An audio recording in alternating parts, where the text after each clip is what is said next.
Take me on, make a wish and cross your fingers. Chance it on, throw it out, make some room for what we're building. All my life I've searched for just this. It's a good read. It's in your eyes and the sense. It's in your eyes and the rising moon. It's in your eyes and the ocean wave. It's in your eyes and you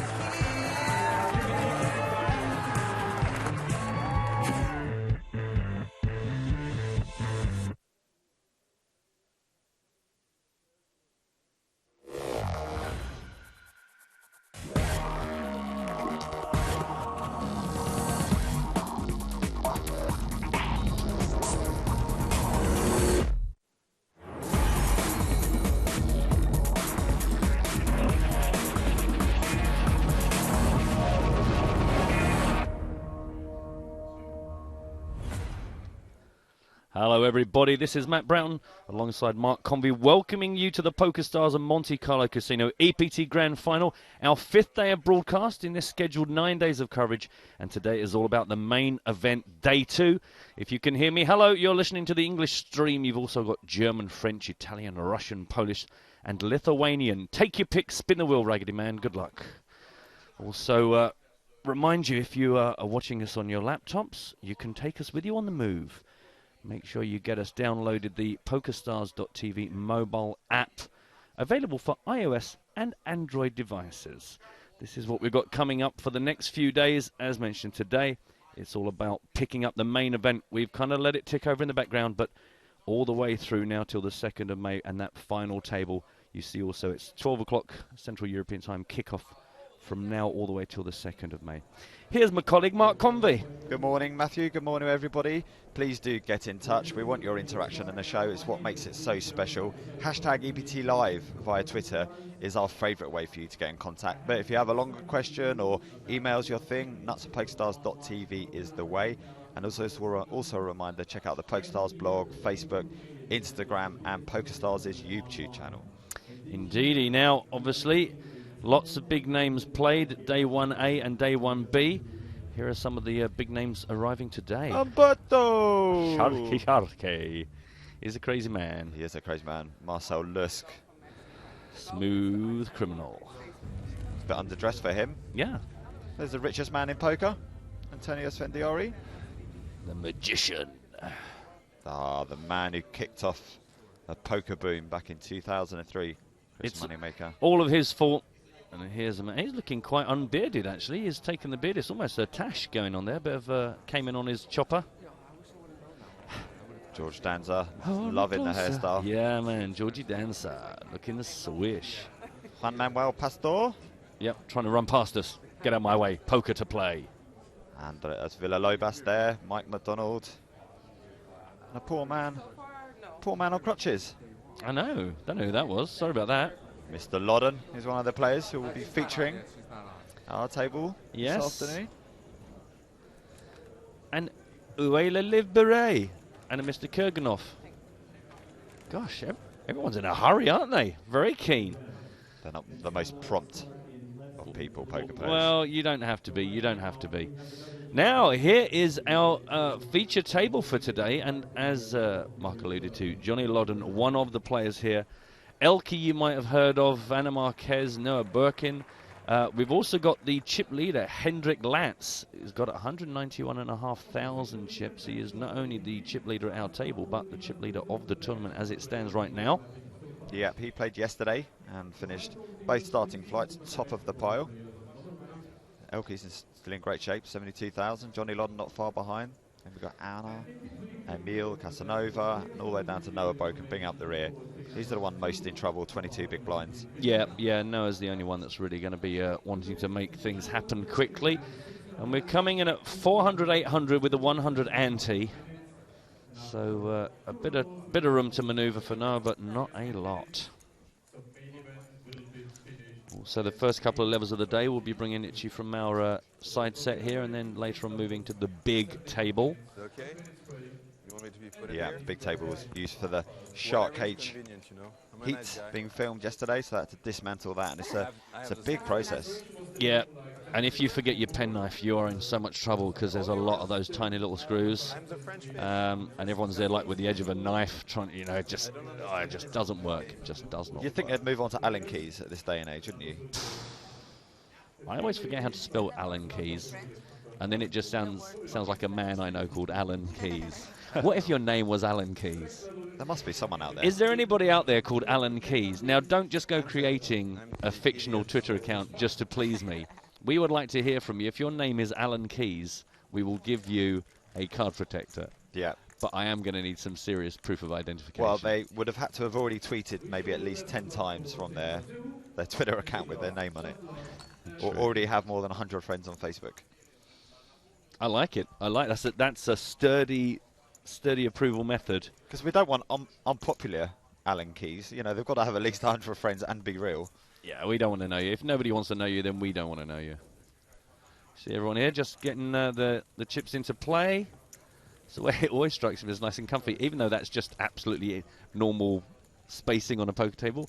After a couple of days of watching the serious table up on the big TV set, you kind of think everyone's so close to each other. Yeah. How do they not see each other's chips? Play starting 9-handed today, but normally they try and get down to 8-handed as soon as possible in an EPT. So we may go 8-handed later today. If not, it will be tomorrow. No sign of Elke. No, well, he's too cool for school. He has to make a dramatic entrance, doesn't he? And middle of the screen, Alexandra Emile also ran deep in the FPS that we were covering the final table of yesterday. Came 27th in that. Yeah, also had a deep run in the EPT Deauville, came 12th. He's a well-known journalist and documentary maker and broadcaster from France. So some good pedigree here on our feature table, to be sure. And as already mentioned, this is day 2. We let day 1A and day 1B run along, keeping tabs on it.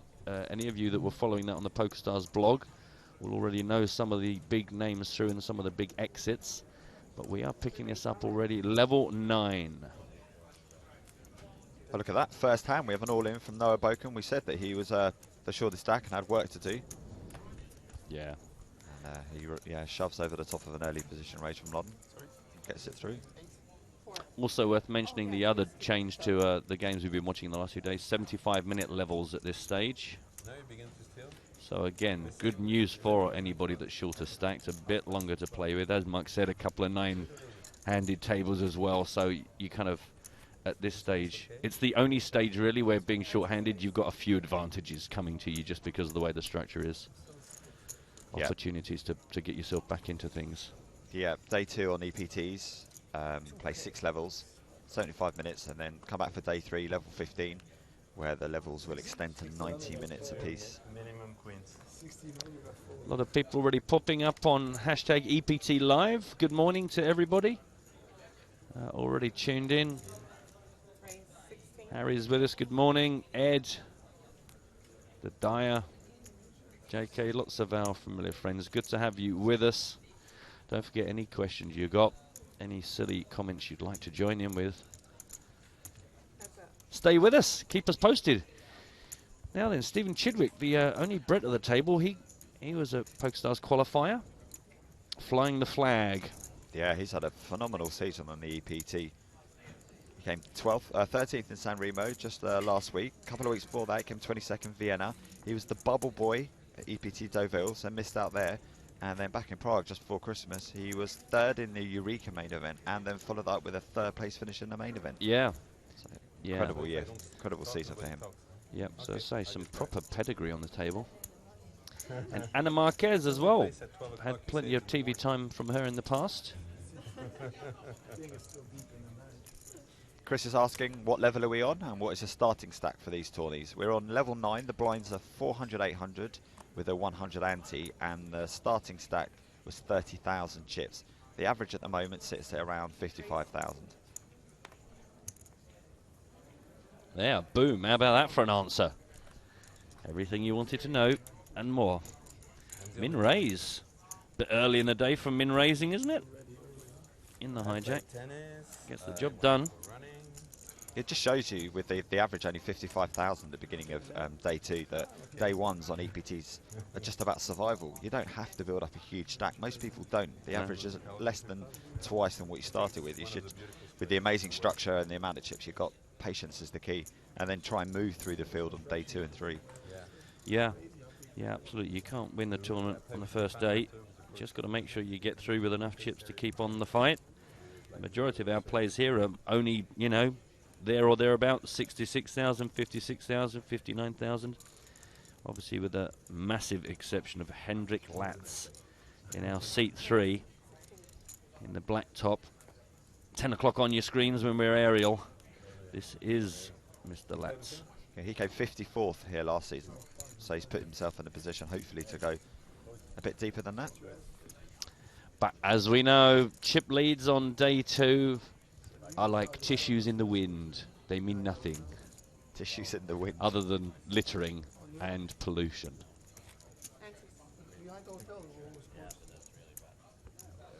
Oh, Patrick's timing is good. He has just tuned in to EPT Live, got the whole week off, so don't have to miss a second. Well, that's pretty fortunate, because we have got a lot of coverage to bring you. Remember, we got 9 days of broadcast. This is day 5, so still a long way to go. Joe and James will be with you again a bit later on as well. Myself and Mark in and out all the way through till the final day when the boys will bring you that big table, final 8, cards up action. We've got a way to go yet though. Or if you're American, a ways to go, which I've never really understood. Anna has raised this up, raised 1600. Folding. No one really seems particularly keen to go crazy early doors here. No, just feeling each other out. Or up, as Theo Jorgensen would say. Yeah, that's true. I'm glad Lau Hansen wrote in with this question, because it was something I was just about to get to. How many entries did we get, or is it not closed yet? The registration closed at the beginning of day 2, so we will get final numbers for you as soon as possible. The clock at the moment says 646 players, and that's up from 531 that entered last year. So that is a good positive trend for the grand final. Yeah, we'll confirm that 100,000%. Then they'll release the prize pool as well at some point today, so that's going to be exciting to see how much they're all playing for. Yep. Still not heard from Alan Keys. I had a feeling there might not be any. Perhaps you have a friend called Alan Keys and you can ask him to get in touch. What they're doing is quickly Facebook requesting every person they know, trying to get 100 friends just so they can... Actually, yeah, that's true. I should have thought to look on Facebook myself. That would be a good fictional name, I think, if I was ever checking. Quite often, because my name's quite long, Matthew Broughton, and then it becomes Broughton or Brufton, or whatever. So for a while I pretended my name was Mark King, which is the bass player out of level 42. But actually, so if I just book in a table or something, I go, yeah, it's King, fine. Whereas now it might be Keys, Alan Keys. Well, good, yeah. Hands off the name Mark, all right, buddy? Yeah, no, but I don't spell it with a C. I'm not new age. I'm not, I was just traditional with a K. My dad's certainly not new age, and it was his decision. What was the C bit about? Is that? I don't know, just to be a bit different, maybe. It's like people that Vicky with like 2 Ks or an IE. That's just weird. That's just weird. It says Mark with a C. Doesn't keep me up at night, Matt. Like Do your you surname keeps you up at night. It does. It does. It worries me. I'm forever looking for a slightly simpler surname for takeaway bookings. Alan Keys. Casanova, it's a good name. Raises it up to 2,000. Gets the call from Pizzotta. The mega satellite winner, Mike Pizzotta, playing out of Luxembourg. 10-8-6, a couple of hearts.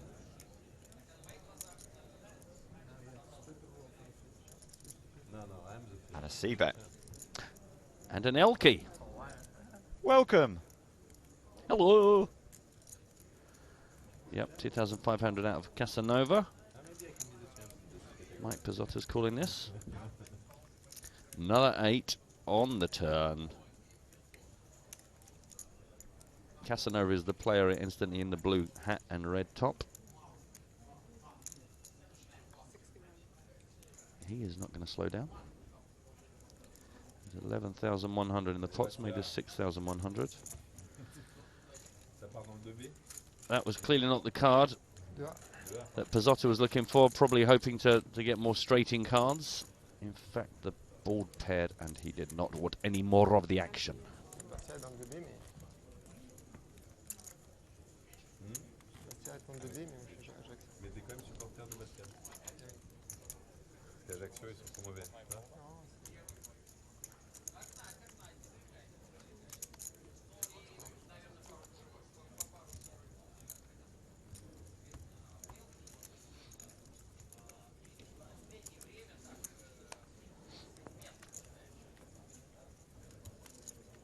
Elke's sporting a bit of pink in that hair there. Yeah, it was more prominent a couple of weeks ago. It's one of those shower out dyes, you know. Wash in, wash out colour for the ladies. Out. He wasn't confident enough in the colour. He was afraid that he didn't have the right rhinestones in his wardrobe. Exactly. To match. He thought he was going to clash. So Helen Mirren has got a lot to answer for. I bet he's very popular with the old ladies. Go, look at his hair. What a lovely, get him a blue rinse. I think it's the amount he dyes it's going to fall out by the time he's 40. Yes, he will definitely be wearing hats in the next few years. Chidwick, do you like his new shaved head hairstyle? Do you know what? I am actually struggling to picture what he looked like before. Did he have a lot more hair? It's thinning. It was very light in colour. Yeah, I must admit, he doesn't look that different to me, so I'm probably not remembering too clearly.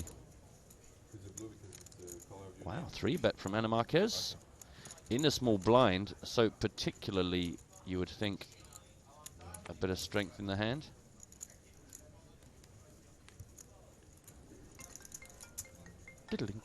Turn it off, come on now. Let's have some decorum on the table. Nobody fancied fighting with Anna. She adds to her stack. She's playing 65,700. So keeping her head above the average stack.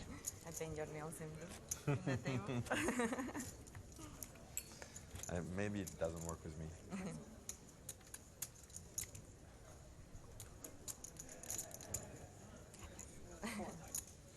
Yeah, I don't know why. I want to give you more always. Generous man at the table, a rarity.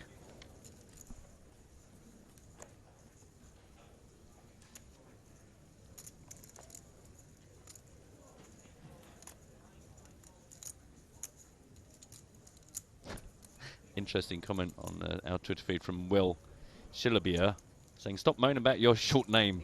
I got 4 eyes, 5 eyes, 6 syllables. Yeah, okay. You might want to take on the name Alan Keyes as well, Will. We can share. Will's going to study in Germany for a year as part of his university course, so good luck with that name in Germany, buddy. English Will, they're going to call you. We are 2 players to this flop. Mike Pizzotta raised it up, 1,800. Got the call from Alexandra Amiel.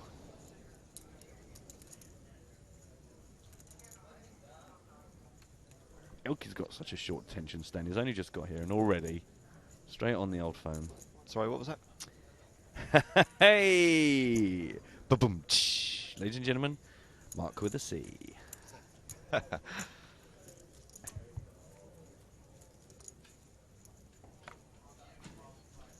Keep it down, Mr. Keyes.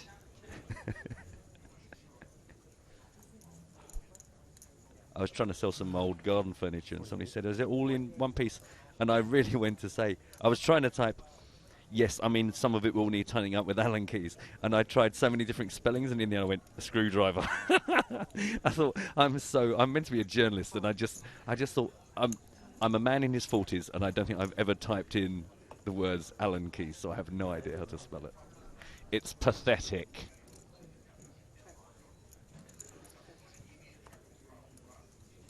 this has all kind of slowed down. There was a 4,800 turn bet, and now it's gone check on the end, and the jack is going to be good.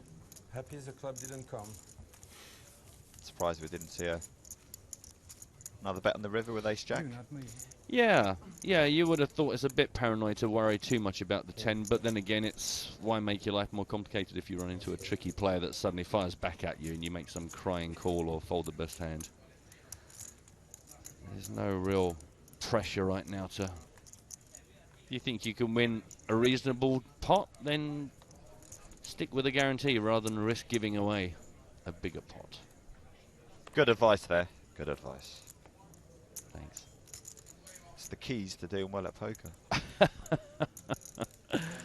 You're watching EPT Live. Also, just to let you know, we're going to be joined by the man known as Dick Racy, or to his friends Rick Dacey, from the PokerStars blog team. Be joining us a bit later on this morning, bring us some information, perhaps a bit more detail about the days running up to where we're picking up the main event here, day 2. Sad news though, Chris Moneymaker's gone. We saw him walking in on our VT earlier. He's been eliminated. Still plenty of action out there. Get involved in some other event, find a little table. I love the Chinese poker tables. Have you seen them? They're brilliant. They're just absolutely superb. Actually, I mean, I'll put a picture of them. I took one on my a picture on my phone, which is turned off for legal reasons at the moment. But I'll get a picture up of one of them. If you've not seen them, they're just the cutest, most wonderful little inventions ever. Yeah, we tweeted some pictures of them in Vienna and San Remo. Oh, so, okay. So some of our viewers will be Okay. aware, but that's lost back in the timeline of Twitter somewhere. Also, anybody that's been tuned in since the beginning of our broadcast will know about our friend Guillaume and the cakes he was going to bring for us. He turned up with the cakes. I've got a picture. We'll post that for you a bit later on. We ate them and nobody died. This one has been Elke making some action happen. Been called by Anna and Mr. Casanova for Queen 3. C-bet from Elke has got rid of both of his opponents. Just getting Elke into the business. And a quick recap bottom of your screen if you are tuning in, wanted to know some of the details of the day. This is what it's about.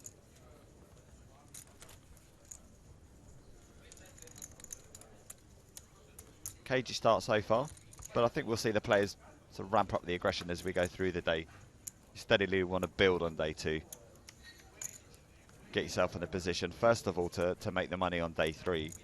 And second of all, it would be really nice if you can maneuver yourself into a position to be able to take advantage of all the free chips that are on offer around the bubble. Absolutely.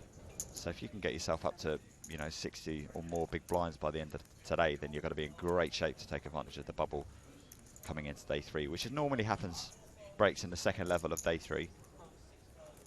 So many free chips on offer because it's a big bubble, this one. There's going to be probably around 20,000 euros from min cash, and that's, in a lot of countries, that's an average year's wage. I wouldn't say no. Can't find my cake picture. There it is. I'm going to try and post up onto our timeline. So Elke raised this one, 1700. Emil called in position. Both check to king high flop. 6 came on the turn, both checked again. And the board completes with a 10 of spades.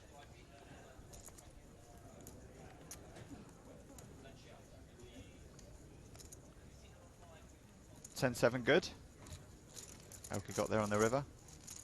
Filthy. Oh, Emil got there on the river. My bad. No. Oh, yes, you're absolutely right. I have posted a picture of the cake. Ah! I need to find Guillaume's address because I want to be able to prod him at that as well.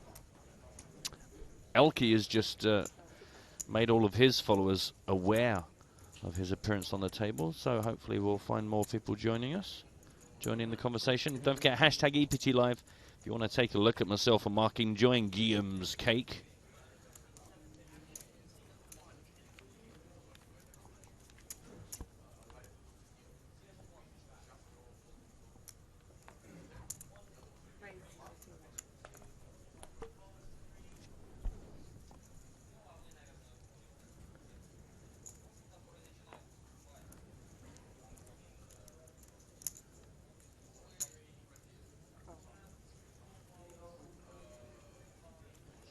Elke opens the action again.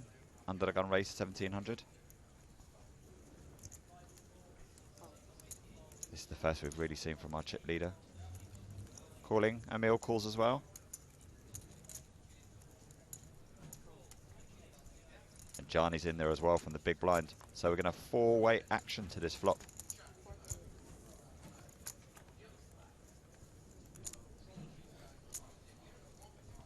Jack, Jack, deuce.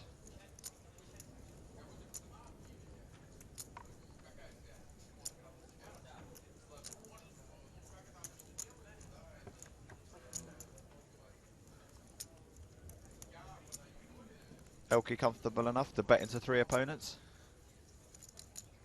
Yeah. Is he going to get any bad news?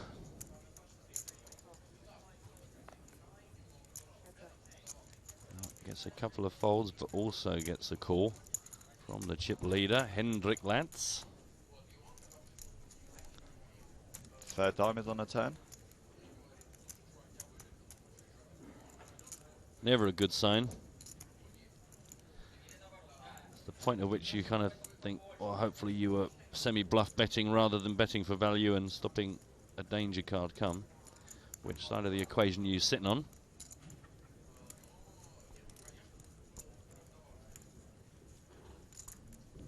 Elke taking the cautious line. Yep, out of position against a monster stack and still with one street to come. And it's another diamond. 4 diamonds down on the board now. Sort of tricky situation for anybody to get really any value out of.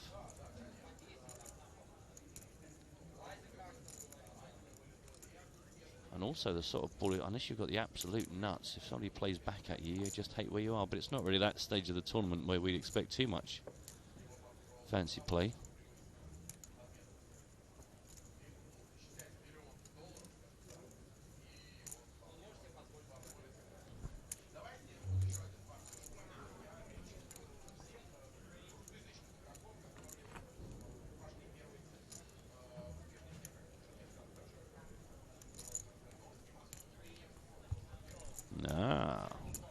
Another one to Elke. Do you know much about Hendrik Latz? No, I know he came 54th here last season, but he's not one of the more familiar German faces that we see on the tour.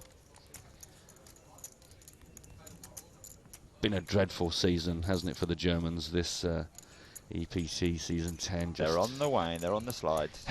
They've won it all now. Where do you go from here?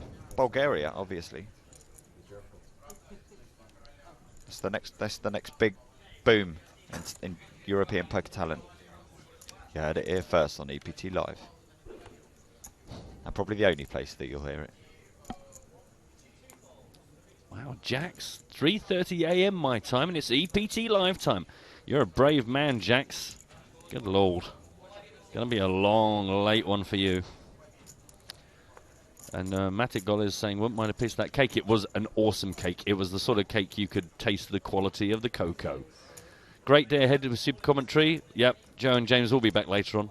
Noah's all in again. It was a raise from Latz into Noah, who has shoved in his last 18,800.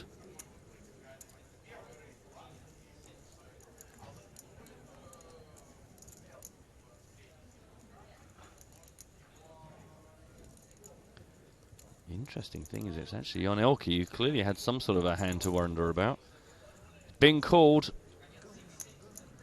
First all-in and call at our feature table on day 2. Noah is at risk. He's already done this once and got away with it. Ace Queen versus Jax. It is a classic race underway here, day 2. Sometimes you flip good. Sometimes you do. Season 1. Woo. Sometimes you trip good. Must be nice. Must be nice. So, one of the Season 1 champions from EPT Copenhagen Season 1, Noah Boken. Doubles up. Older and wiser, but still flipping for tournaments. We're going to see a lot of this as well on day 2 that you don't see as much on day 1, because everyone on day 1 starts with the same stack. Now we have this huge disparity between stacks, and with the blinds going up, people are forced to make moves. So you can sit there as a big stack and pick off players. You know, sometimes you do have to win flips, but a lot of time he would have been in a really good position there. Yeah. Anyway, we mentioned Moneymaker leaving, didn't we, before? We This did. is the walk of shame. It is a man, a classic man, on a mission with a tiny bag. He's stolen all of the free water. He's just off onto the streets of Monte Carlo to sell them. Couple of bananas from the buffet as Couple well. of bananas. He will be out there. He'll be setting up the Moneymaker store, selling fruit and vegetables. I hate you. I hate you all. Bye, Chris. Looking sharp. He's looking pretty. Quite often he turns up in his flip-flops and baseball cap. Actually, he's looking pretty businessman sharp. He is indeed. No Olivier Busquet, but he is rocking the pinstripe.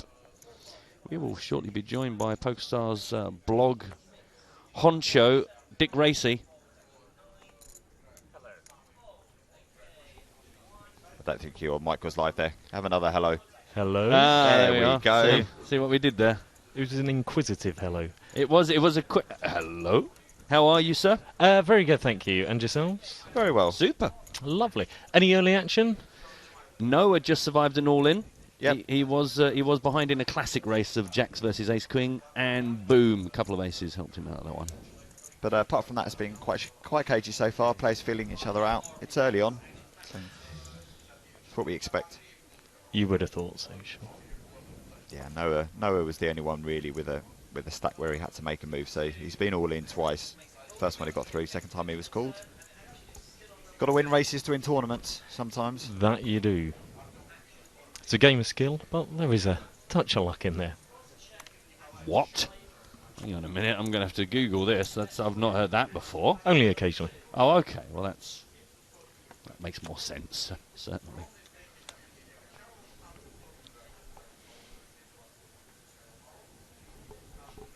So Emile and Bazzotta have made it to the turn. Emile, the French journalist, bets out for 3,100. Yeah, Pizzotta has been pretty passive in this one, just calling all the way through. And still that trend continues. Emile leading, Pizzotta calling, 14,500 in the pot. Who's to come? Who's betting the ace and who's calling the ace? Well, that's what we've got you in for, Rick. Yeah, thank God you're here. You can tell us now. Come on, Rick. What do you think? Both. Both are. Sweet.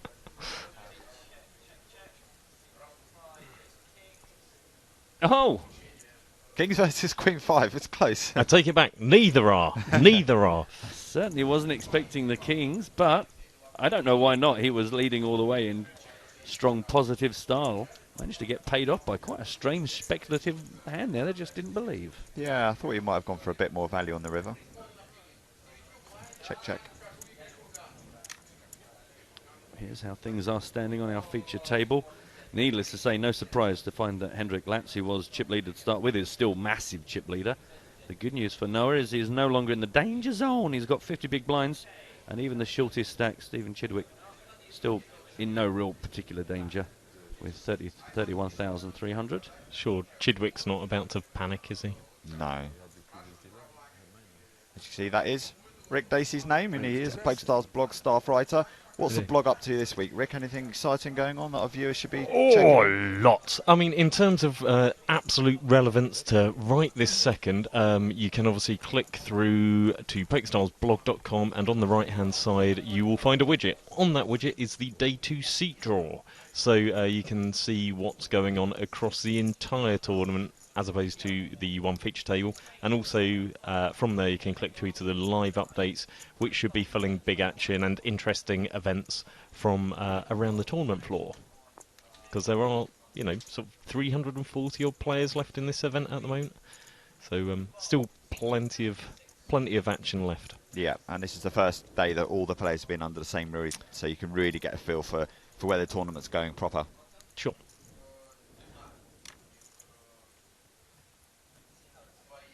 What's been the favourite feature piece that's appeared on the blog for you this week, if you had to pick one article for players to go and check out? Well, I'm not too sure in terms of numbers or anything, but one piece which Howard wrote yesterday seemed to kick off quite a lot of interaction on Twitter for sure, which was about Ludovic Gallic's dirty stack.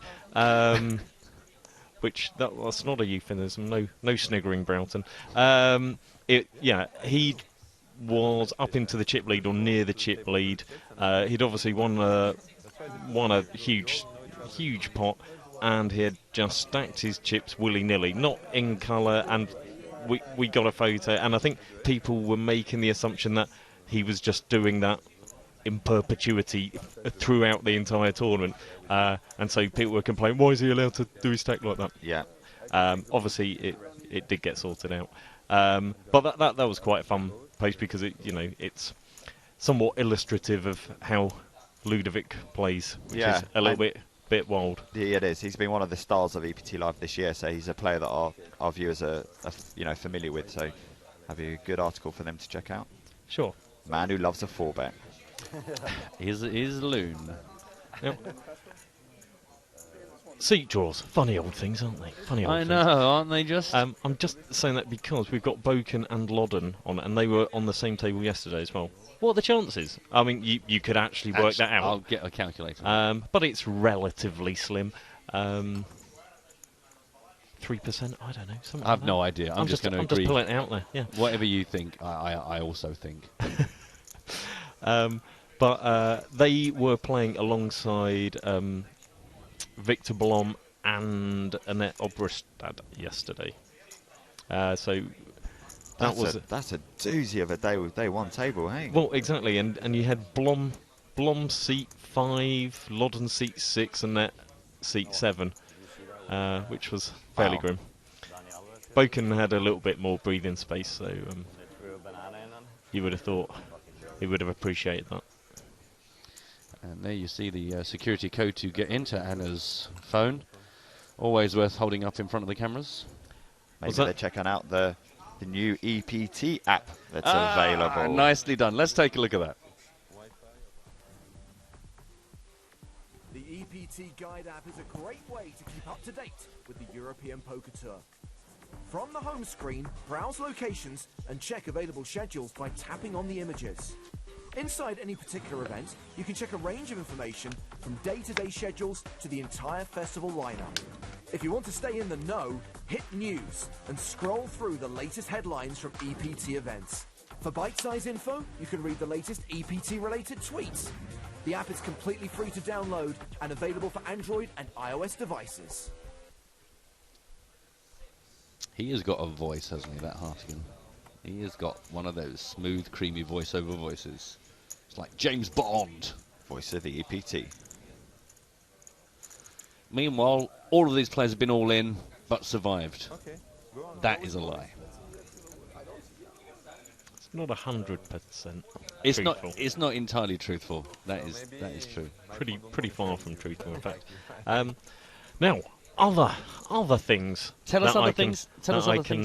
Shoehorn in is actually PokerStars.tv's Sarah Grant went and found Leo McLean, who you may recall finished 3rd at EPT London. I thought someone had lost him.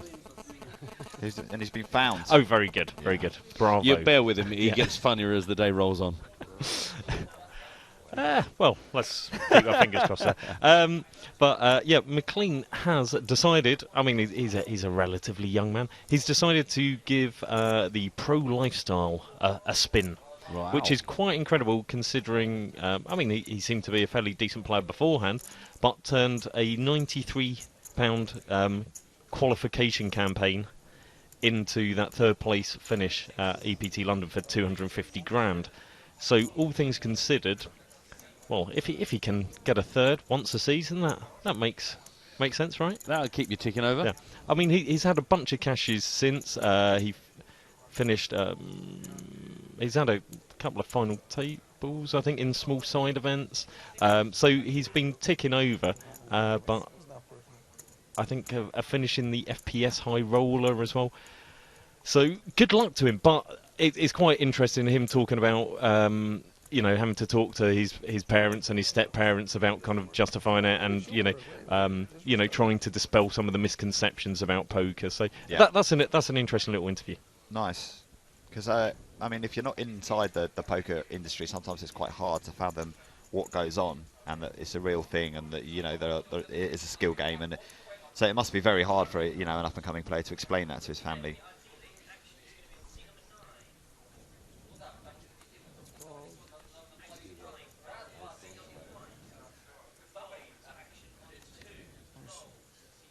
I was thinking it would be a good app to have where you could put a photo of yourself in, but with the different hairstyles of Elkie. Do you know, like where girls have those things where they kind of want to see what they would look like, blonde or red hair? Sure. Is that if we just had all of the, like a frame, like you get a frame, but all of the frames are different hairstyles of Elkie, Sure, well, and then you pop yourself in and go, that's what I would look like. why limit it to just Elkie? You could get a Bruno Fatuso in there, you know, the Georgie big- Dancer. Oh, Hold me closer, Georgie Danza. I love that. I can somebody do that? Can somebody who's much better with Photoshop? Could we get like a picture of Rick as Georgie Dancer, Mark rocking the Elkie? What would I like? The Bruno Fatuso. Maybe. Fatusi. I'm just trying to work out. Or the. Yeah. Oh, actually, I could see me with The Liv Marie? I was thinking about a Kurganov. Actually, funny enough, I was thinking about I'd like to see me with a Kurganov. If anyone is good with that kind of stuff, there are some good hairstyles out in the poker room. Don't worry about Chidwick. That would be a waste of time. Maybe we should do it to the Chidwick. Because he's like a model, hair model. Hair model. Wig model. Chidwick. So yeah, put hairstyles on Chidwick, or even the beard from the dealer we had from the cash game the other night. That was Oh, impressive. Fabian. Let's get Fabian's beard on. Let's have Livbury in Fabian's beard. Basically, could somebody make an app and then send me over the source code? I will sell that for £1 million. You've made a lot of money this week on trademarks and new apps and what, stuff. I You've just taken these- ownership on all of them. These things just come to me. I can't create any of them, but I will take the credit for them. That man's touching that woman's chips. Get him out of here. I say he's a gentleman. I think it was one of those things where you look like you're being helpful, but really you're making the point that why don't you pay attention, love? Yeah? There's a poker game ensuing. She was reading that article on a PokerStars blog about Ludovic. What, using the EPT mobile device app available on iOS and Android? Absolutely. EPT Live. What does iOS stand for? Internet Operating system? Operating system. Great, well done. Okay, well, we've taken the conversation to a new low. I don't know. What I does don't know, Android actually. stand for? That's another It acronym. stands for another device, really, only it's decent. Well done on getting the spelling right. I was like, has he? No, yeah, well done. Right, okay.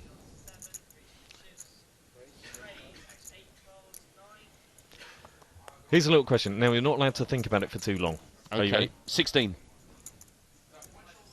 Not too bad, actually. No, who is the top of the all-time money list in terms of live tournament or earnings for Norway? Go. Annette.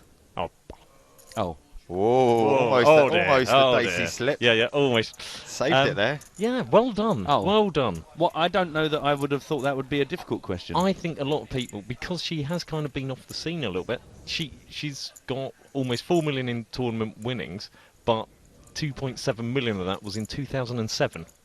Yeah, but that's quite a kickstart as far as... It is quite a kickstart. So you would imagine even if she'd only done relatively well since then, she's got such a big head start on any other Norwegians. That's true.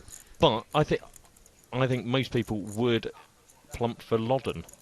That was the first thing that went through my head, and then just Annette went blink and just leapfrogged in. So I'm sorry, I should have played along and said what... It's like Q, I should have said what I know you wanted me to say. Anyway, thanks for Well, joining Loddon's us. been consistently great at making the final two tables, but sometimes that really big score's eluded him. And, whereas finished here third last third year. last year, which is a career high score. Annette was, the inaugural World Series Poker Europe champion, then came second in EPT Dublin as well, That's both in the right. same year. So To whom? to whom? To American guy wore a hat. Yeah, Ruben Peters. Well done. This is great. Quizmaster. Look, it's like a pub quiz. And in which country is bordered with the blah, blah, blah, blah, blah, blah, blah. Which stan has the highest GDP? Which countries make up the Benelux region, Rick? Belgium, Yes. the Netherlands, Yes. Flemish land. No, one of our players on today's table, the Mega Satellite winner, he comes from one of the- Panama. No. It's in the name. You said Luxembourg. There we Well, go. there you go. Thanks. Yeah. Well done. I got the hard one as well. I got the Netherlands. you I got the did. Well, tricky one. it's the the nut Luxembourg's of easy one. You Bender. just flow off the end with it. Well done, well done. Join us for Geography module. In this module, you'll learn about the Benelux region, commodities, poker players, and coffee beans. C-bet good for Chidwick to get Elkie to fold. It's a shame. That looked like a fun flop. Yeah, If both players had caught it. exactly. Couple of spades, all connected whatnottery. It was a beautiful thing. A net looking fab as well, incidentally. I walked past the net and I thought, that girl looks a bit like a net, but she's looking well. Looking healthy. She Looking is looking very healthy. Yeah, healthy. she's got really into Awesome. her running. Talking of which, I ran 4 miles this morning. That's just dropping. Do you know what? There's nothing more boring than someone that thinks running is clever and interesting. It's really not. I'm completely disinterested. I just had by to it, but I'm completely doing it. boycott Facebook during the London Marathon because I just don't care. I just don't care that someone can run, which is what humans are designed to do. And it's a forgotten art. I ran the marathon 4 years ago. Really? See, No, again, I didn't, boring. you see, because this is the whole point. Most people sort of say, I ran the marathon. Why? Oh, so I can say I did it. You don't even have to do it. You can just tell people you've done it. Okay, admittedly, that's kind of lying. All right, well, let's see how... And what time did you do it in, Rick? 3 hours and No, 5. that's too fast. No, make it something over 5 hours, then I'll believe it. 4 hours 49. Yeah, well done. That's a great time. Great time. My knee blew out on 22 miles. Yeah, I ran out of Watsits around 12:30. Had to go down to the corner shop, ruined my time. Look at this. There's about a 17-way pot here. 5 players. It was Anna raised it. Min raised to 16. Not an enormous amount of respect. A call from Emil, Birken, Loddon, Pizzotta, anchovies, pepperoni, and extra mozzarella.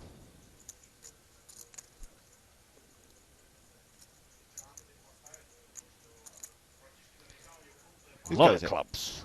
A lot of clubs down there. See if the C-bet gets a bit more respect than the initial open raise did.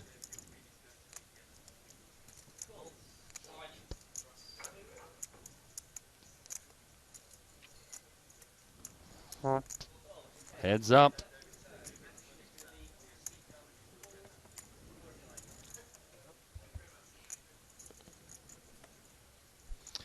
We're being picked up for talking rubbish. Yes. But it's early. Okay, Lachlan, just give us a little while, all right? We're just finding our feet. Like the players, we're just taking it easy. I do take most of the blame. I'm easily distracted. 17,300 in the pot, thanks to all of those players calling. Anna slowing down a little bit here. Got to think the early position raise is probably not going to have too many 3-5s in the range. Yeah. I mean, the C-bet obviously cleared out a lot of the non-believers, but Could easily include overpairs with a big club.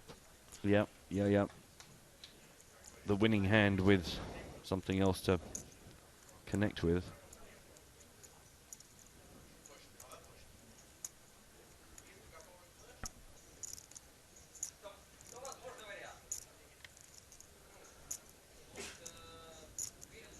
Wow, proper bit of tanking for Anna Marquez here.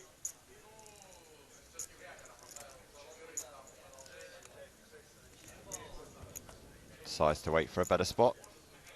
Releases her hand. Nice little pickup for Mr. Johnny Loddon. Second in the list of Norwegian moneymakers.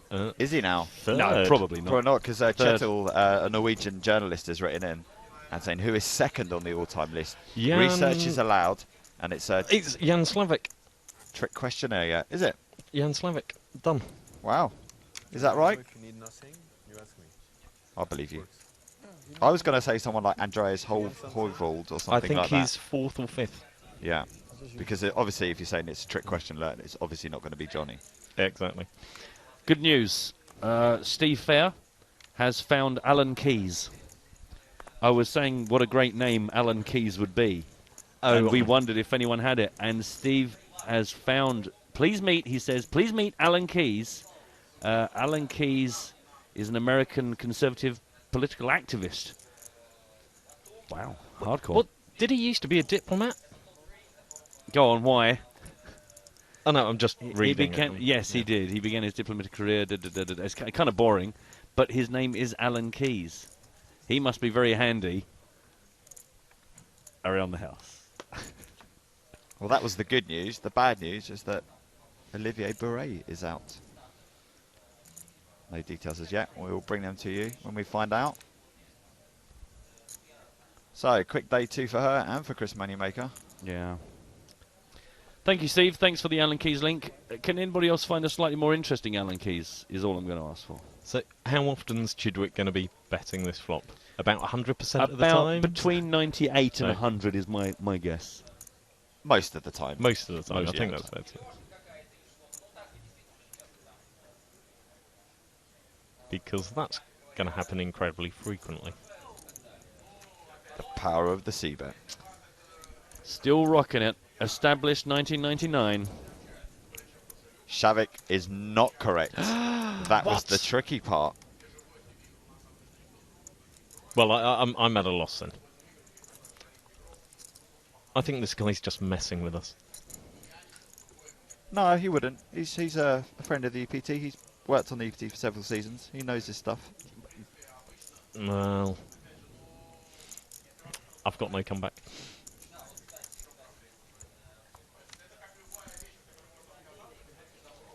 Did you guys talk about the shark cage at all yesterday? I know there's no spoilers allowed. Of Well, course. we're kind of scared to, if we're honest. I mean, we Okay. mentioned the fact, well, because at the moment, as you see, we're broadcasting from our website because obviously the stage is being reset Sure. after the Shark Cage episode.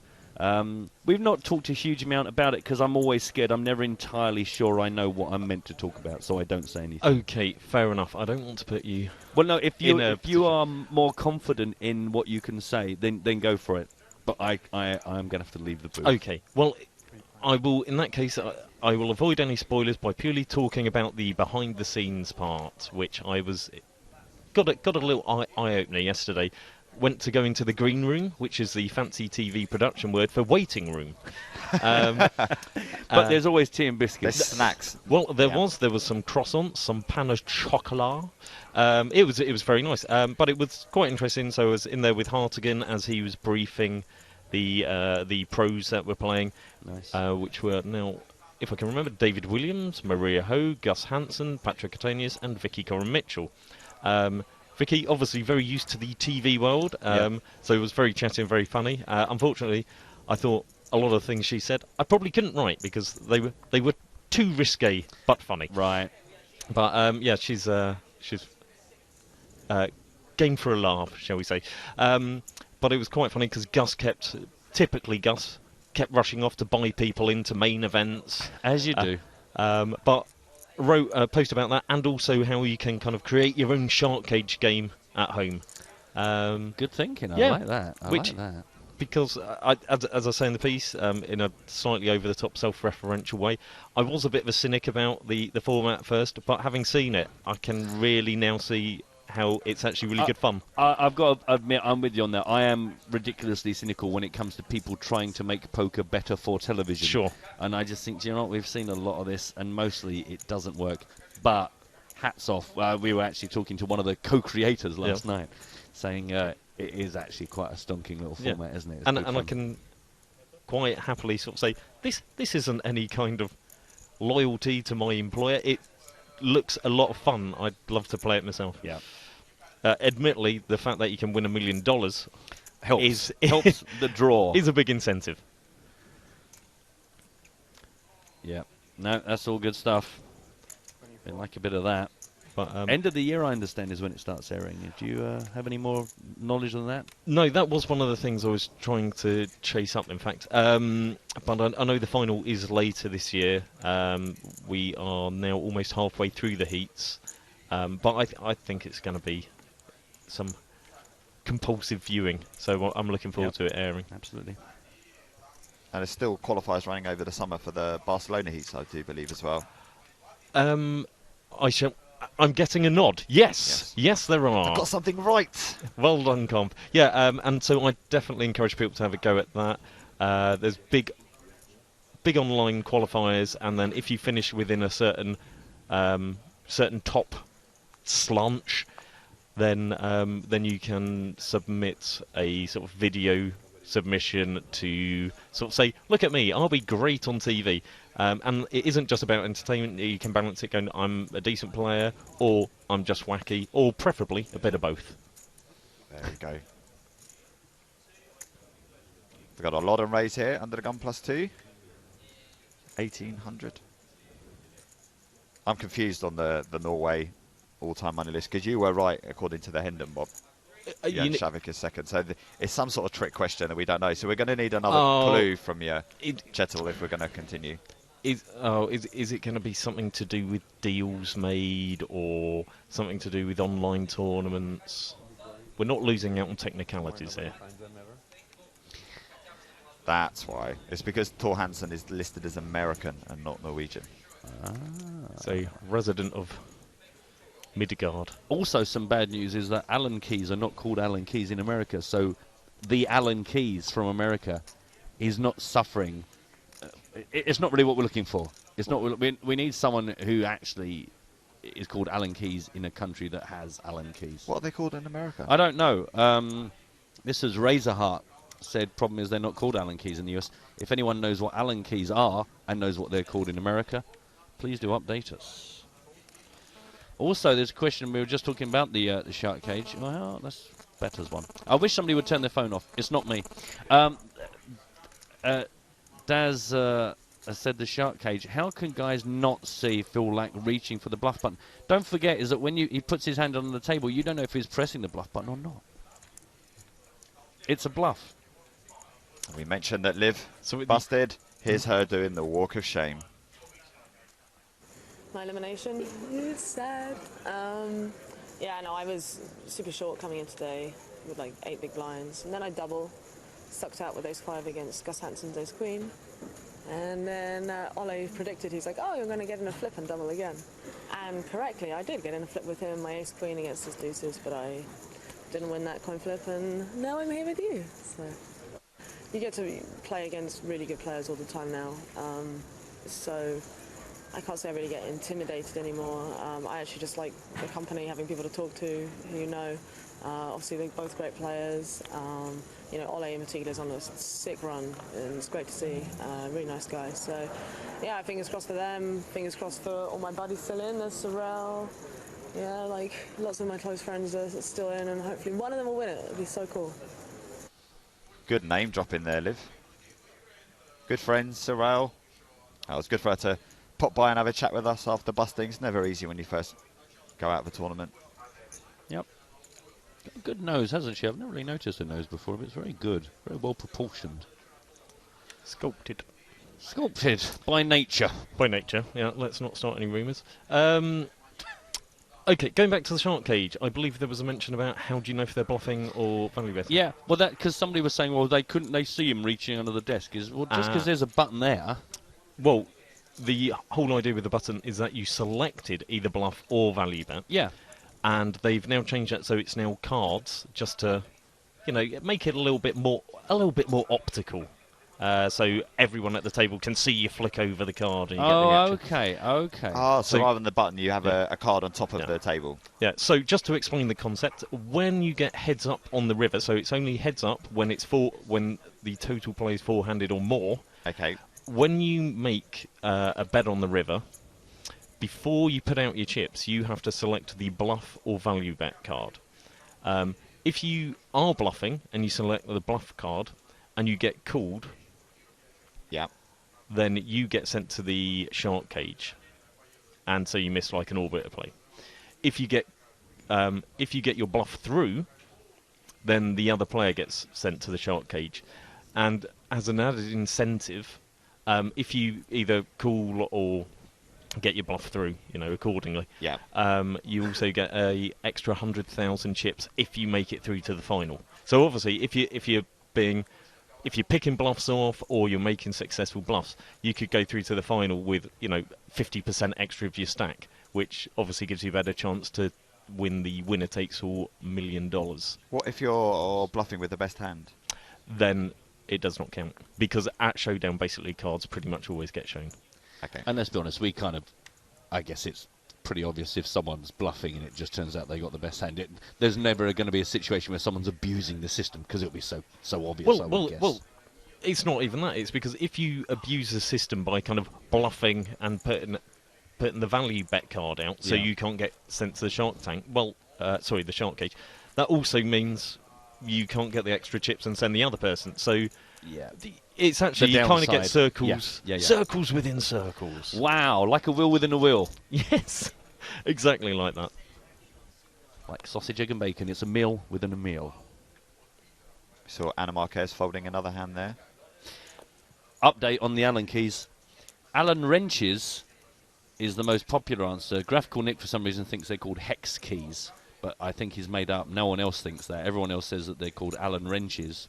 So, of course, now the interesting thing is I wonder if there's anyone in America called Allen wrenches. But it's not as good.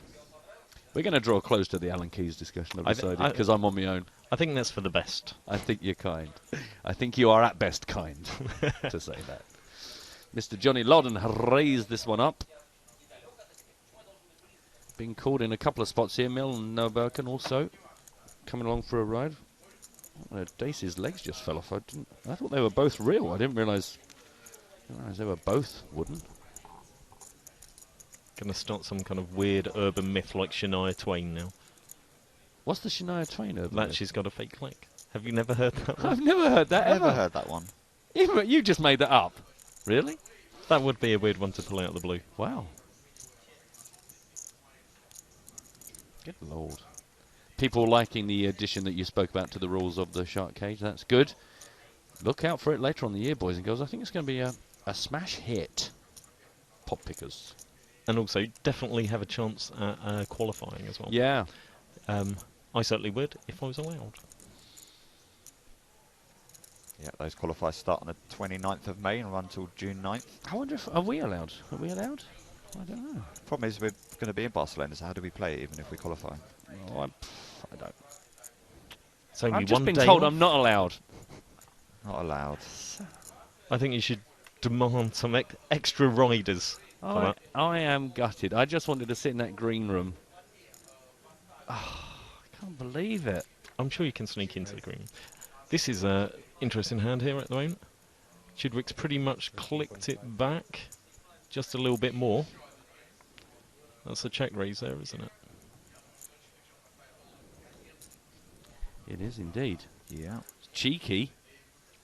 Oh. Middle's come back over the top for 13.5. It's even cheekier.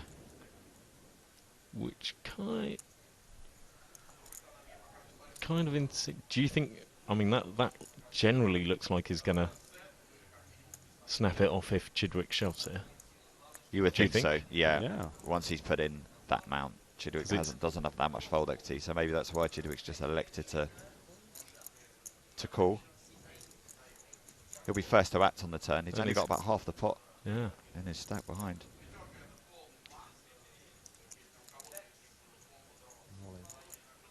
No real surprise to see this sequence. All in a call. Emil said, yeah, I was afraid of that. So it looks like Chidwick's got a good value hand. Top two pair for Chidwick. Oh, no. Sorry, no, other way for around. Emil, other way around. Yeah. Yeah. Set of fours for Chidwick. I already seen this program. Spades or hearts? I don't think it's gone out yet. Spades or hearts? Three of diamonds. Three of hearts. Oh, you're good. Wow, he has seen this program. It's a six-way, you know? I have a 6-3. Double up for Chidwick. Nice. Good news. We can resurrect the Alan Wrenches, Alan Keys conversation because we found Alan Wrenches on Twitter who looks like a special person. He's got the Georgie Dancer hair going on and a leopard print jacket and he's cuddling an old mixer. Do you know what? Why don't everyone just look for Alan Wrenches on Twitter? Alan Wrench. Should know him. He's an international superstar. Yeah, I don't think you can just write that without actually being an international superstar, but apparently he is one. Self-proclaimed. Yeah. There you are. Now I feel I can rest. So, Mark, you don't have to answer this question. I'm just putting it out there. Why do you think Chidwick just flatted the 3-bet then jammed?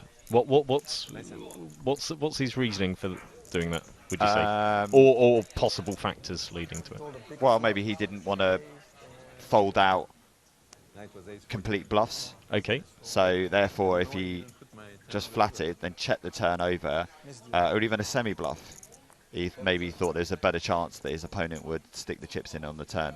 Okay.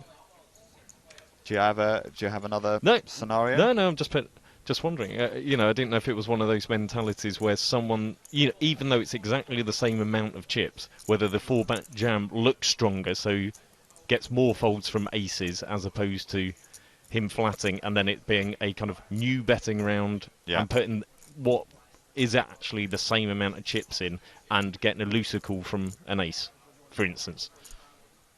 Yes. But anyway, Chidwick up to 70k. He's a good player, isn't he? He's not bad.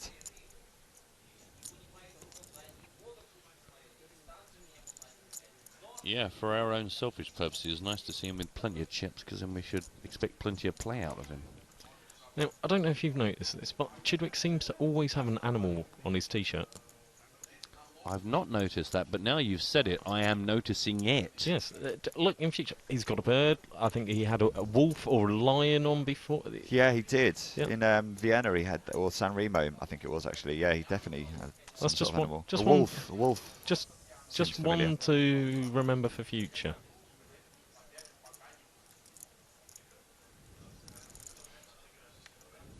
This is the insight that you bring into the booth when you come in, Rick. This is the level of thinking and observation. Animal-based strategy. We just cannot get to. This is like back in the day. Do you remember Phil Hellmuth used to have his kind of strategy thing about, do you play like an elephant, a lion, a mouse? Yes, I forgot about that. That was absolutely atrocious. God bless him. See, maybe this is it. Chidwick today playing like a dove. Yeah. Gosh, did you see Anna's nails there? They look deadly. Blue, sharp, pointy things. Look at them. Take your face off. 15,900 in the pot. Return the ace of hearts. Check, check. It's all slowing down. 6 of spade. Unlikely to give anybody too much to get fruity over.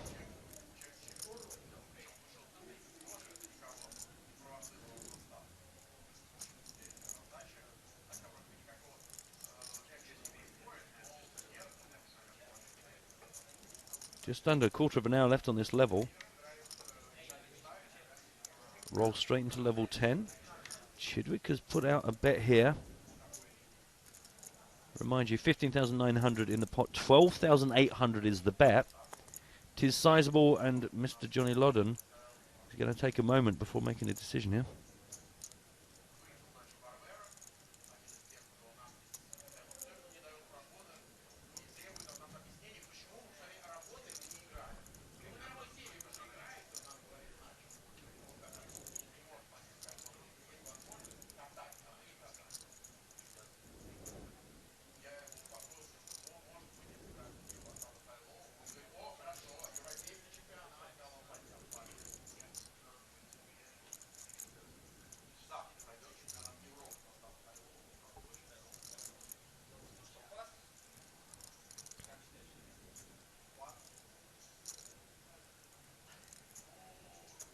Chidwick's giving him a bit of a Timex stare there, isn't he? He's burning into his forehead. Gives it up. It's like a tricky one for Johnny. Let's remember the good times, yeah? Because they haven't always been about losing. Let's see some good stuff from Johnny Loudon.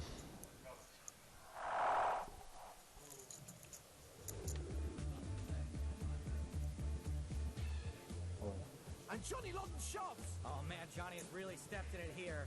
O'Dwyer calls. Johnny Loudon, the last remaining member of Team Pro, has 3 outs.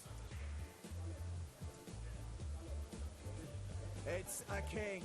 Johnny Lawton exits in third. It is his best ever result on the EPT, but he will be so disappointed.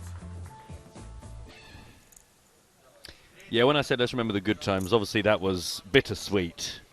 It's a good result, but obviously not the best moment of the good result. I know, but we're a year on now, so he remembers it fondly rather than a disappointed look that we saw in his face there. I'm not sure. I'm not sure. I can't remember. How much did he get for third? Like 480,000 euros, something like that? I don't remember. Let's find out. Mr. My colleague Mark with the C Convy, keeping it real, is going to come back to us with information.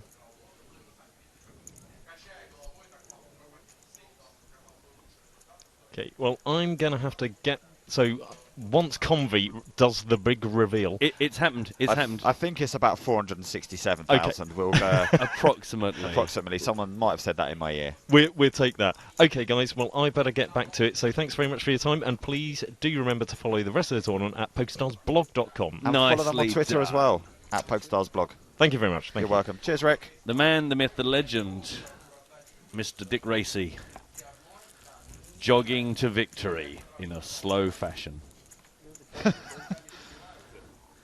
Superb. Always good. Always gives me an excuse to talk rubbish. He's left a pen behind. That's mine. That's mine now.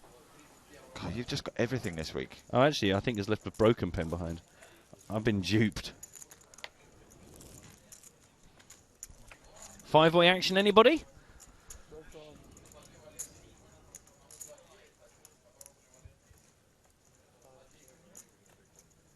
Seen a couple of four-way pots. I think this might be the first five-way pot we've seen. No, we did have one with Anna. Anna raised it up, and it got we got picked four off. corners. Yeah.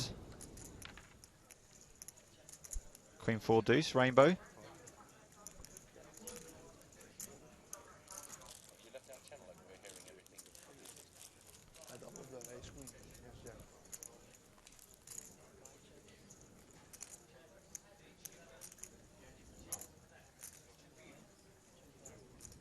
It's being checked all the way around to Casanova.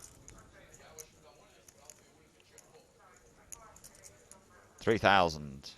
Nice. 2,000 even. Oh, 2,000. Well, that seemed a bit excessive, but fair enough. It's going to do the same job, isn't it? If somebody fancies it, then that's going to keep them in. If they don't, they won't stick about. But 2,000, 3,000, same effect. And it turns out that the effect is to get rid of all of the players. It's nice that Noah Boken stepped away from the table to have a munch in his packet of biscuits, whatever it was, keep it quiet. The microphone goes with you. Yes, we have had a lot of eating. Those early days of the Super High Roller, it was non-stop festival of spaghetti and salads and noodles. Oh, now, yeah, picking up on Rick Dacey's comment about the T-shirt. Chidwick's T-shirt, Edgar Allan Poe's Raven. Nevermore. Bit of culture T-shirt in the house.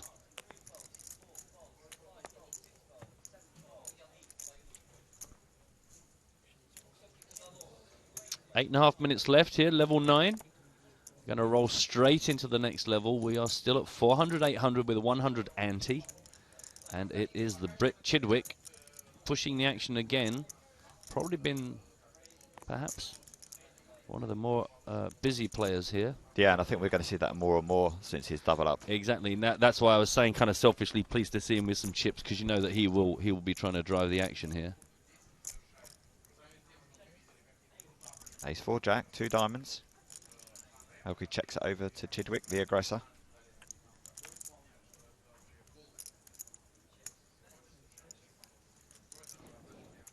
$5,300 in the pot. The bet from Chidwick, 2,500. Oh, phlegmatically called there. It was. Elkie. Flagged the call. 10 of clubs on the turn. Quick check out of Elkie again.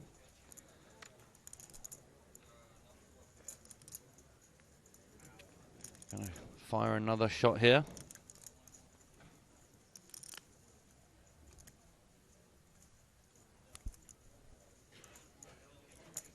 Yep, he is. 10,300 in the pot. 2,500 last time. This time it's 5,800.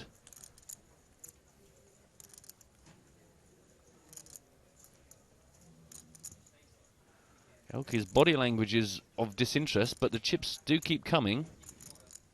Now very close to 22 grand in this pot, with a king on the end, the king of hearts. That's not a brick, Matt. That is that. You're absolutely right, my colleague Mark with the C. Easy keys, easy. You can call me Alan. With And two L's. now Elke turns it around. He said, I have been trying to keep under the radar, acting cash, but with 21,900 in the pot has made it 8,800. Put that in your pipe and smoke it, Jidwick. Yeah. Put that on your cultural T-shirt and set fire to it. Loddon is taking pictures of Casanova. No, he's doing selfies. Doing selfies. He's trying to put Georgie Danza's hair on himself. Oh, so he's already got that app that's been created that you want created. And wow. Yep. Yep. It's downloadable for £1.80. It's been called here. Looks like a reasonable lace for Elke. Yeah. Oh, wow. Okay. Oh, poker. And you know what that means? They split the money. They split the money. And everyone's quite keen on when they split the money. Yeah.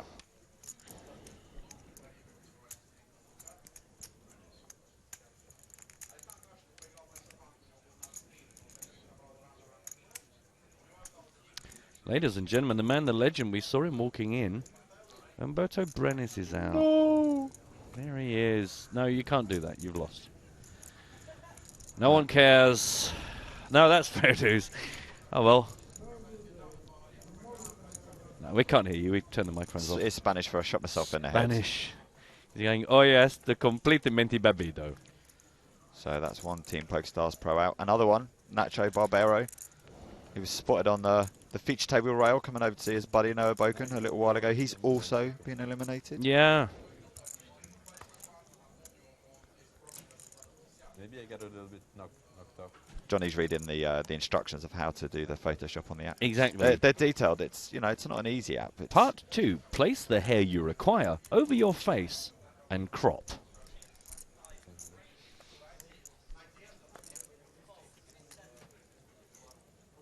Poker hair, TM. Alan Keys. Amiels raises up, min raise, making the most of the last 5 minutes of level 9. 22 at the beginning. 22. being called by Casanova.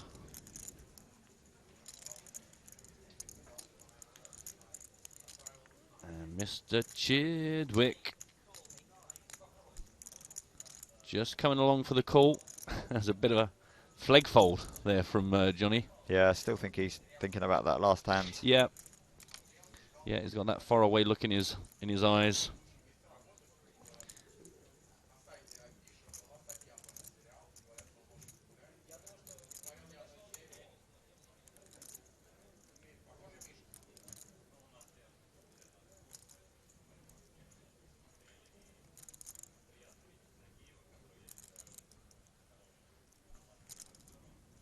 Just going back to that last pot we saw, Average Joe said, don't you get a penalty when you only call a bet with the nuts? I think actually rather than a call there might have been a very quick all-in and call.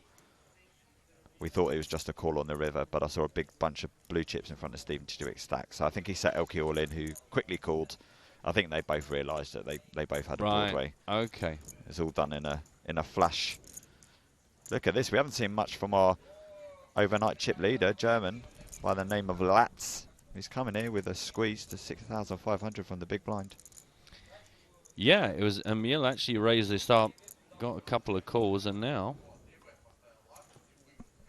putting the hammer down. Nice to see him flexing his muscles a bit. Been pretty quiet on our feature table since we kicked off here today. Yeah, just lost that one big race. But apart from them, he's been quite snug. Yeah.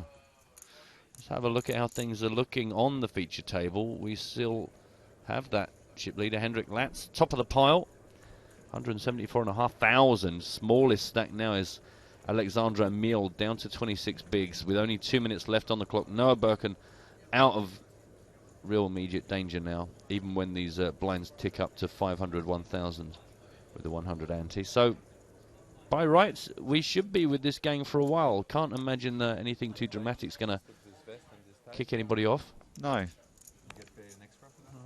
It's his favorite. Dealer getting a bit sticky about his attire. Seems harsh.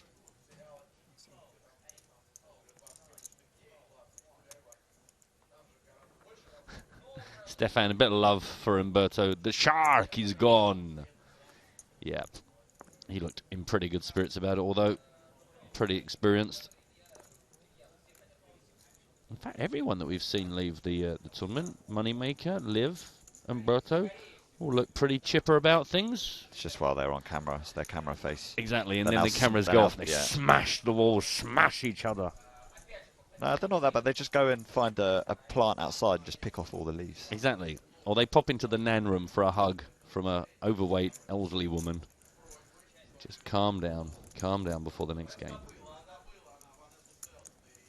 Anna and Elke getting involved here. Yeah, Elke open to 1600 from the cutoff. It's Marquez defending a big blind. And now facing an 1800 continuation bet.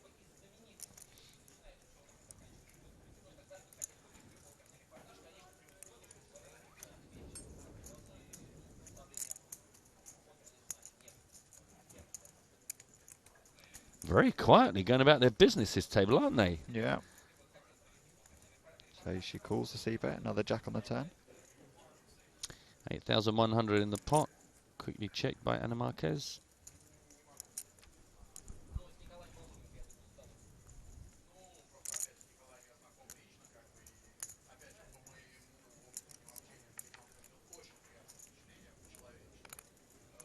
And now 2,700 from Elke. With that second jack. Second club also.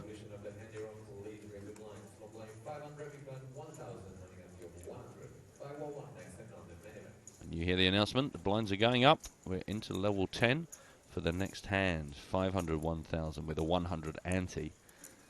Anna looks like she is going to do something here beyond folding. Can't work out if she's got raising chips coming out. Those nails, good lord. Yeah, it is. From the 2,700 bet from Elke. Raising it up.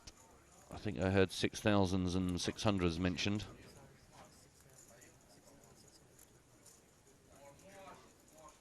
Get confirmation on that as soon as possible. There you go. 6,600, yeah. Yeah. All I heard was system. I just heard lots of S syllables against system. That's a good guess. Well worked out. He's got a funny accent, this dealer. I think he's from Australia or somewhere. He's lost his tash though. Yes. Do you remember earlier in the season, Yeah. JD? We missed the handlebar tash. Yeah. Wow. Another 5 and another club. So by no means a brick. Again, an anti-brick of a card. Yeah, this pot getting serious now. More than 21,000 in the middle. Yeah. Just on the back of me saying I can't imagine anything dramatic's going to go particularly bonkers here. But this is one of the bigger pots we've seen forming.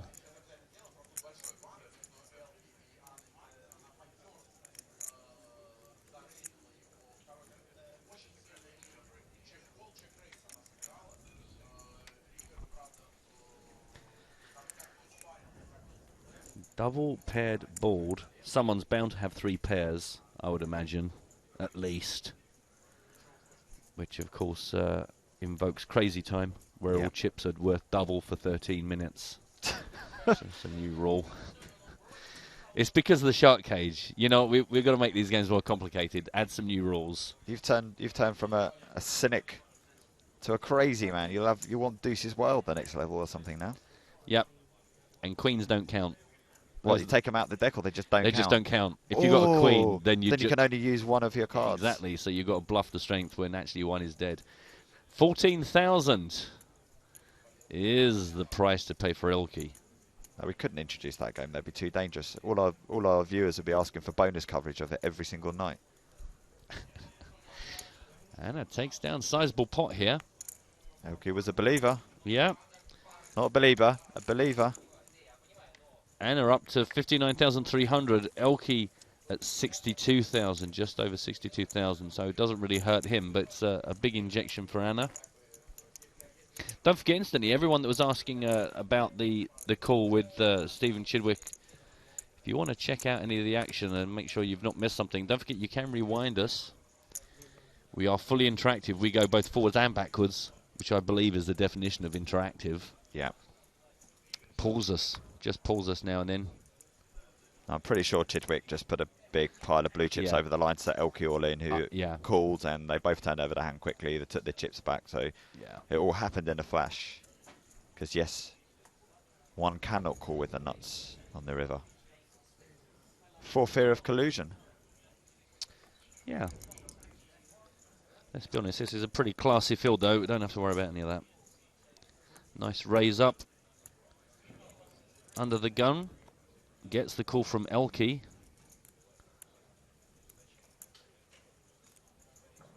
Round the table it goes to our big chip, Hendrik Latz. He is going to get out there on the button. He seemed tempted. He did, didn't he? But there's still the blinds to go. Anna and Alexandra. Alex is going to come along.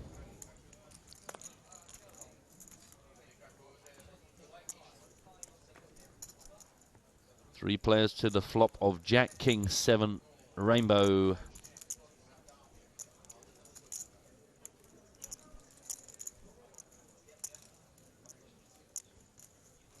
Pretty fast check from Emil there, round to now.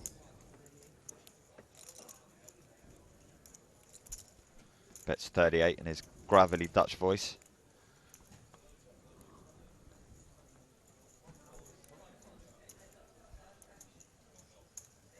Yep, call from Elke, fold from Emil.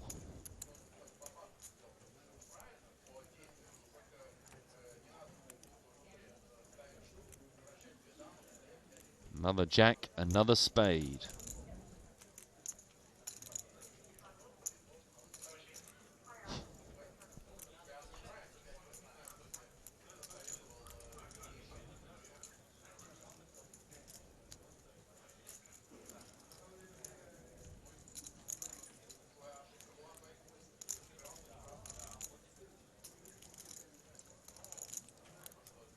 Noah's checked to Elke, who now bets into a 15k pot.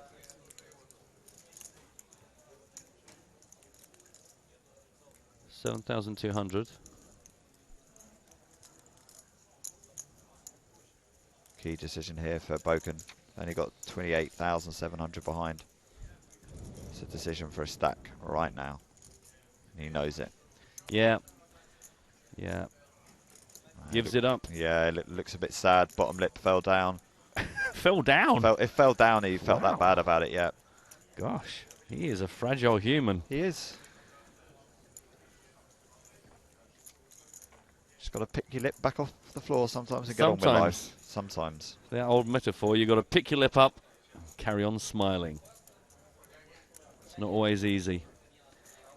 Chloe's on our Twitter feed saying, I feel like every other player is checking their Facebook or Twitter intermittently. It's not exactly compelling watching. It's the way of the world, my friend.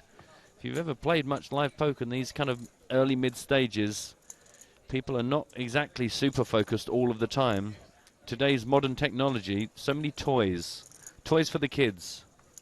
Back in my day, you just take a newspaper with you or a book, and that was frowned upon. Now look at it. People remotely playing their PlayStations. You can do that now? Yeah.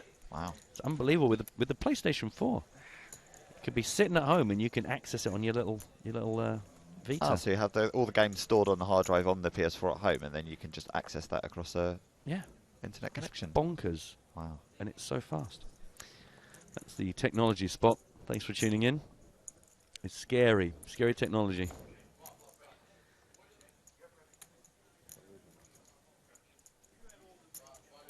Although it's hard to lie to the missus that you're not having fun when suddenly the PlayStation fires up in the front room on its own. Now the EPT is coming to a close at the end of this, but the UK EPT is going to keep you going. We're going to be there.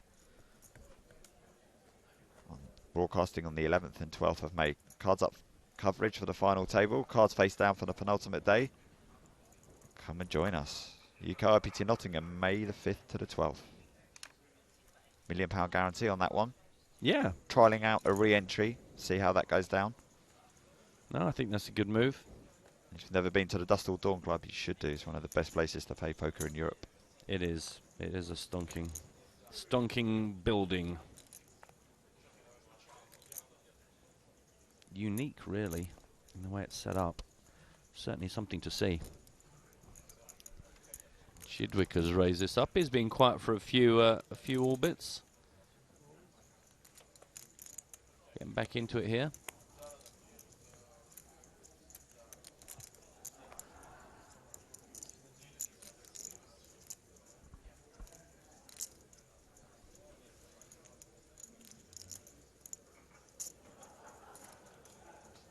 Mike Pizzotta's called. He's been relatively quiet, but he's in reasonable position. He's just a bit under the average chip count, but meanwhile, no, on the back of that previous hand where his lip fell off,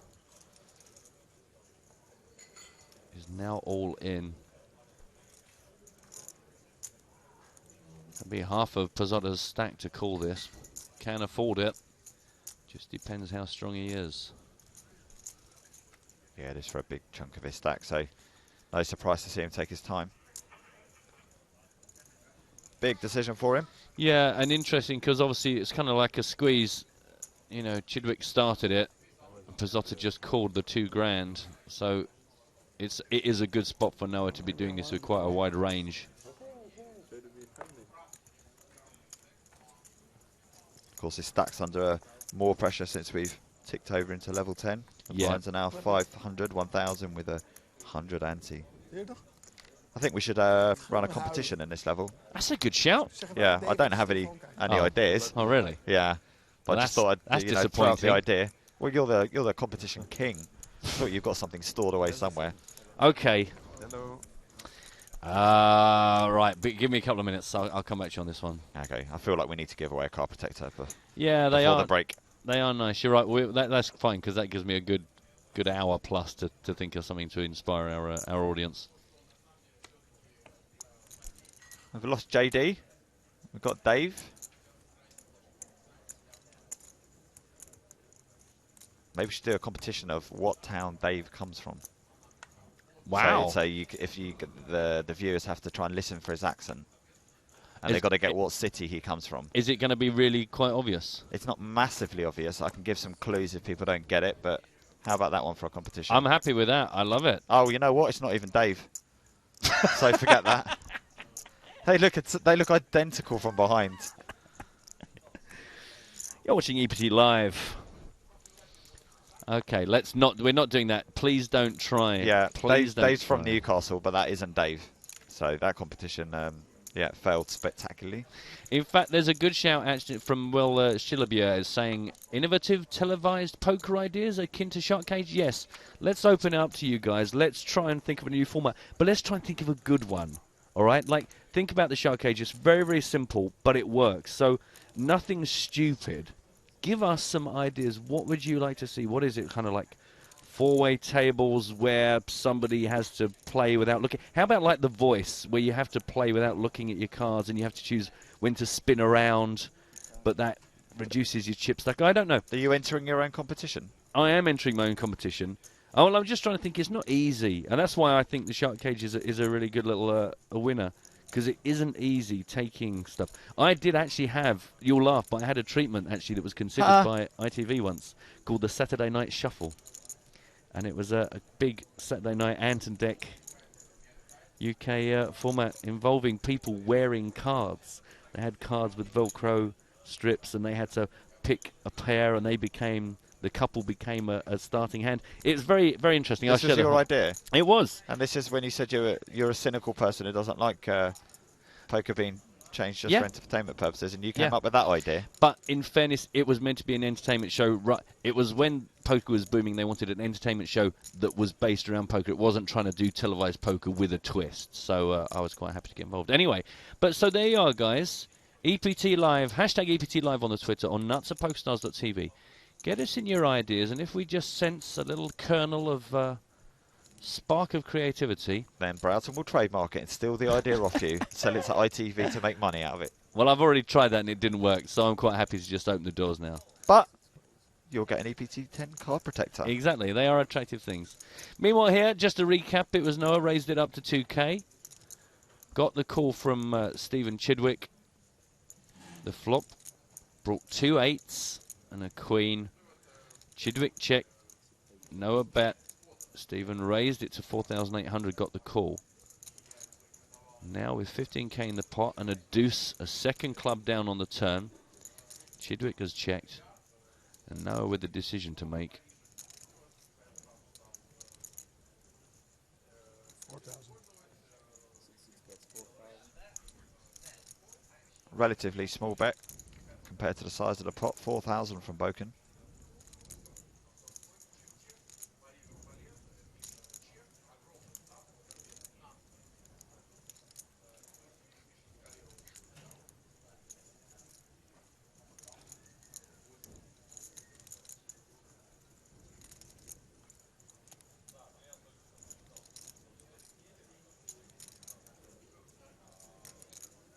How much do you have behind? Chidwick's asking Boken how much he has behind.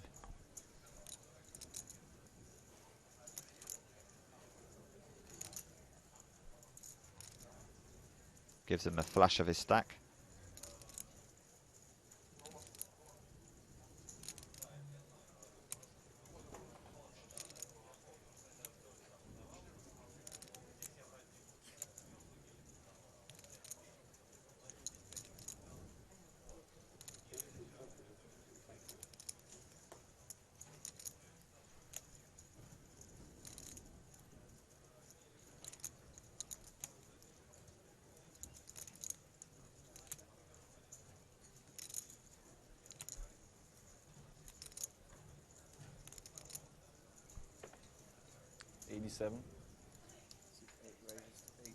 Just over the minimum raise from Chidwick. Doesn't need to be much more with Boken's stack if he wants to raise, then the minimum pretty much does it.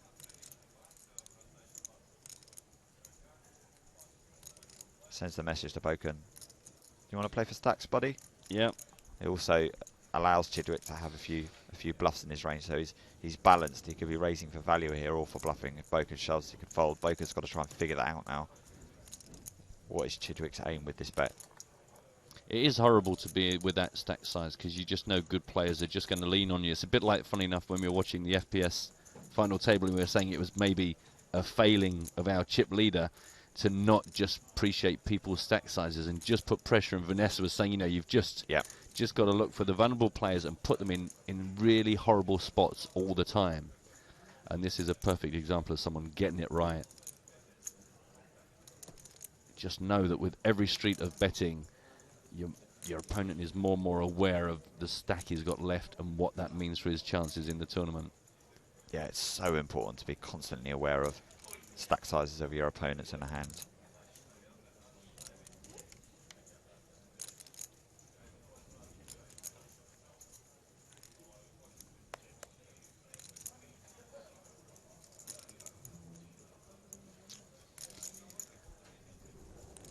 Well, his lip hasn't fallen off, but he is not looking particularly happy.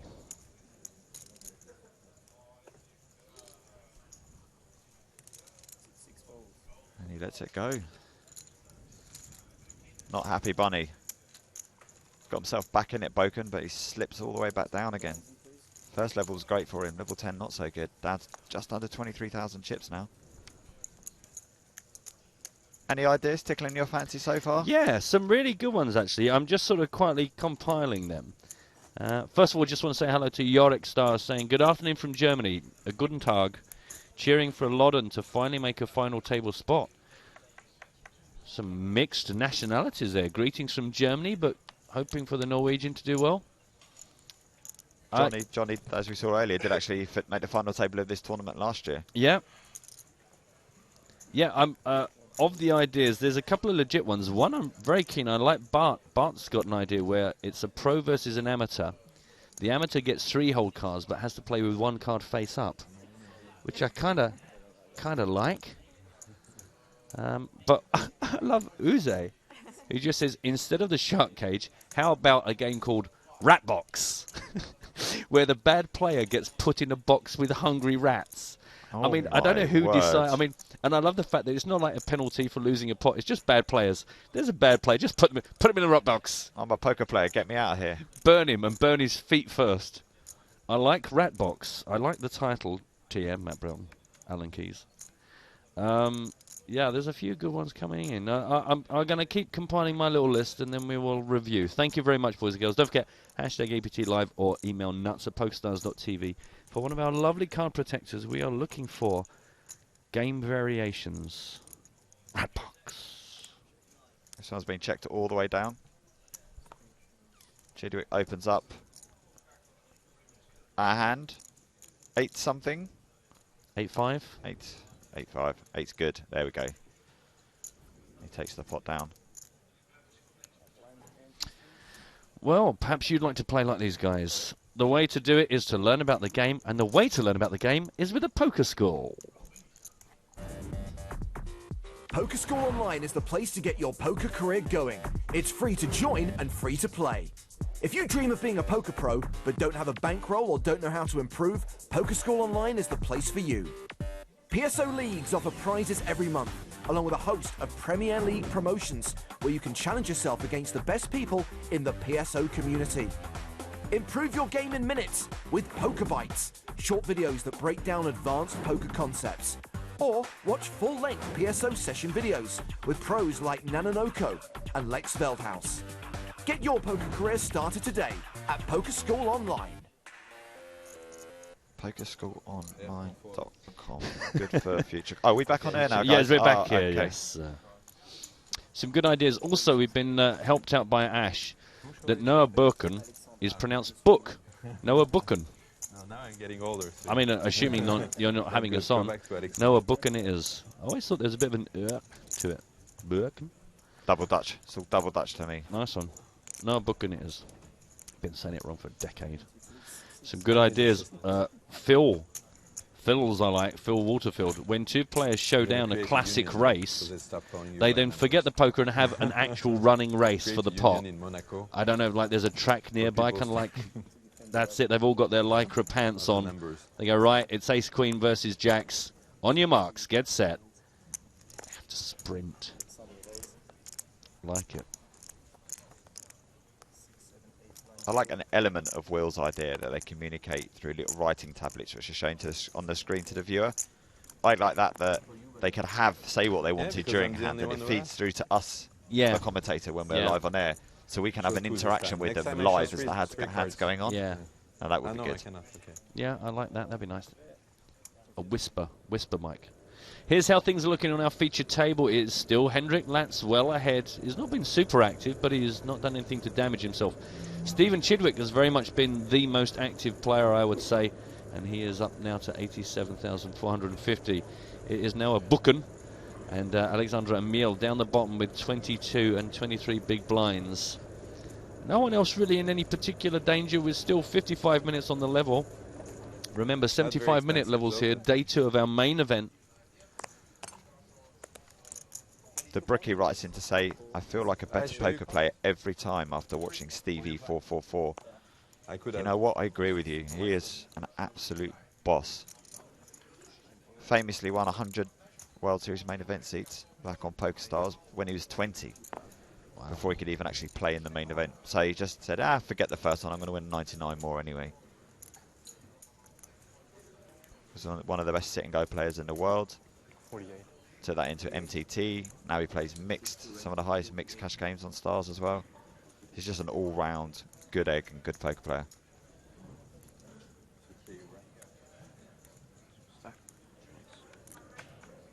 Apparently you've got perfect pronunciation there, Matt. You're a good boy. Thanks, thanks. Thanks, Ash. So Elki's opened this one up from the button, minimum.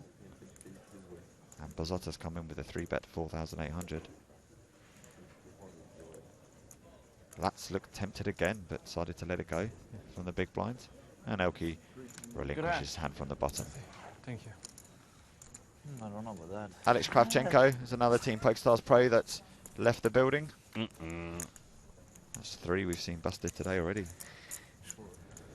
Yeah, well, you said it. You said it earlier on, actually, didn't you? Is the day ones are kind of survival. Get to day two where you can actually start to play in a way that sets you up for further success. So it's not surprising to see people actually perhaps pushing their chips a bit further on day two. Word on the street is that Latz may have come in today as chip leader. He's now been eclipsed by David Kitai, the Belgian EPT Berlin champion from a couple of seasons ago. Okay, ready? Looking good for another deep run. Go.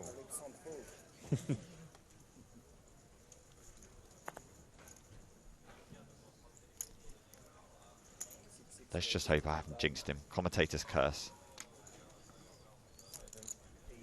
Matt's got a good one. Remember, we're looking for new formats. An ace of spades on the flop, turn or river, causes all hands to be folded and the chips left in the middle for the next hand. Ooh. Yeah. I like that. So then everyone's going to be playing. The more goes in, you've got balance. Do I want to get involved in the the chips if I've got, like, you know, 7 deuce off, or, you know, etc., etc. I like that one, Matt. That's good.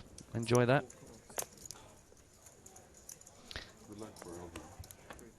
Thank you, seat 5. Three-way action here.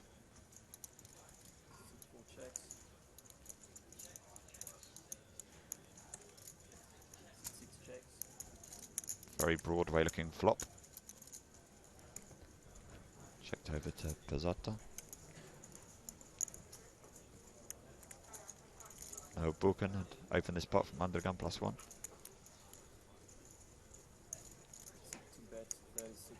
Decided against c-betting.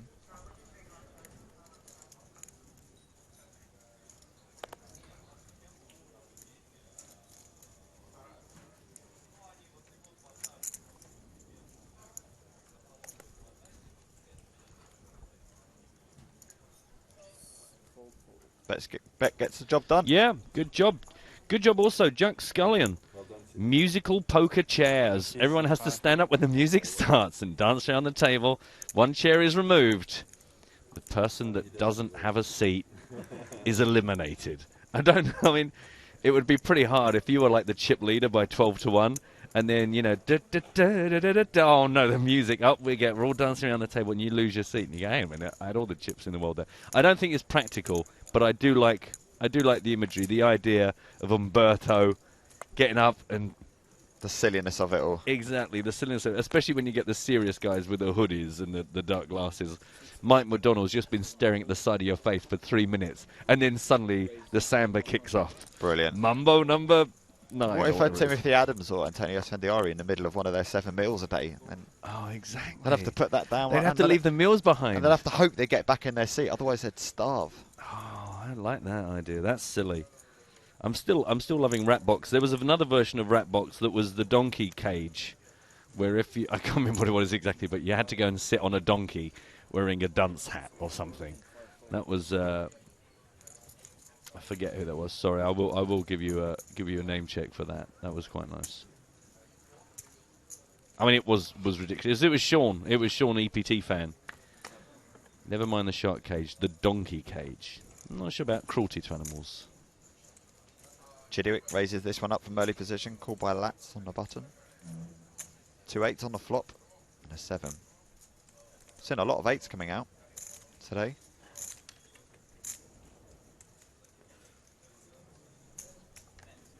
Yeah, you're absolutely right. Another quite nice idea was that you have a token where you can block the river.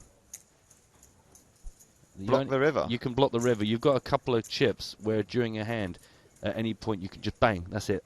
Hand is over. Just stop the game where it is there. So you've got to decide. Are you still allowed another betting round without the river there? So you could try and use that as a bluff. You could pretend that you've already got a made hand and you don't want, say, a third club coming on the river.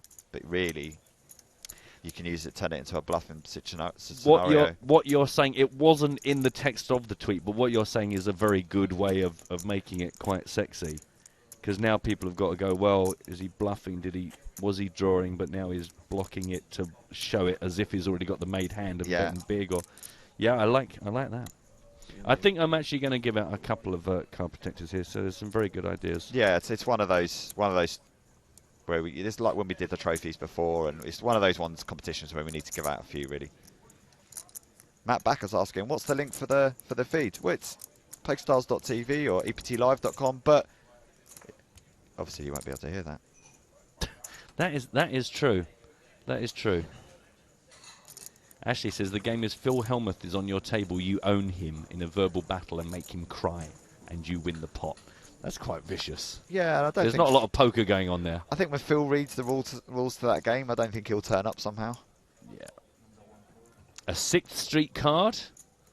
Like that. That's nice and simple from D. Wild and reverse. 1 wild card face up for all to use. Normal 2 cards face down. River then turn the floor. Yeah, I kind of like this. There's a lot of kind of quite sensible ideas. A lot of sensible ideas. We'll let this run for a little while longer. I think I'll do it for another couple of minutes, and then I'm going to award a few card protectors to some good genuine ideas and some good silly ideas. Thanks for playing along as always. We always appreciate it. 45 minutes left on level 10.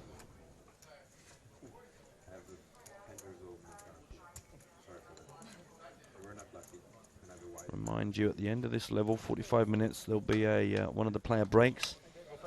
Joe and James will be taking you through a couple of levels. And then myself and my colleague Mark with a C-Conv. He's in our keys. Alan with 2 L's. Yeah, really quite still annoyed we didn't get to meet a genuine Alan Keys. I'll survive. Elky's been pretty quiet. Gonna make a min raise here.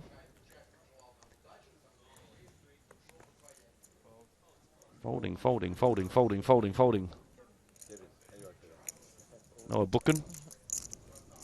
Bookin', Dano. Just rolls off the tongue now, Matt. He does. He is all in.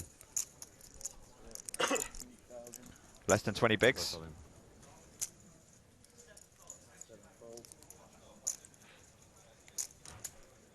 Very nice 3-bet shoving stack. Yeah, and Elky's one of those players. Pretty good to shove over the top. You think he'll be opening quite a lot and quite a wide range of hands. Like this idea from Vincent, each player is given a token that can swap any card on the board. The token is then put into the pot. So, of course, when you win the pot, that means you've got more opportunities to take out a blank, you know, or maybe a danger card. You're playing the kings and the ace comes down. You use your token to get the ace taken out of that flop and replaced. But do you only get 1 token? 2, apparently. Apparently, those are the rules. Oh, okay. Oh, no, you're right. No, it was 1 token. 1 token. How early on would you use it? I think that would work in a TV sit and go format rather than an MTT.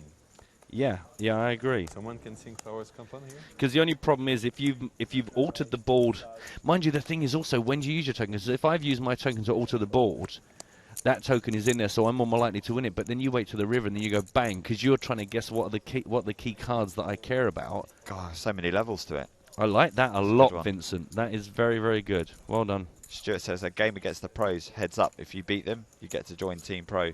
Well, that's not a game. That's real life, my friend. Instead of saying play for roles, it'd be like play for contracts. Exactly.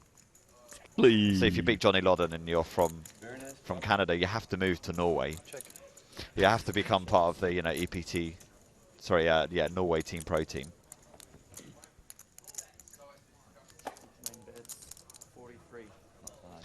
The button says 1H.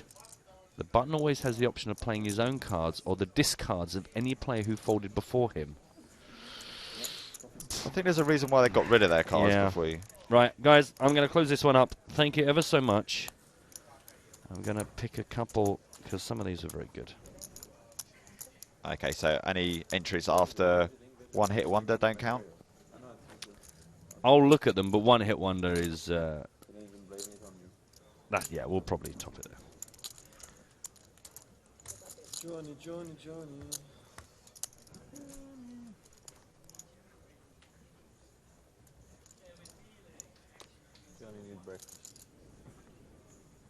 Chips and Mitch just written in. I work with a guy called Alan Key. He's our facilities man. If you leave your office keys at home, he's your man. Hey.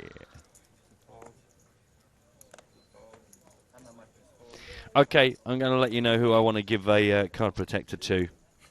Sorry, mate. I am going to give out... My absolute favourite is Vincent Jenkins with the token that swaps out the cards, because I think actually that would be very good. I think there'd be a lot of levels of strategy there. So that's a token for Vincent Jenkins. Also, Uze with the rat box. I just like the idea that any bad player gets put in a box of hungry rats. Don't hurt the rats. You're an evil, evil man. I also liked Matt's with the ace of spades appearing at any point, ends the hand, and all those chips stay in that pot for the next hand, because I just think that would just... Are you giving him one as well, or are you slow rolling him? I'm giving him one as well. So that's three tokens. A massive thanks to everyone else. Also like Jack's musical chairs, also like Phil's classic race, but I have to be harsh. So congratulations to Vince, Matt, and Uze. Don't forget, the way to make sure you collect your prize, follow at EPT Live. So follow at EPT Live, Vincent, Matt, and Uze. We will follow you back, get a direct message going with you, and we will get you your gorgeous card protector. How about that? 3 card protectors in one competition. We are generous. Thank you ever so much, everyone that played along. And as Ash points out, a lot of these ideas sound like massive fun.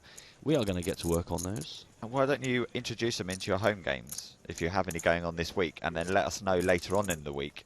I want to hear some good stories from these ideas, from these games. I think that is a brilliant shout. Yeah, have a go at that. Well, actually, not the rat box one. Leave the rat box one. I would also suggest Damn it, that's the one I was hoping they would use. That is not going to be a good idea. But I think some of those are good. I really like the idea of the token, and I do like the idea that you nominate a wild card. You could even just chuck a joker into the pack, or a couple of jokers. I mean, you need to experiment. Maybe any deuce or any ace, a key card, if it appears, bang, end of the hand, start the next hand, but all those chips stay in the pot. Because can you imagine that? Because then you're actually trying to avoid that ace, I suppose, aren't you? That's quite a good shout. That is. And also it just means you've built some massive pot, and the river comes down, and it's the ace of spades, and you're like, ah! Well, but if you've got the ace of spades in your hand, you know it's not coming out as well. That's true. So I like that. I think there's some very good ideas there. Well done, guys. As always, you have impressed us with Phil Waterfield says, no! Shortlist reject. Heartbroken. Hashtag we'll try harder. See, I love that positive message at the end. That was the classic race idea, Phil. Again, props to you, but I'm sure even you can appreciate that there were perhaps some better ideas out there. Well done to Bart and Jody, David, Jack as well, Colm. Some good ideas. Good ideas. So Chidwick won the last pot with a 3-bet. This time he's opened the pot. Big raise. 3,300. More than 3x. He's called the raise. There we go. He was in the cutoff. Right. Okay. Bazzotta. Is it Bazzotta? Yeah. Oh no, Casanova. he's folded. He's folded. Casanova has called this. Casanova. There we go. Yeah. Ace 9-3, 2 clubs. Check, check. Chidwick's got a right old stare going on, hasn't he? Yeah, people were commenting that on their stream at the last couple of events where he's gone deep. And someone else came in the booth and knew him and says it is a tactic he used to try and intimidate more recreational players. Yeah. It's not as in your face as Mike McDonald, but it's like you're always aware that he's there and looking at you.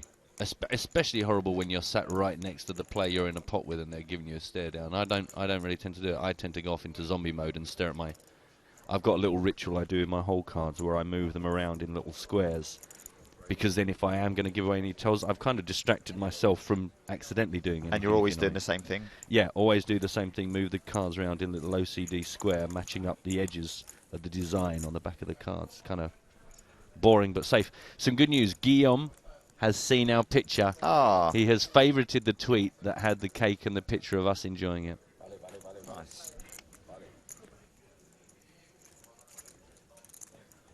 Check out APPT Macau as well if you're in Asia or anywhere nearby. May the 14th to the 25th. So the EPT season may be coming to a close. We have UK IPT Nottingham and APPT Macau coming up. A couple of big guarantees as well there. A juicy high roller. Always go down well in Macau, those high rollers.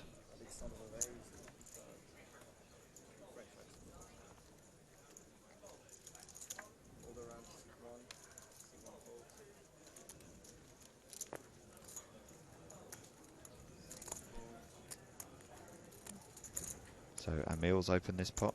Min raised from early positions, folded all the way around to the blinds. Hendrik Latz being quiet today. Yeah. And he moves all in. What? Yeah. All in from the big blind. It's effectively a 20 big blind shove. You have a Emil. pair? That's what he's Do raised you ever with. speak? You can smile. Don't tease him. He's doing his poker thing.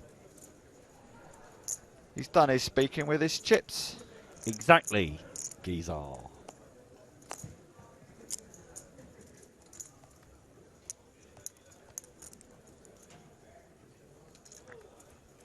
And he decides to fold. Yeah, you're nicer when you smile. I had a pair. No? I had a pair. You have 3? 5. Okay, when you do that, thank you. Bye, Kevin. You dealer, this one's broken. See you, Dave. Always nice to see you, Kevin. Number 0. Yeah, yeah. Dave from Newcastle leaving the table there.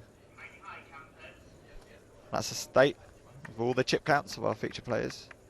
Feature table players. Emil's the short stack now, 17,400. Noah Buchan still in the danger zone. Danger zone! And that just shows you where their chips have gone since the start of the day. Chidwick had a fantastic day so far. Up 63,000, almost 64,000 from the start of play. Not bad. Not bad at all, but well deserved, certainly. Vincent is very pleased to have won his token, and he said his card protector is definitely going to try his little token idea. I'm liking that. I'm going to take this little piece of paper home with me, and in my next little home game, I'm going to suggest some of these. The only thing I find with some of my friends, they're very hardcore, and if you ever try and do anything silly for fun, they get quite, oh, no, you've just been stupid, just ruining the game. No, let's crack open a beer, play a little bit silly. Have a bit of fun.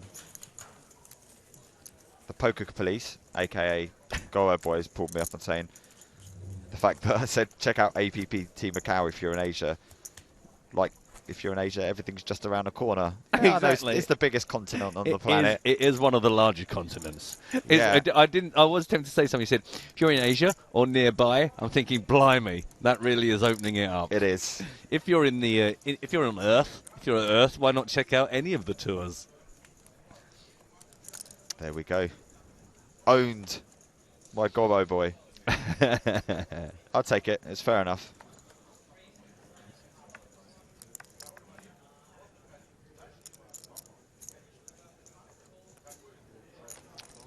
£10 p.m. in Sydney from Ellie Basic, who got involved, I seem to remember, in the chip game the other day.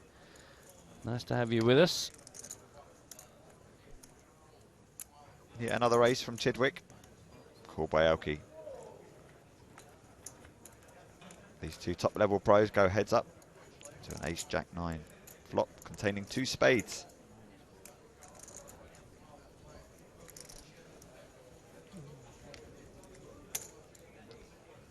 Blap. 6,400 in the pot, a bet of 4K.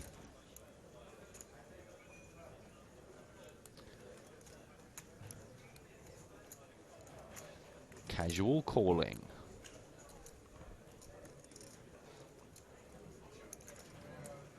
Eight of diamonds.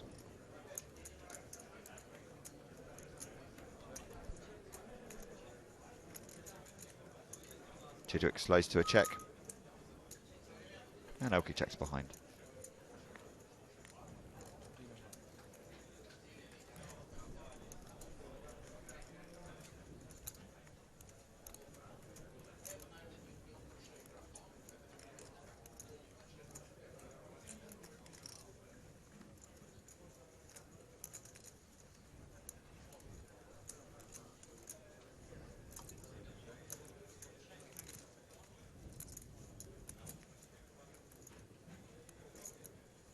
Chidwick check once more.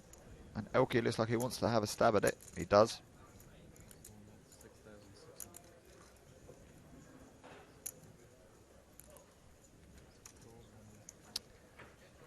Not this time. Thank you. Can't win them all.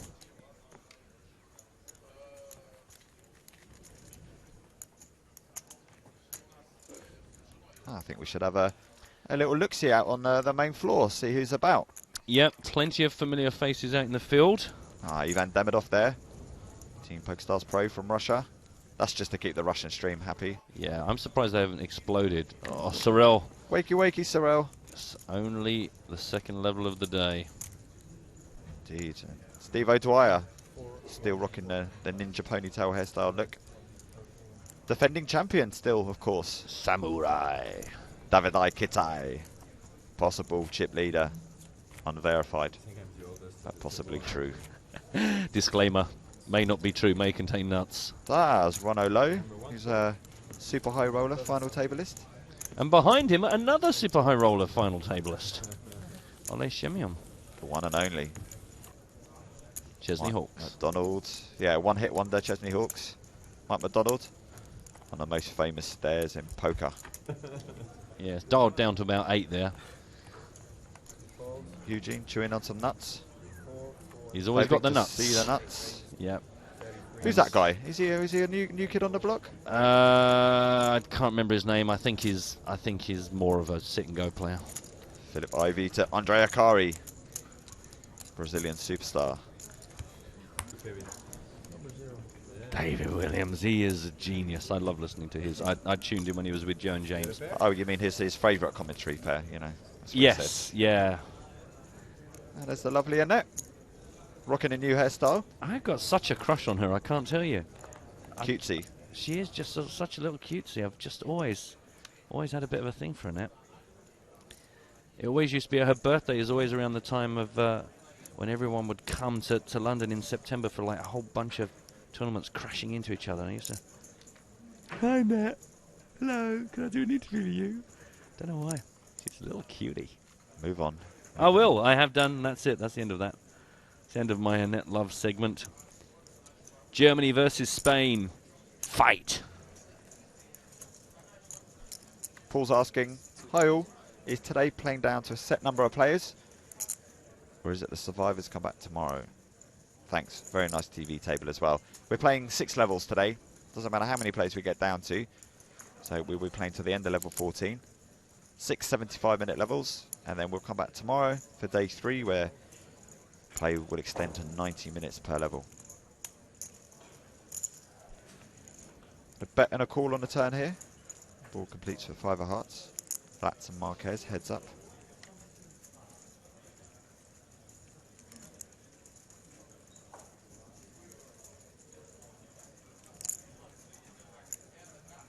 Very strange tweet has come in about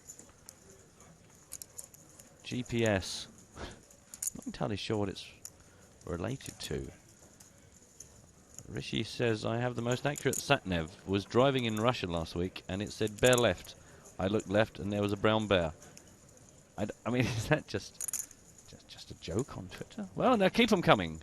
Hashtag EPT Live or nuts@pokerstars.tv. Not entirely sure if that was triggered by something we've said, but thanks very much for sharing. Bet of 6,700 from Ana Marquez on the button. Check from the flop. It was Hendrik that bet out after that queen came on the turn and got the call, and now Anna has taken the offensive. Neither of the two flushes have formed. Just looks like a call from Lats here. Gonna see some bad news. Yep. Queen. 3 of them. Yeah, trying to work out, maybe, I don't know, what did Lats have there? Maybe just, I don't know, that check on the turn, sorry, on the flop, the check on the flop makes you kind of wonder. Sort of average pair maybe for Lats. Bit of showdown value, just one of those sort of fingers crossed that the scare cards actually didn't hit the opponent. That check maybe set it up. Being asked if Joe's playing in the main event. No, Joe's... That's funny. Yeah, exactly. Yes, Joe's not playing in the main event today.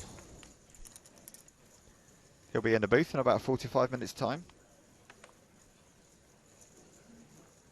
Anna's made a great recovery up to just shy of 67,000 chips now. Yeah, just shy of the average.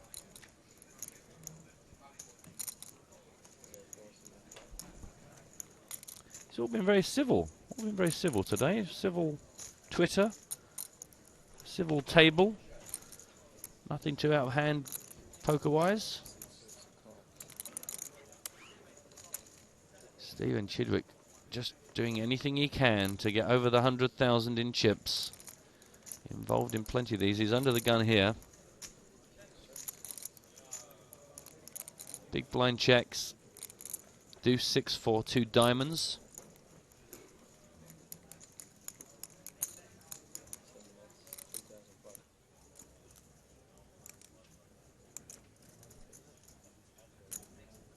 Chidwick continues and is called by Elke.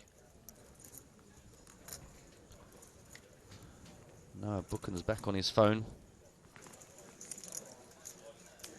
Just can't keep his interest, can we, at the table? This poker business, he's seen a lot of it now. Hello there, Sailor. 3 on the turn. Check from Chidwick.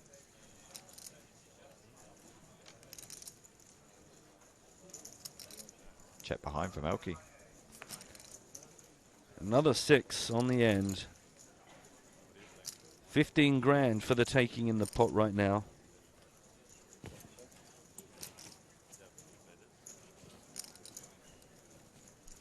Checked over to Elke once more, and he checks behind once again.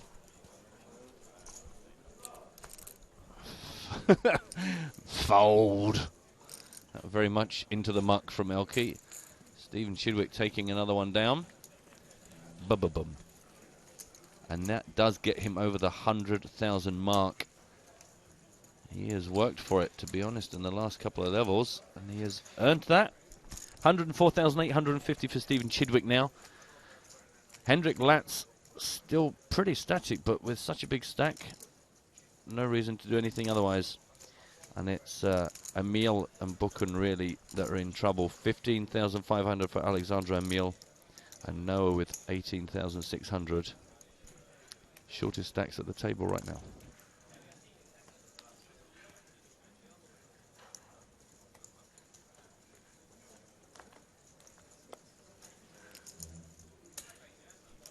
Johnny. Here comes Johnny. Johnny's woken up.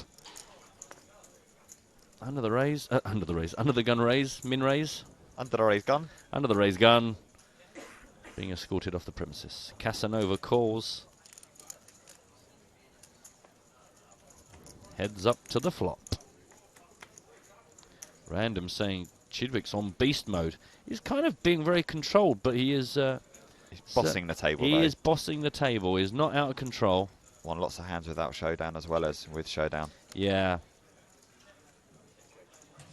Yeah, it's a good spot to be, isn't it? People know little about you other than you seem to be winning more pots than you should. Checkity check on the flop. Checkity check on the turn. Checkity check. Anybody want this? There's only really 6k out there, so I can't imagine anyone's going to get too creative, but every little chip helps. Casanova's going to have a little go at this. 2 grand. Snap fold from Loddon. Biff boff. Yep. Yeah, Johnny can't seem to get too much going for himself right now. But again, long levels, lots of chips, no pressure. Yeah, Johnny's still got 58 big blinds. No need to push the panic button. These people must have very exciting online lives. I couldn't check my phone as often as they're doing and actually have anything to do. I don't get that many emails, Mark. You know, lonely days. Aww. Twitter, really, it's a part-time love affair for me. We're being asked if this will be the feature table throughout the day or will there be a change later. Well, in 22 minutes when we go on a break, we will change our coverage to the serious table, the big TV table up on the stage that you will have seen for most of our broadcast. So this won't be the feature table for the rest of the day then, because this table will not be featured. Exactly. It'll be a shiny new table. I imagine we will not just transfer these guys up onto the top table. My guess is that we will actually feature a new bunch of players.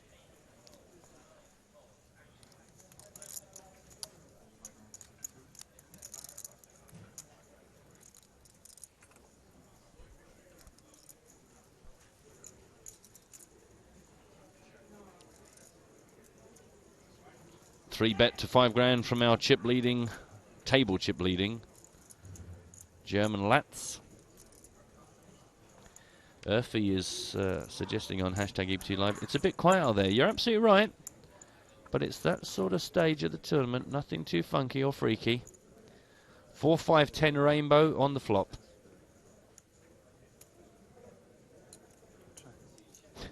Rob is saying, break at the end of the level, guys? I need to cram the rest of my day into a 15-minute window. Yes, we will give you 15 minutes to get your life in order, Rob. But do make sure you be back, because Joe and James, they will want you with them. Bizzotta's checked here, and Hendrik Latz has bet 12,400 in the pot. 3,800 is the asking price. It's an asking price that he's willing to pay. Buy. 7 of spades. 20,000 chips in the middle, up for grabs.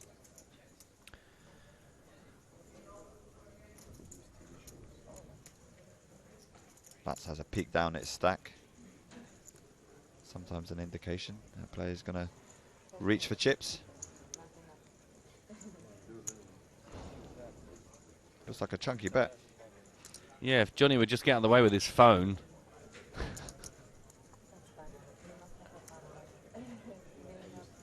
$10,500. Just over half the pot. And this is only going to get more expensive for Pizzetta. He's only got 49,000 here, so if he gets involved in this, he's going to have a pot to match his remaining stack.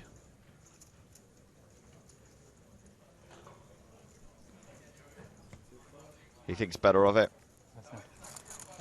Nice hand, he says. We just don't know, do we? It seems certainly from the way that Hendrik Latz has been playing that he'd probably been playing relatively straightforward. No reason to suddenly pick on Bizzotta just with air.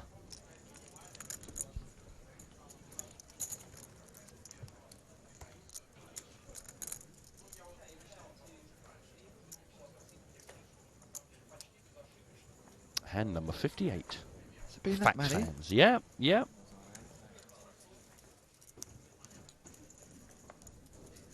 Look at those nails again. Just scary. How on earth do you get anything done with nails like that? I've never understood. You prefer the stick-on ones so you can just take off at the end of the day? What, me personally? You personally, yeah. Yeah, I find they don't do as much damage to myself. Pop them off. You're a bit of a scratcher in the night time. Yeah, that's me. And obviously with the nails on, just wake up just covered in scratches and If only there was a tears. four-way pot to save you from this conversation. Oh, thank God there's a four-way pot. Well, this was all about Anna raising up. Min raise got called in a few spots, as you can see. Now Johnny making the best of the small blind. Popped 5k out into the 8,900 pot as twas.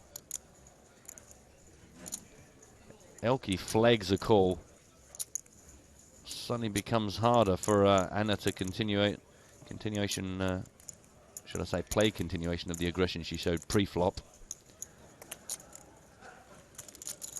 Nicked buying them. 2 players remain. Casanova is also out. Second heart, 4 of hearts.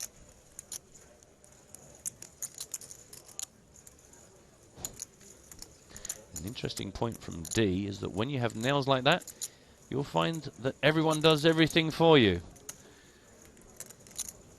I can believe that, D. Although in D's picture, I should point out that she appears to have normal human nails. 10k. Called by Elke. Second 8 on the river. Yeah, about as many in the pot as there is left in Loddon's stack. So to continue with this is going to be a sizable commitment. The The 8s again. What is it with the 8s?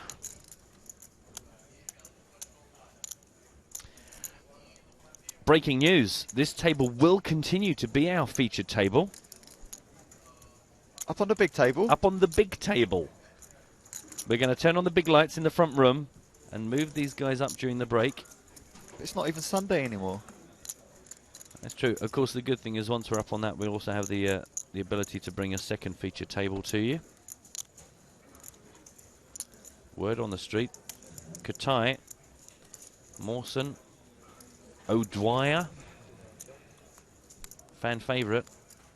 Yeah, Jonathan Karamalakis. Karamalakis. Not likely.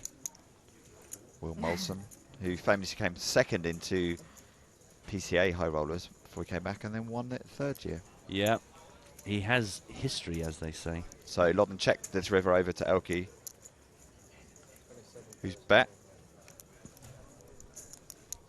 So there's 27,500. That's a chunky bet. Yeah. Into 39,000. It's enough to get Johnny off his hand. It's not been the best of couple of levels for Mr. Lodden. No, I'm sure. Yeah, I'm sure Johnny would rather forget about the morning's work.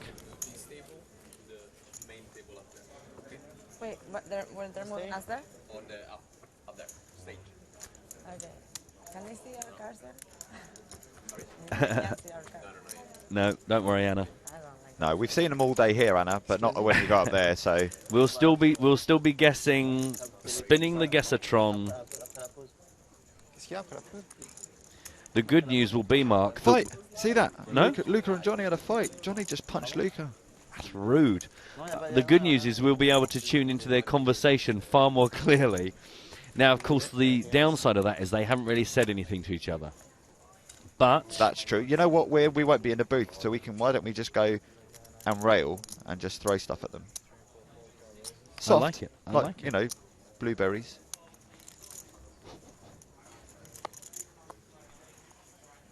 Yeah.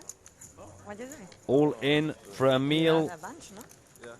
I gotta catch up. Yeah, about 15 bigs. Clock is ticking and he has made his move. Is he going to get a customer? Nope. Next hand.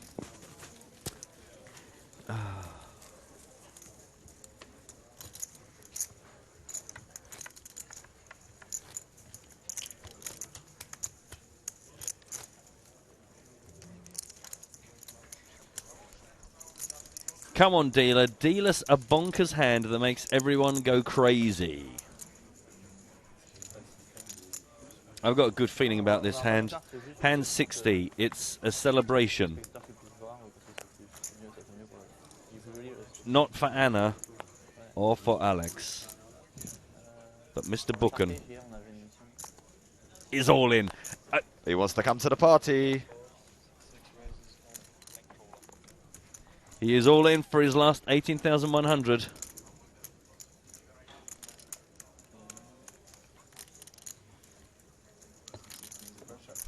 Oh, nobody wanted to play. Do you know what?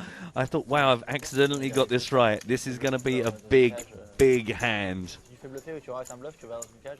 For Noah it was, because he's still in the game. Rob's written in saying, the comb, throwing stuff at players from the rail, question mark. What happened to the famous EPT Live journalistic impartiality? Hashtag it's a brick. I'll be throwing fruit at all the players. I'm not going to pick out my favourites. And I'll just do like a scattergun approach. Yeah. So just like bounce across the table. Exactly. Handfuls at a time. Just mix it up. Mix fruit. Another hand underway. Alex is out. Mr. Booken has got enough chips now he feels to play a hand legit.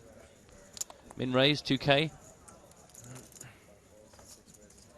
Chidwick's out. Lodden is out. Elke is out.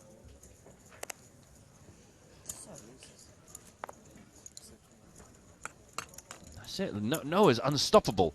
If only there were more chips in this pot, he would be chip leader. However, he is picking up the scraps right now. Just picking up blinds and antes.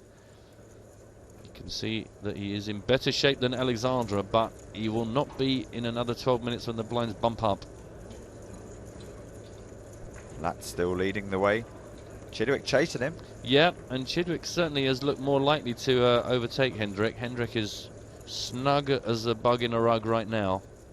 The rest of the field pretty evenly spaced, but everyone comfortable enough. Been a good level for Anna.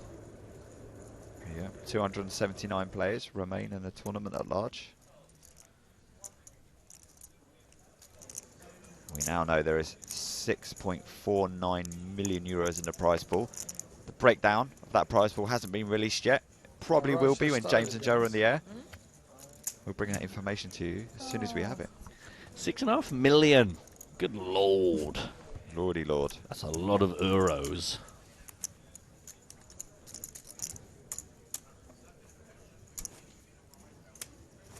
You could live in this town for a month with that sort of money.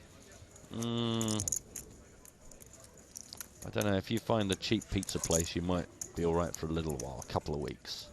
Yeah, but I'm not saying you have toppings on your pizza. It'd just be margarita. Just margarita. I'm going tonight. Rolls. All the rolls. All of them.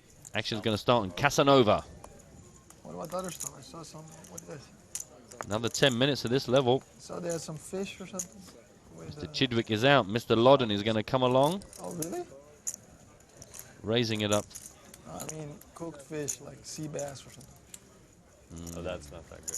No, Somebody just had the sole. The sole was bad, they said. So should just go for sushi. And the roll.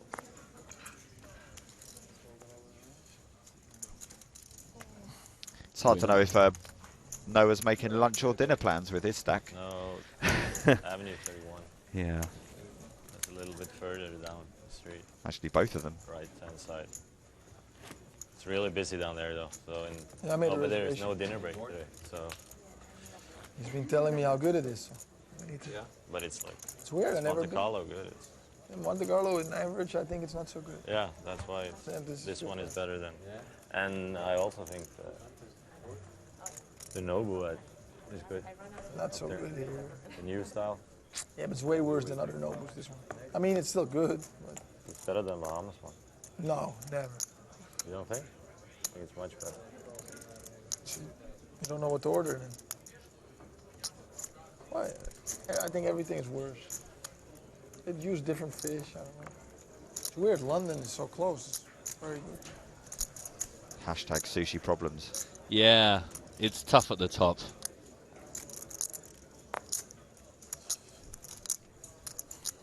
Just thinking about the strange experience we had of watching Mads Harper eating sushi.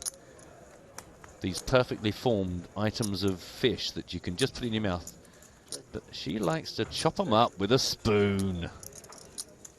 Have you ever seen such sushi eating as that before, Mark? Sorry, I was in my own little world. I know you were. I just saw someone taking a mick out of you on Twitter, so it's quite funny. Sorry, can you say again? No, that's all right. I was referring to Mad's sushi eating style. Of these, these things that are designed to just be picked up and eating. She likes to smash them open with a spoon. Yeah, California rolls and the like. They're cut into mouth-size morsels. You just pick up. But no, she uses one chopstick like a one knife. chopstick to hold it down like a live cat. And the other one to batter it. I don't think she understands like the concept of sushi, that the fish, even though it's raw, it's still dead. Yeah, well, you've got to be sure, haven't you? You don't want to take any risks. You can touch him for a little bit. You don't want that flapping across your table. I know. Let's make this table. What did he say? When will we finish there? Alexandra loves to play with other people's chips, doesn't he? He was helping Anna with the blinds earlier on. Oh, today, 8:15. 8:15? Yeah. 8:15. You'll be done before, don't worry. Confirming. Oh, confirming. needle. Nice needle. No. Was asked what time play ends I'll be today. done. Told 8:15, but don't worry, mate. You'll be done well before that. That's brilliant. That's like an 11-year-old going up to an 18-year-old at school and saying, "I could have you in a fight." Exactly. The short stack talking with one of the big stacks. Today, I mean, I would even bet you've had a starting stack against you. It's not a starting stack.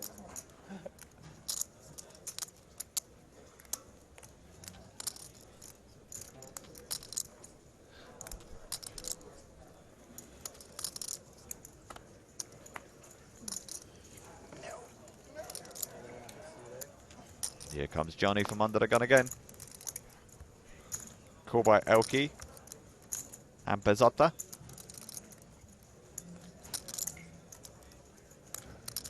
7 minutes left on the level, 7 minutes before break.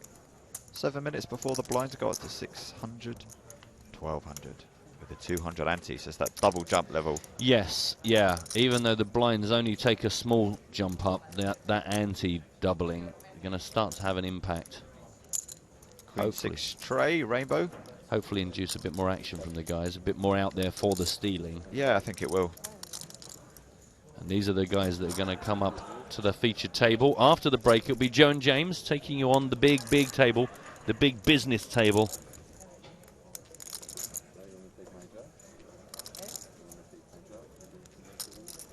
So Elkie calls, Lodden C-bet. Pizzotta thinking about it.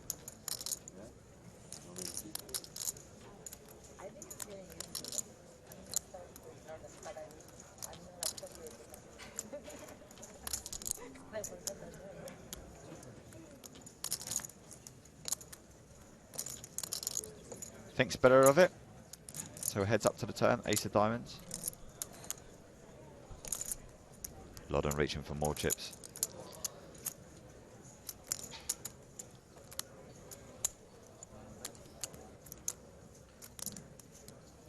$16,000 in the middle. Johnny bets, I think 11,700.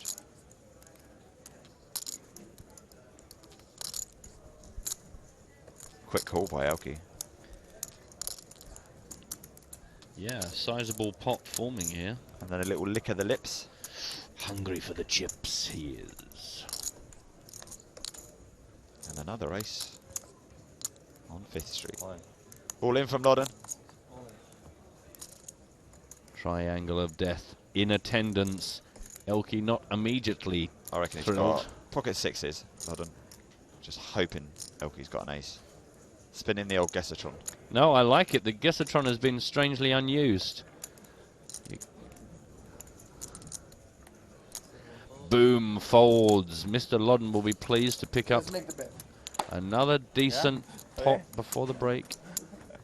Be interesting to see if getting these guys up on the big table will make a difference to some of the guys that perhaps haven't had much experience. I don't know if Pizzotta, Emil, Casanova, I don't know if those are guys that will have spent a huge amount of time on TV tables. It's about time to turn up the raise. Some love coming in for Elkie, but he lost that one. Rutger van Atka. Go Elkie, love to see you play. Well, you're going to be able to see him after the break as well, so come back with us. 5 more minutes here and then a 50-minute break. Joe and James will take you with these guys on the top table. Pre-flop, on the flop, on the turn. Bit of love for Anna as well. What? Yeah? You think you are? Joe and James are so big time now. They refuse to do commentary on their second so. on our webcast table. They won't do the webcast if table. it's not on the main TV set, sorry, we're not coming in. If there aren't big flashing lights and confusing graphics, they do not want to know. If I wasn't in the lead everywhere. Also, you got props to Phil Waterfield saying, talking of 8:15, EPT live free roll, hashtag smooth. I think you have just asked us for the password, Phil, and I think you know what we think about people that do that. Wait. You just wait. Just be patient. It was a good river for you. Yeah. Good turn, but the river saves you. Oh, you have kings. Noah, shut the fuck up and leave the table. Well, that's just rude. Please, you were supposed to be busted a long time ago. Make sure I'm with you on the next one.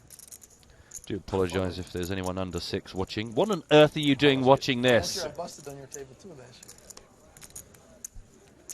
Someone said that Johnny had been quiet earlier on. Yeah. He's put his phone away. Bang! Back in the room. Playing that big hand with a Frenchman and speaking French to another player.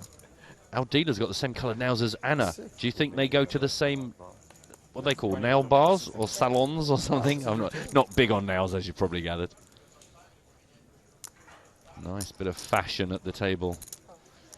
Well, he's been quiet, but Hendrik has decided to make a raise here. Casanova has called. Also not exactly one of the most active players here. Mr. Johnny Lodden. Suddenly woken up. Elkie. Everyone's going to the flop party and you're invited.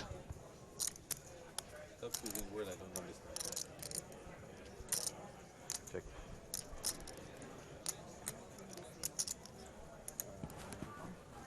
Little under 2 minutes left. Hopefully we squeeze a couple more hands in here before the break hits us. King 6-5, 2 clubs. Yeah, 4 where you'd like to think there'd be some action. And the sometimes subdued lats is firing out again. C-bet over the raise he made pre-flop.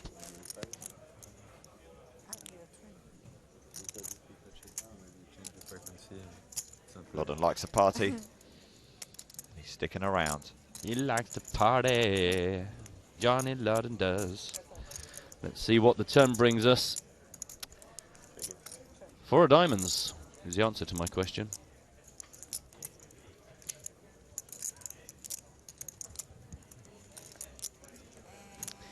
Things are slowing down. 3, 4, 5, 6 on the table. If anyone fancies filling in the end or front of that straight, perhaps the king is enough, but it's slowed down a bit here.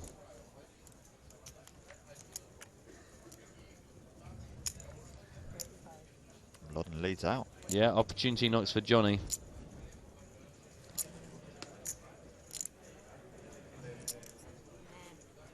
Ah, and Anna was all ready to run off to the break, but realizes there's going to be one more hand. Yep, 30 seconds left on the label. On the level. Quick shuffle, one more hand.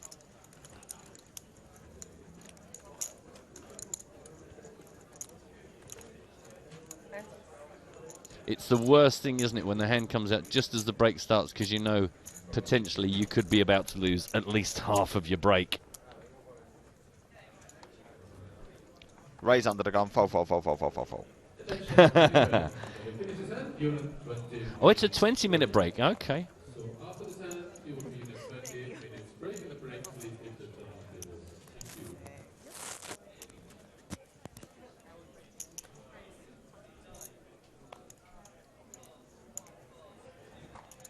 Chidwick's going to open the betting.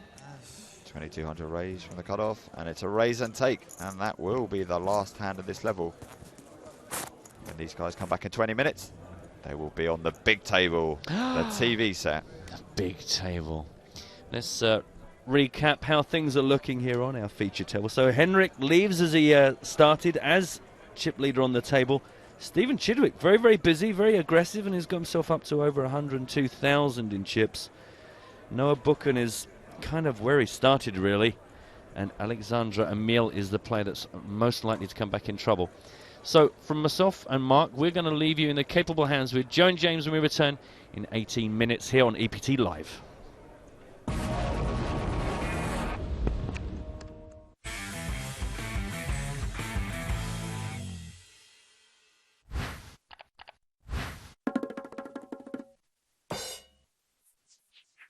Grzegorz the Warsaw Mikhailovich first discovered poker in the back of a bowling alley. He soon became one of the first online poker professionals in Poland, posting 8 consecutive winning years at the online tables. For Grzegorz, poker represents a freedom that wasn't always available in his beloved city of Warsaw, and it affords him the kind of lifestyle he's always dreamed of.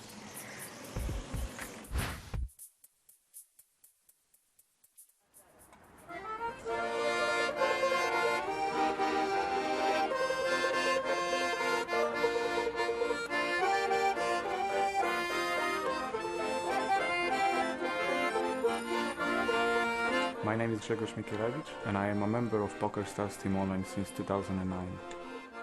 I live in Warsaw, and my poker nickname is the Warsaw, and I hope it shows that I am really proud of it.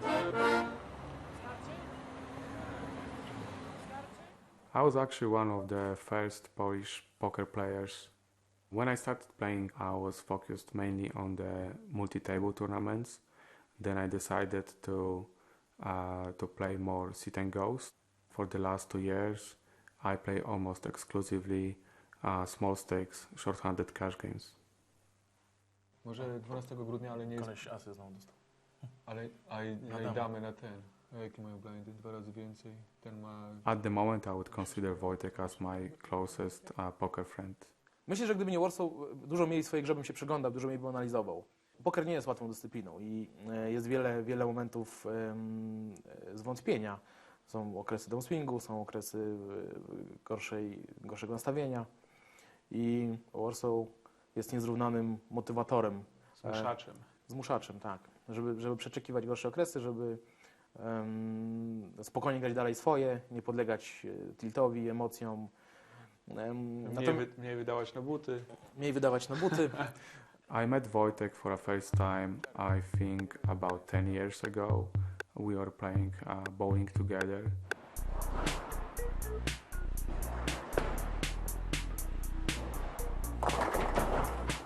I think bowling was introduced to Poland on the late 90s. I was going to the bowling center almost every day and practice. Warsaw w bowlingu miał zupełnie inną ksywę. Miał nick Dude. Od Pi Klebowskiego. We are at the bowling center. We are playing here a small exhibition game with my bowling friends. There is 11 perfect games between these guys, so they are very good. When I was playing a lot and I was good at it, I would love to be a professional bowling player. But because bowling was so young in Poland, it couldn't provide for a full-time job. I ja pamiętam, że przez jakiś czas, może nie teraz żyłem z bowlingu, ale nieźle sobie dorabiałem. A jak to wygląda teraz? Wiesz co, kiedyś nawet były większe nagrody niż teraz. Tak? 8-9 lat temu było w turnieju, można wygrać, nie wiem, 2-3 tysiące były za pierwsze miejsca, a w tej chwili mnóstwo turniejów jest tylko, dajmy, 1000 zł za pierwsze miejsce. 1500. I think after about a year, when I was playing bowling less and less, I started playing more online poker. Warsaw na pewno jest jednym z pierwszych, może nawet pierwszym graczem pokerowym, profesjonalnym online w Polsce. For me, poker is a symbol of freedom, and I think this is something I definitely couldn't do like 20 years ago.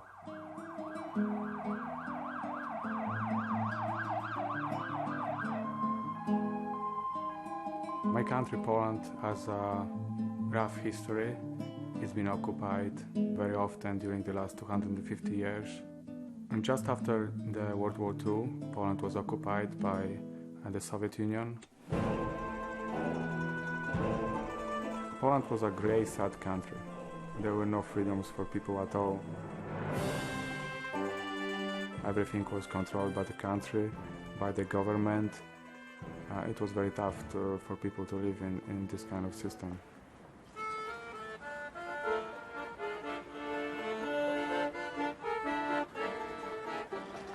There was no such thing as a professional poker player. Maybe some people thought that they are professional gamblers because there were few casinos in Poland open, but this has nothing to do with what we can call now a professional poker player.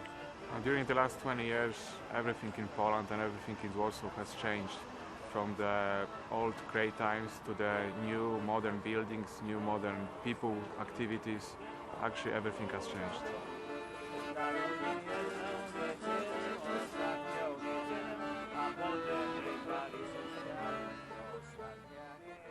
No a jutro wyścig z Jurim. Coś mi nie odpisywał na SMS-y ani na ten, ale mam nadzieję, że... No może ja przyjdę rezerwowo, w razie czego ja pojeżdżę z tobą.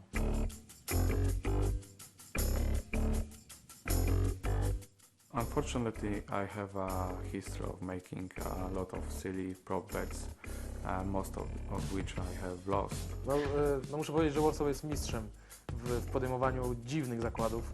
Zdaje się, że 90% zakładów przegrał. No, może nie 90. We are in Blue City, that's the shopping mall in Warsaw, and we are at the go-kart track, and we're gonna make some challenge against Yuri. We're in a go-kart center, where one of the poker players is about to get demolished.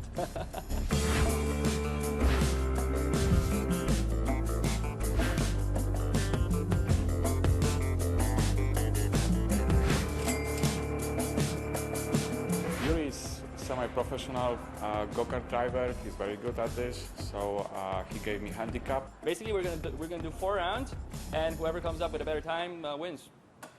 Welcome, race fans, to today's event, Yuri versus de Warsaw. Winner takes all. Ready, set, go! And they're off. The Warsaw takes the early lead. He's sharp, he's focused, he came to play. He certainly doesn't look like the underdog right now, but look out. Here comes Yuri. He's moving at an unbelievable pace, and oh, Yuri wins the first race. The Warsaw isn't giving up. Here he comes barreling down the straightaway. What a turn. Yuri is struggling. He takes the turn wide, and oh, beautiful recovery. Yuri wins the second race. I'm losing by 1 second. I can only lose by 0.3. I'm struggling a little bit at the moment. In the third race, Yuri starts out strong. And Yuri wins the third race. No more Mr. Nice Yuri. Now, this is the final race, folks. The Warsaw has only one last chance. It all comes down to this. Here comes Yuri again, and he's too fast, and Yuri wins! Oh. I lost by 0.3 of seconds. For not a professional, he's really quick. He's really quick. Yeah. Not quick enough. If I play cards like he race cards, I'd be a rich man. I think poker is a symptom of New Poland because it's this kind of a new activity which was not accessible back in the old times. So I feel really fortunate that this happened now and I can be a part of it.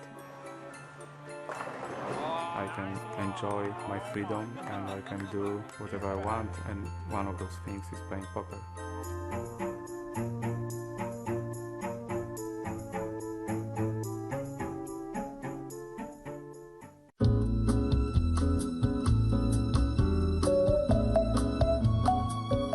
So, Barcelona, season 10. You know, they were asking if there's anything new we want to do this season. Yeah, we should probably have a meeting about that. How about now? Now? Now is not good for me. Okay, when is good for you? My agent handles my schedule. Okay, can I get your agent's number? My agent also handles my contacts. Obviously.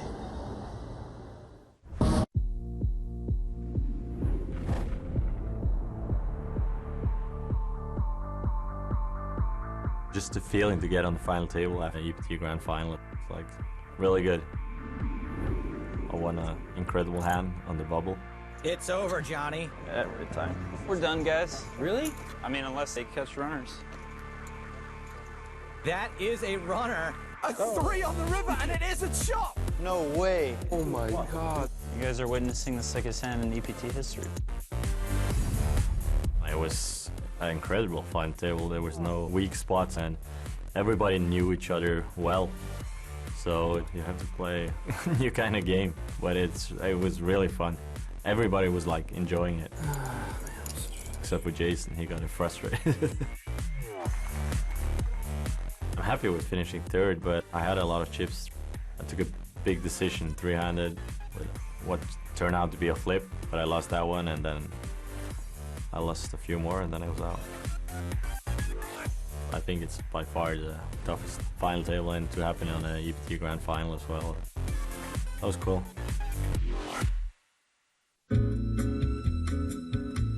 Okay, you got 30 seconds. Go. All right, here we go. Rambling on the Rambler. Terrible. Getting Metro on the Metro. Going nowhere near that one. No Spain, no gain. What is that? I don't know yet. Hang on a sec. Are you just coming up with titles and then working out what the feature is afterwards? No. Let me see that. Chewing the Fat with Random Team Pro. Was that a meat-related segment? No. Yes.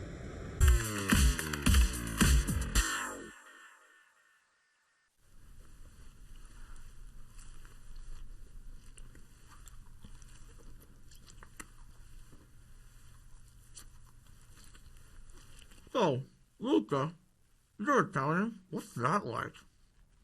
Sì, ma che schifo, però.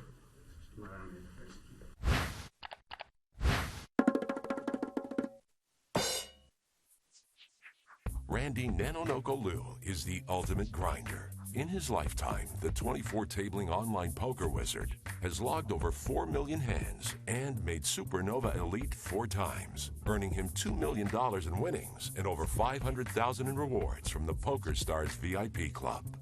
His relentless work ethic and intense dedication have produced one of the most incredible graphs in online poker history and made him a legend in the community.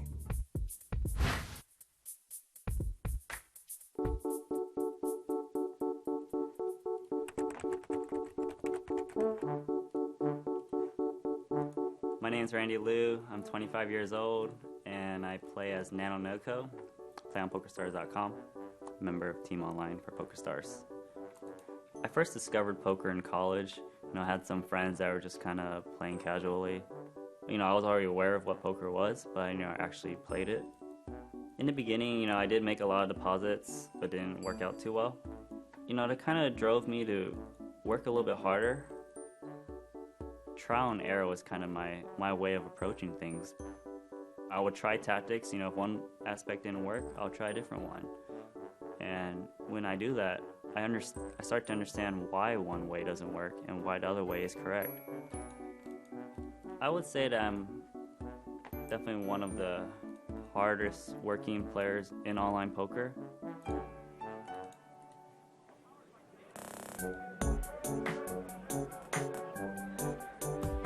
During middle school, ever since now, I've been playing competitive video games. I would used to go on weekends just, during when I'm in middle school, high school, be like, yeah, I'm gonna be out for the weekend. I'd go travel to like LA, which is 6 hours away, or I'd go travel to Seattle by car and come back the same weekend to go play these events. Not big prize pools at all, so I was definitely doing it for the competition.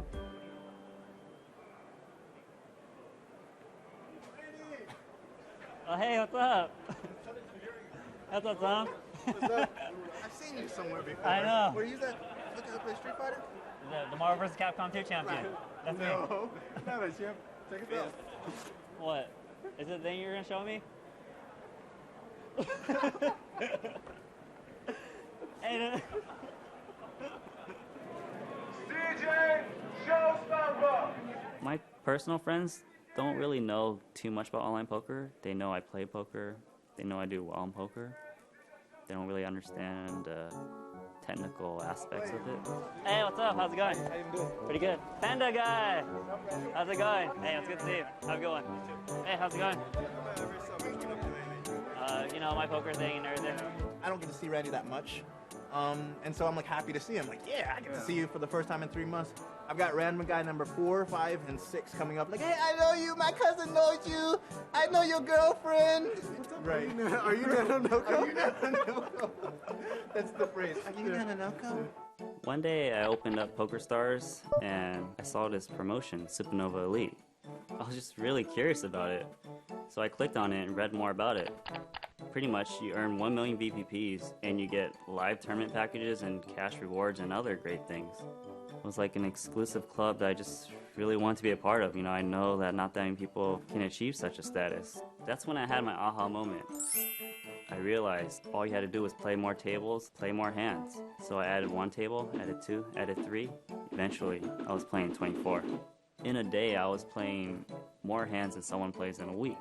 I was able to play mid-stakes, no limit, and do just as well as a high-stakes player.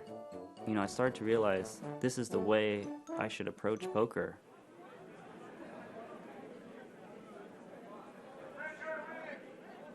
Playing competitive video games has definitely helped me transition to poker. Just having that aspect of trying to beat other players, I do the same thing in poker. When I'm playing each player, I try to beat each player. I try to figure out why am I beating each player, or what do I need to do to beat each player. Your mindset is the same for Street Fighter and the stuff, so I could tell what you were doing. I just didn't know how you were doing it. Even the same way you made people mad, I could tell they were mad online. So that's when I was like, okay, he's good. He's good at this, because I was like, okay, he's, what's that, tilt? You're tilting people. Whoa! How does he know a combo? Why are you cheap in every game? When Randy thinks about games, he thinks about it like, he pretty much asks you this. He goes, what's cheap, what works? And he sticks to that. If something's working, Randy's going to keep doing it. And so it's not surprising that he's using that for poker, because whatever he's doing is working, so he just keeps doing it, is what I assume.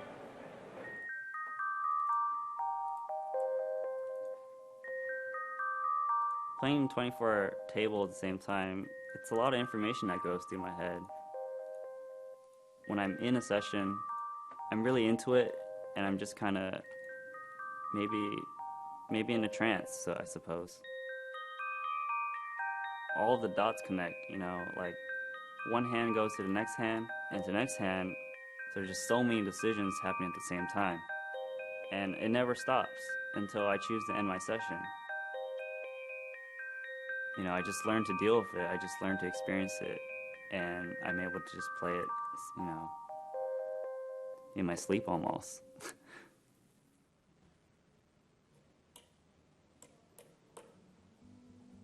I currently live in an apartment, and you know, I'm building a new house, which is going to be a custom-built home.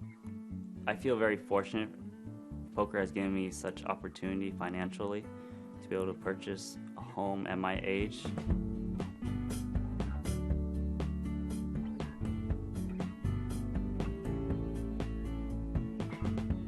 This is going to be the main area, just the kitchen and the dining room area, the fireplace is pretty much my entertainment area.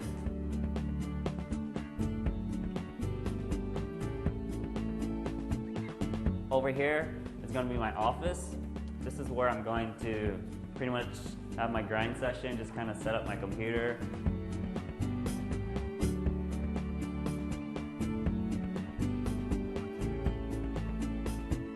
Just kind of seeing it build and just got to see each phase. It's really starting to get to me. Like, I'm going to be really happy actually when I get to move in. I think the most important quality that attributes to my success is just my work ethic. It's just believe in what you do and do it well and do it hard.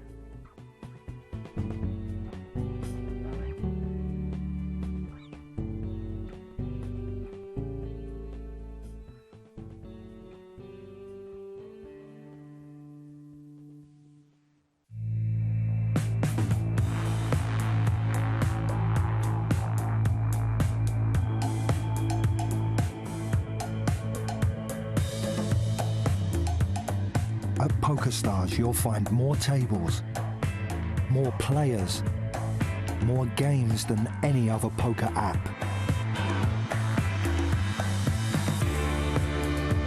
We are mobile. We are poker.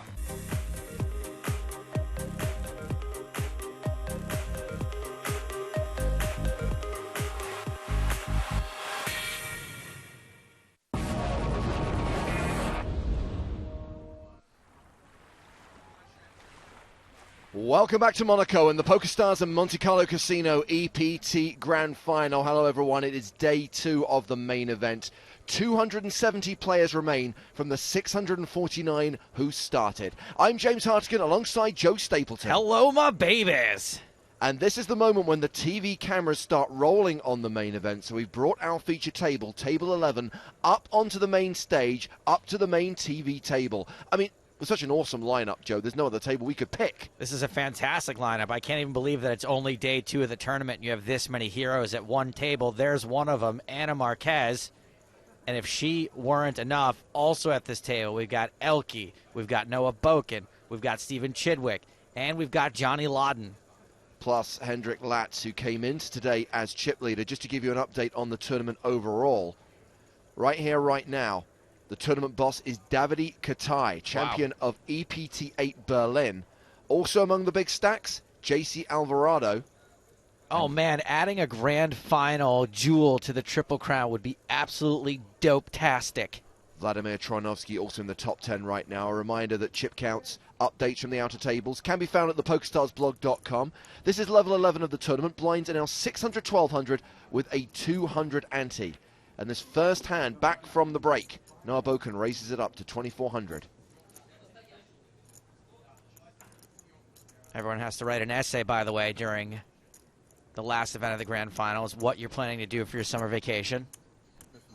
Johnny Lodner's 3-bet from the cutoff, re-raising to 5,200.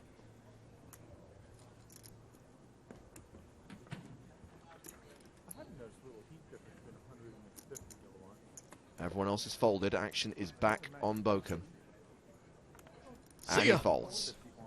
A reminder that we love to hear from you in the booth. Tag your tweets, EPT Live. Email nuts@pokerstars.tv. And we appreciate you being with us over the course of the 9 days of live coverage. We're bringing you from this year's grand final the conclusion of our historic 10th season. Any word on season 11? Is that happening? Because I got bills.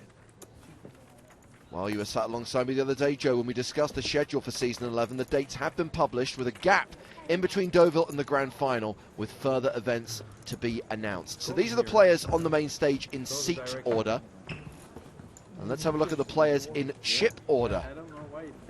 Got two players with sub-20 big blind stacks, Noah Boken and Alexandre Emile. Hendrik Lat still the big boy at the table, and Stephen Chidwick has chipped up nicely today, coming into day two with around 30,000 and now over 100k. Have we had a week of EPT Live in the last year that Stephen Chidwick did not make an appearance? Final table for all the chips. You never have bigger chips. What is the opposite of an extreme close-up? Extreme zoom out. I put my hand in. Oh, 200. Okay. Like I put the 100. Like a craps table. Dice. Hit the wall. Those cards are so strange. Because there's chips inside. Ooh. Chip. I don't know why they use it, because they don't see the hotels now. You can use them as 10k chips. Ooh. Right? That's how much the cards are worth. There's chips inside. There's chips. Yeah, I know. What the? Lodden has raised. I put them in. So why do we still have to show the camera? Because it looks cool. You don't have to, right? No, you don't have to, but it looks good for TV. It looks good to see your hand. The chips will show it anyway. Yeah, if you put them right, yes. But You think Elke's a step behind, but really he's a step ahead. Maybe 2 steps, really. I mean, if like a plane would crash on all those tables there, then we're final table. Oh, you have some good ideas. yeah, I think it's so close to us that if a plane would crash, I don't know if we will survive. Only number 1. Only number 1. No, number 1 is... Number 6 is... We have a shot. We just jump back. It's alright, I didn't want it on in the first place, so... James, who do you think at the table will be the first to get eaten? I'd stay away from the guy with the purple hair. Yeah, Who's got the most meat on him? In general, and to what you say in particular. It's okay. It's okay. Pretty sure Anna Marquez would make it to the very end. I do the same. Just a hunch.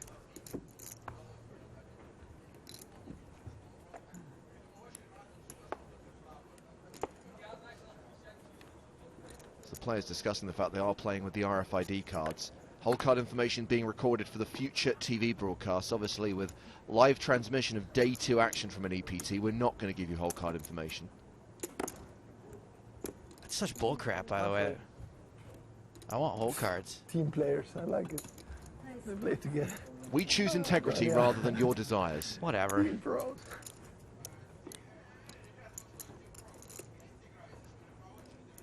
Lodden raising again.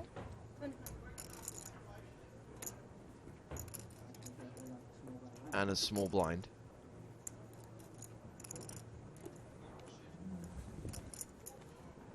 At this point, everybody knows Johnny's reputation, and just because he's raising from middle position, I don't think you can necessarily think he's got it or he doesn't. 72.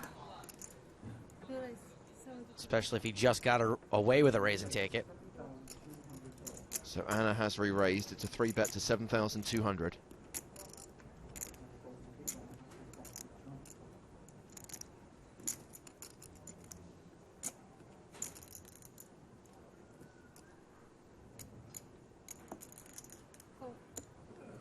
And Johnny calls in position.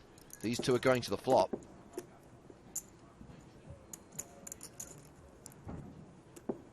That was a little bigger than a 2.5x re-raise, which I think is just fine out of position. That's what most folks are going to do. Queen 5 deuce on the flop with 2 spades. Anna out of position, but she does have the betting lead.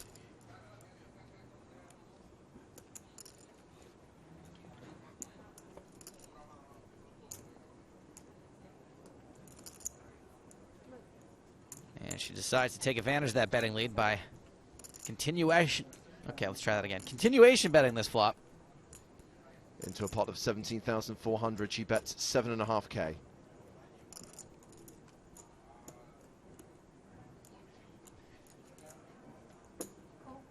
Johnny Lodden getting stickier than that stuff he's putting in his hair. Ryan McNulty gets in touch. They're sitting in the warmest lecture ever watching EPT Live. Don't know how long I can last. Ryan, wake up! I wish my teachers were warm.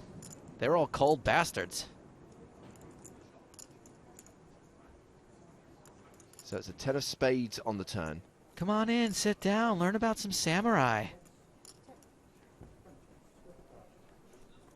Goes check, check, and we get the 9 of clubs on the river.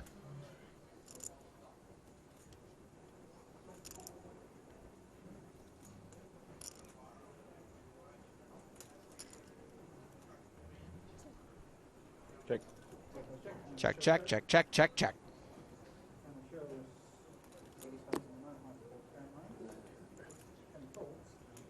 And a river to 9, and it's good.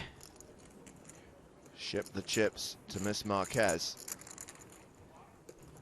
And obviously, we've been away from EPT Live for a while, Joe. Obviously, we concluded the Super High Roller coverage. Yeah. On Friday night, on Saturday night rather. But yesterday was all about the FPS final table. And I know you were on standby to come in and help host that coverage. But because it was over in 2.5 hours, you never got the opportunity to speak. Yeah, dude put in the cheat code or something. He was running in full-on God mode. What was it, the Ukrainian guy? He just was knocking people out left and right. Shortest final table ever. Meanwhile, on the TV set, we were shooting 2 heats of the Shark Cage, which means we didn't actually wrap last night until about 2 a.m. And I have to say, this show is going to be awesome. And I'm sorry that I can't tell you too much about it. We don't want to spoil it for anyone.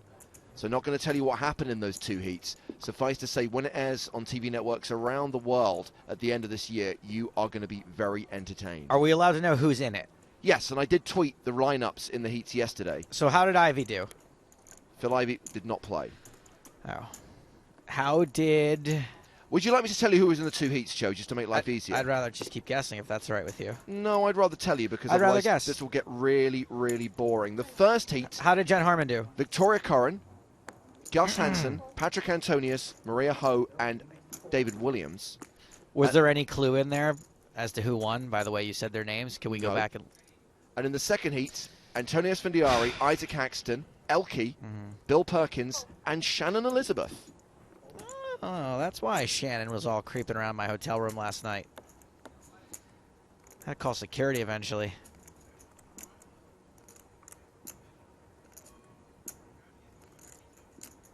Raised by Laden, called by Elke and Mikey Pizzata. You know, I went to school with a guy named Mikey Pizzata. He used to eat crayons.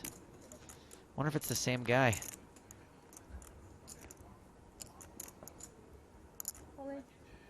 Noah finds a spot. Squeeze shoves for 22,200. And everyone very quickly folds. Not even a call from Crayon Face. Well, I mentioned at the start of the level that Davide Katai is the current tournament chip leader. And during the tournament break, we caught up with the EPT winner. What are they doing together?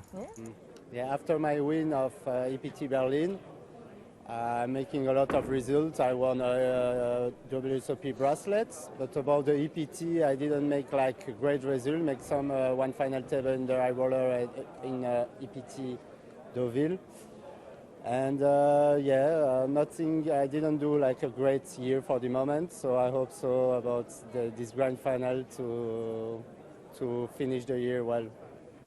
I started playing the EPT like in 2007, so it's like 7 years I play the EPT.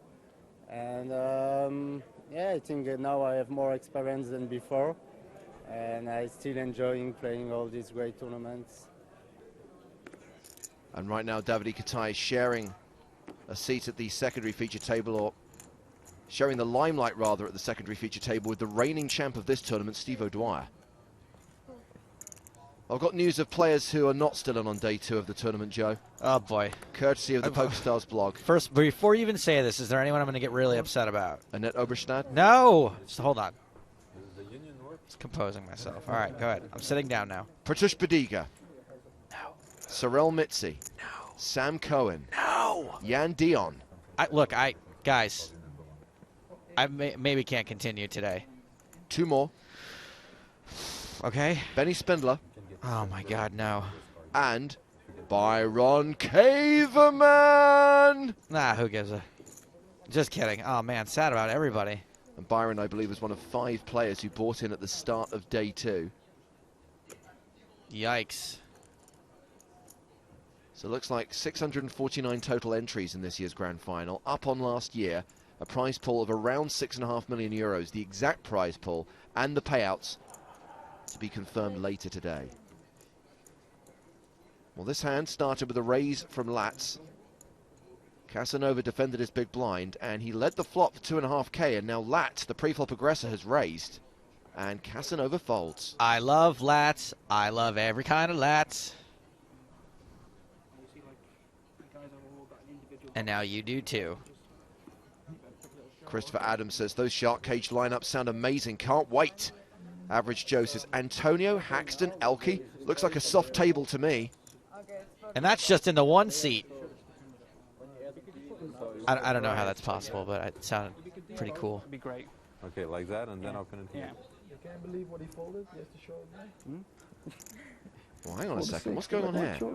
Did he get his cards back somehow? What happened? I had already done the tag, the joke at the end. I love Lats, remember? The button need to be also in the... No? Always there. Maybe we didn't get his hold cards.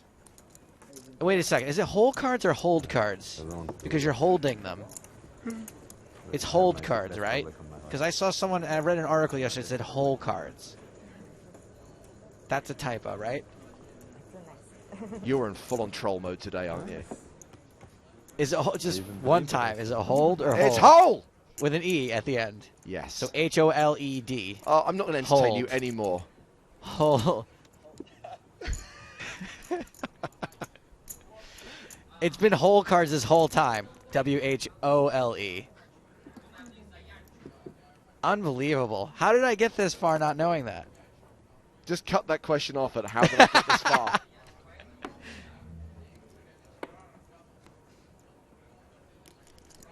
Everyone's going to find out one day that I saw like the founders of PokerStars bury a body once.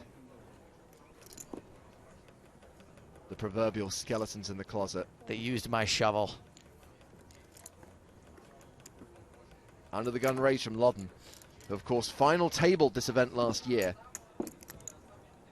Many people still regard that to be the greatest final table lineup ever assembled in a major poker tournament. Well, we mentioned our secondary feature table, and obviously this is mainly for the purposes of making the TV shows for the European Poker Tour. And these are the players in chip order. Davide Katai down to 138,000, so he has slipped during this early part of this level. He slipped to 115 big blinds only. What a fish.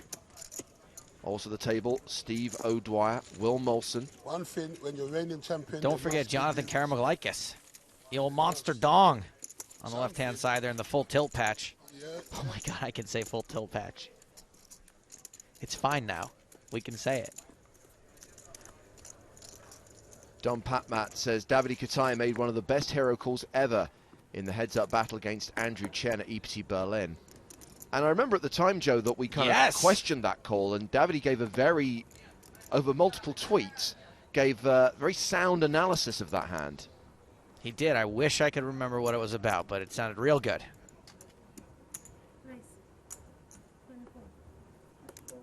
Something about Andrew Chen pulling apart an Oreo. So he knew he had to make the call. No. That was in Madrid. This was the occasion when Andrew Chen was weeping blood. Oh, the blood weep incident. Right. You'd think I'd remember that. Boken raising to 2,400. Chidwick 3-betting to 5,700. And here comes Johnny Lodden from the big blind. Oh, hell yeah. Lodden's 4-bet rather, is to 13,000. That's what a good 4-bet it is, though. It's almost like a 5-bet.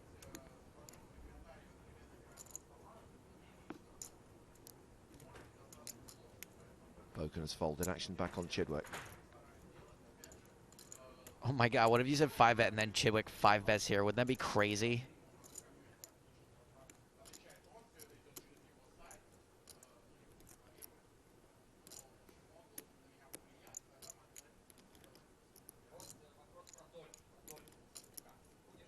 We've seen this happen a lot, James, actually, that, people play so aggressively in the blinds that when two guys wake up or girls wake up with anything remotely decent in the blinds, it can get real hairy before the flop because no one ever believes the other guy's got it.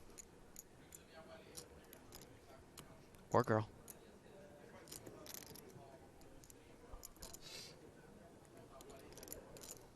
Just very quickly, a few chip counts of featured players. Talal Shakurchi, who is one of the big stacks coming into today, is down to around 120,000, but still going strong.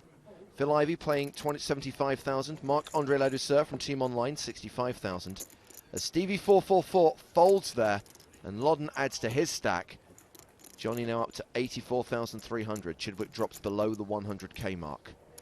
Now, Joe, are we giving away any prizes today? Do we have any competitions planned for our viewers? Yeah, buddy. I actually, I promised everyone that we would do. I figured that Vicky Corn was a lock to make the TV table if we were covering day 2, which we were, but she didn't make it to day 2.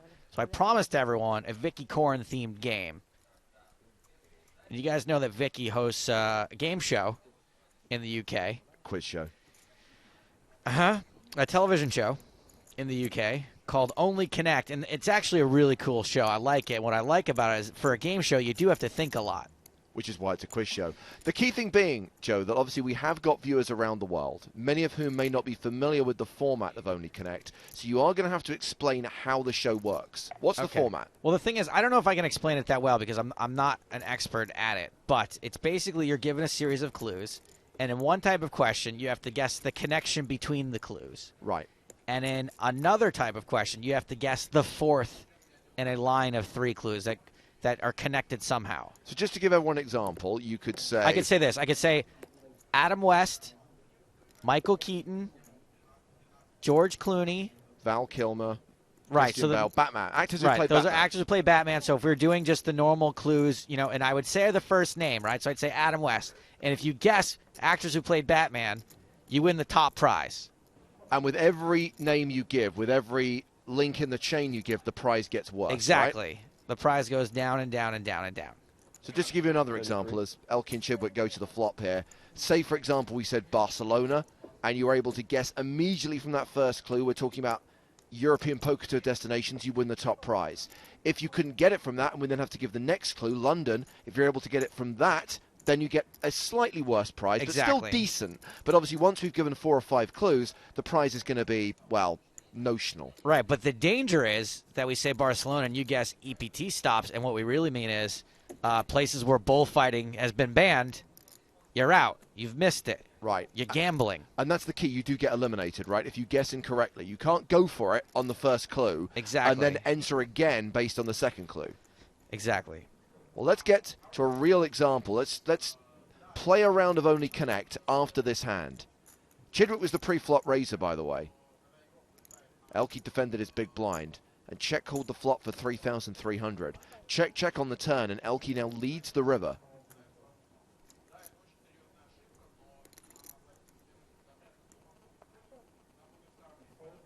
And Chidwick folds. So just out of interest, Joe, if someone were to guess what the connection is on the very first word or clue that you give, yes, what would they win? They're going to win their choice of any of the prizes that we tweeted out earlier this week. Wow. Which, if you follow at EPT Live, you should have seen that picture, by the way. I mean, we've still got some pretty awesome stuff. Yeah, we've given away a couple, so obviously those aren't up for grabs. I'll tell you what, I'll list them all out right now. We've got, I think the ones we gave away are out of the bag already.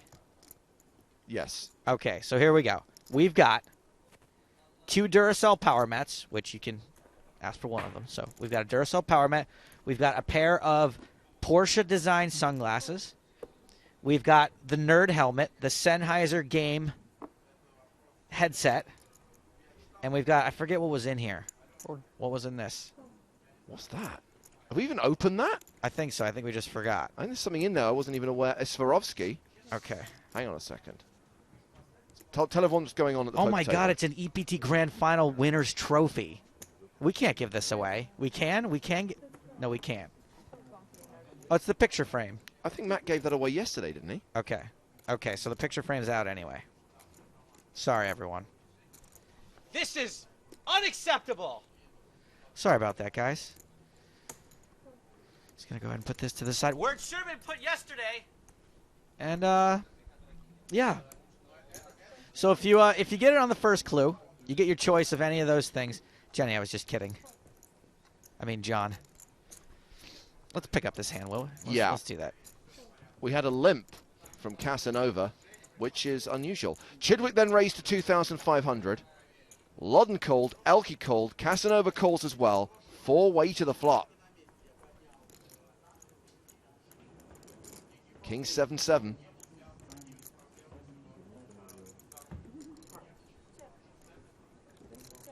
Check, check.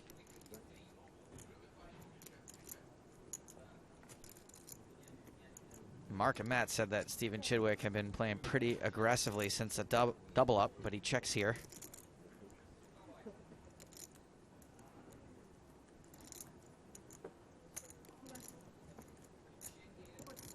Loddon's bet. 4,700. Elke in. Casanova out.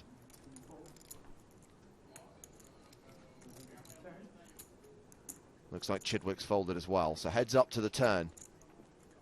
Team Pro against Team Pro. 8 of spades on the turn. OMG, I just realized it's day 2 and Elke's here. So that's something. Check, check, and the 6 of spades on the river. Check, check, right? Yeah. Oh, well, that's probably good. I'd say. Elke adds 15,000 to his stack. Now playing 84k, Loddon down to 76k. So here we go, first clue in the Only Connect game. Really quick, I don't want to give a prize, but I do want to give a shout out to Vincent, who guessed that what the prize we didn't know was the photo frame. So that's pretty cool. Good for you. He might be good at this. Good for you. All right, here we go. The first clue. If you get it on the first clue, you will win yourself any of the prizes I just listed, except for stuff that's already been given away. Here we go. Can I just quickly, before you go up the close, I want to emphasize one more time. Yes. If you guess and you are wrong, you are out of the game. You cannot win any other prize in this competition. I don't want people to go for it and then think they can guess again when we give the second clue. Correct. So here we go. Here we go. The For first the top clue, prize. poker related. First clue. Andy Block. A big 30. Andy Block. What's the connection? How long should we give everyone to get in? Like 2 minutes? To the end of this hand? I think you've got to allow for the internet delay, so I'm going to say let's give it a couple of hands. 2 hands. If anyone wants to take a stab, wants to gamble at any prize in our bag.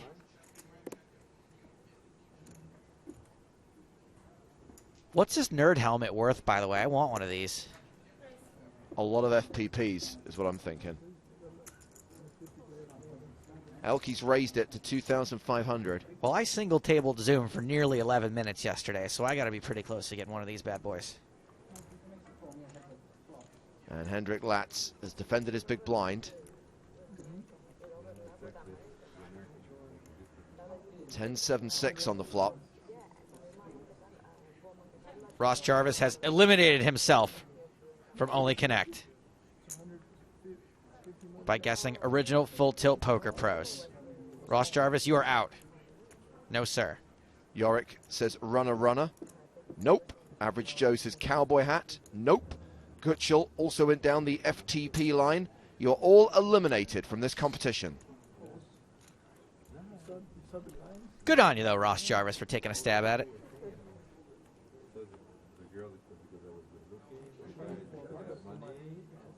Well, that's check called the flop for 2,700. 4 hearts on the turn.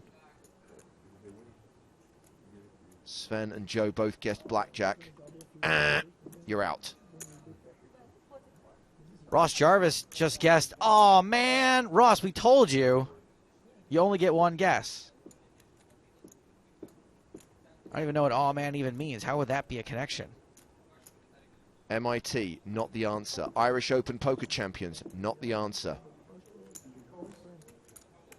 4,400 apiece on the turn, and the Queen of Spades on the river. So Elke has fired 2 barrels so far. Action's been checked from a 3rd time. Will he empty the clip on the river? Looks like all signs point to yes. I think it's a fold. A fold from Latz, which will see Elke boost his stack even further. 2 pots in a row for Elke. I don't think we've seen that since season 7. All right, let's go through some more of these answers. Christian guessed PPC runners up. Marco guessed blocker bet. Begin with cards. Simon guessed original Poker Premier League players. All of you have blown it. Incorrect. One more hand, and then we'll give you the second link in the chain, and maybe that will help you work out what the connection is. Kevin's guess was, what is the question? Kevin, incorrect, but I will allow you to enter a second time.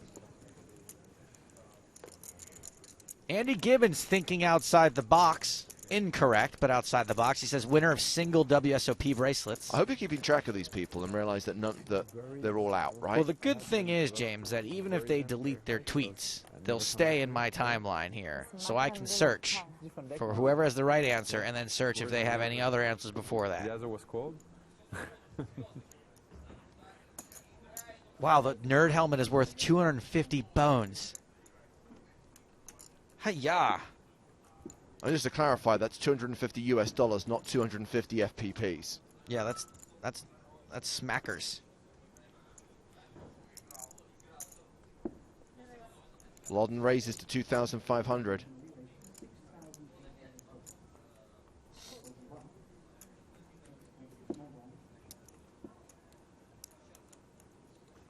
Got a 3-bet from Elke to 6,800.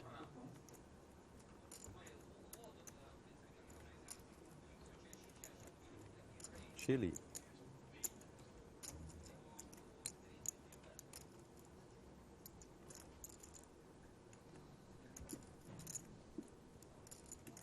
What are you thinking about, Ana Laura Marquez?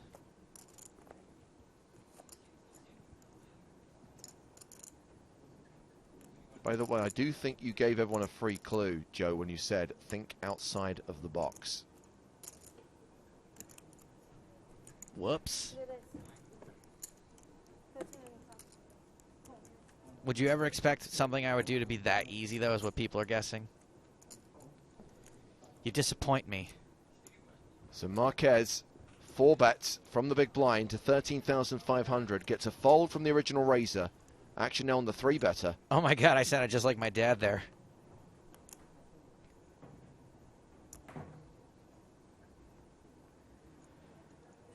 Elkster in position. Puts in another bet.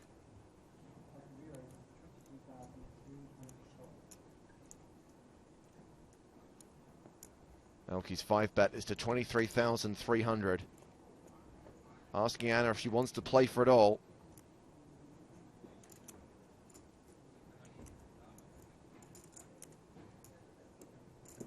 She can't call a 5-bet out of position for a third of her stack.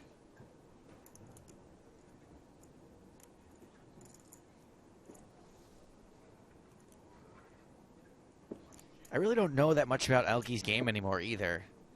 Like, my guess is he's not doing this light too often, but the old Elke was kind of a maniac.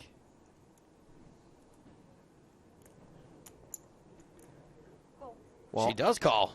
I'm very surprised. And when I say she can't do that, obviously she can within the rules of the game. Just very surprised to see someone call off that much of their stack and pretty much have a pot-sized bet behind on the flop.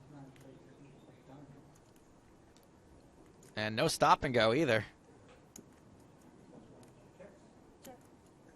I think Elke's as confused as we are.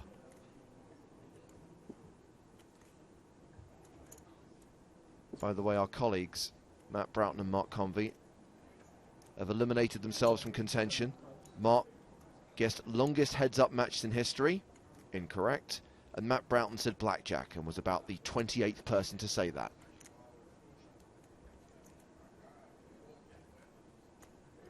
I actually am more interested in the poker at this point, believe it or not. So it goes check, check on the flop.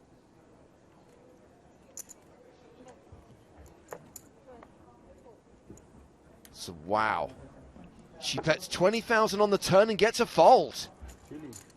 So maybe he was light, I guess. Warming up. Oh.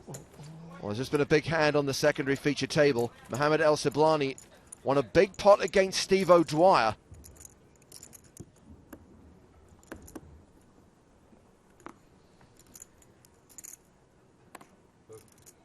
And then celebrates by imitating Carrie-Anne Moss from The Matrix. No! The crane kick from the Karate Kid. Which was it? Either way, probably not advisable. If he falls off that chair and injures himself, the EPT will not be paying damages. So, everyone's guessed it incorrectly. We can now give the second clue.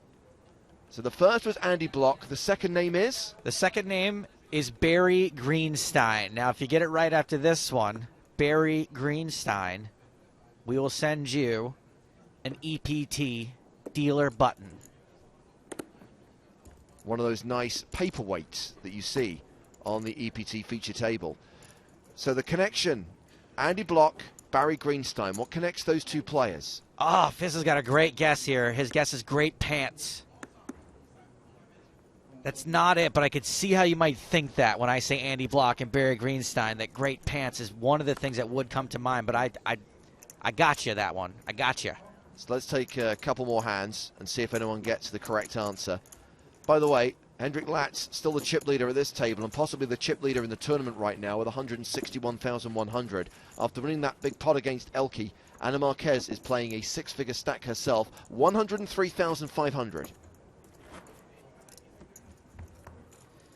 And for the folks asking to repeat the question, there is no question. We're playing only connect. I've just read out the second of four clues. There's something that connects all four of the poker players I'm about to read out. So far, the clues are Andy Block and Barry Greenstein. What connects them? And the next two clues that I have yet to read. And I do think that people are not thinking out of the box. The guesses are all things about World Series bracelet winners, they're 7-card stud players. Really think a little bit more left field with this one. Okay, Mateo says players who wrote books. That's not correct, but it's a little outside the boxy. Wally says poker players who have law degrees. Not correct. I don't think Barry has a law degree, by the way. Stevie 444 raises under the gun. Johnny Lodden 3 bets to 7,000. Rowan says Jewish poker players. Now that at least does fit, I think, so far, but that's not correct. A lot of people now guessing charity. Not the correct answer. And remember, if you guess incorrectly, you're eliminated from the competition. You cannot win a prize. As more clues are issued, the value of that prize decreases.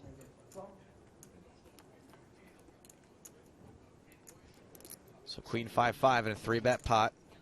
Chidwick out of position, doesn't have the betting lead.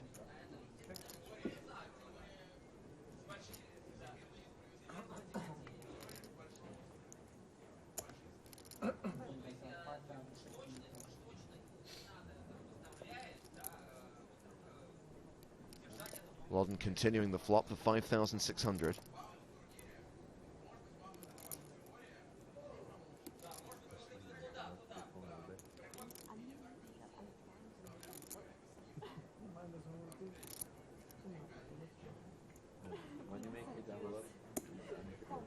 Chidwick calls again. I think something that players aren't understanding, by the way, about the game we're playing here, the Only Connect game, is they're finding ways to link Andy and Barry, like Andy beat Barry to win heads up. Andy play heads up with Barry. There are two more parts to this clue, so the connection probably wouldn't be something that just links the two of them.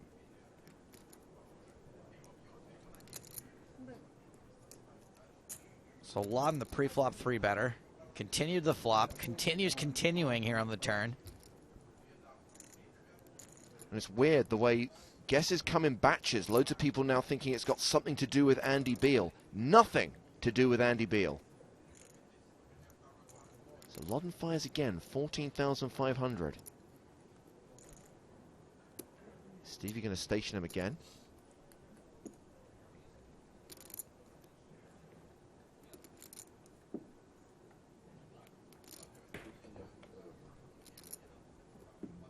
Ironically, JC may have come closer than anyone yet.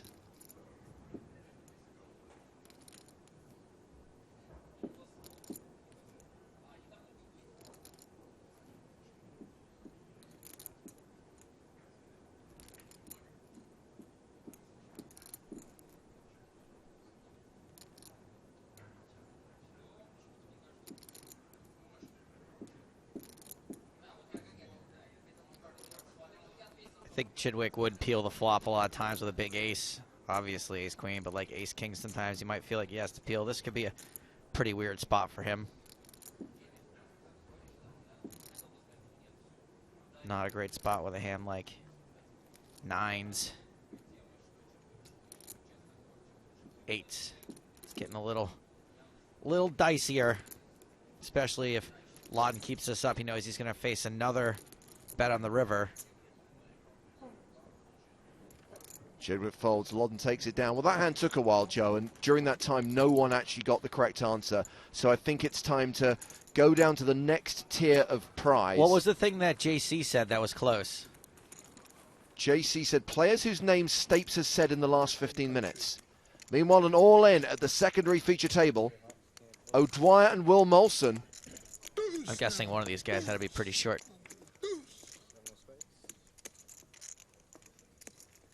Looks like it's Steve O'Dwyer, the reigning grand final champ, who's at risk here, but it's a 6 on the river. Wow. See? I give you Nigerian good luck.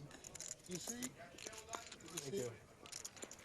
Nigerian good luck. I think I got an email about that once. O'Dwyer doubles up and stays alive. So we'll give you the next clue. Then we're going to introduce our next guest on EPT Live. So JC said it's players whose names Stapes has said in the last 15 minutes. All right, clue number 1 was Andy Block. Clue number 2, Barry Greenstein. Clue number 3, Daniel Negreanu. And what are we giving away now? Now we're giving away an all-in triangle. If you get it now, you get an all-in triangle.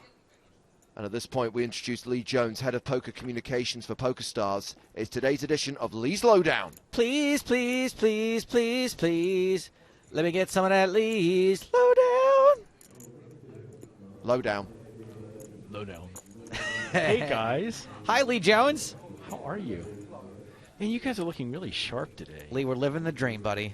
Oh, you too, look at that. Yeah, is that a linen shirt? It's not quite linen, but it does have the feature that if you look at it wrong, qualities. It wrinkles. Will you join us at a very exciting feature table, Lee? Plus, during a very tense game of Only Connect. I was actually, I've known Andy Block for a whole lot of years, and so I thought, I'm sure I must know it, but I'm totally stumped. Jody goes with players that have commentated with you. No, but we are now getting along the right lines.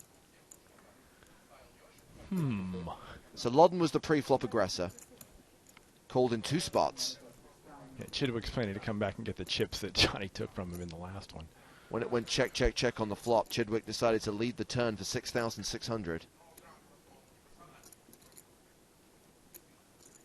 It is nothing to do with commentary. It's nothing to do with players who've been in the booth, by the way.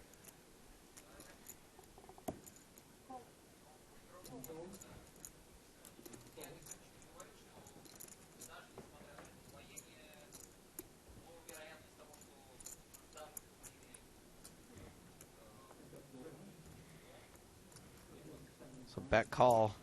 7 of diamonds on the river. Elke got out of the way, so heads up to the river. I think we might have a winner in our Only Connect competition. I feel like we have to give it to him for this. Let's just get to the end of the hand.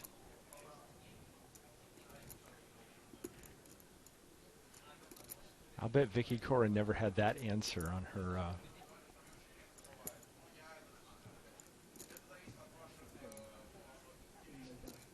Because if you take the sentence literally rather than looking at it in the biblical sense, it is accurate. Yeah. Even though he's trying to take a stab at me.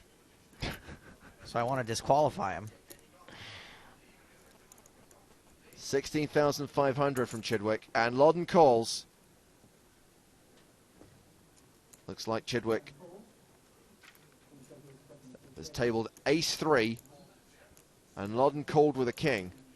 So Loddon adds another 30k to his stack. Stevie now down to 47k. So Chase C suggests players who Stapes has slept with. Now, I should go through all the clues. Andy Block, Barry Greenstein, Daniel Negreanu, the fourth clue, Christy Gazes. So those are all players whose homes I have slept in. So I think on a technicality, we're going to have to give it to Chase C for players who Stapes has slept with.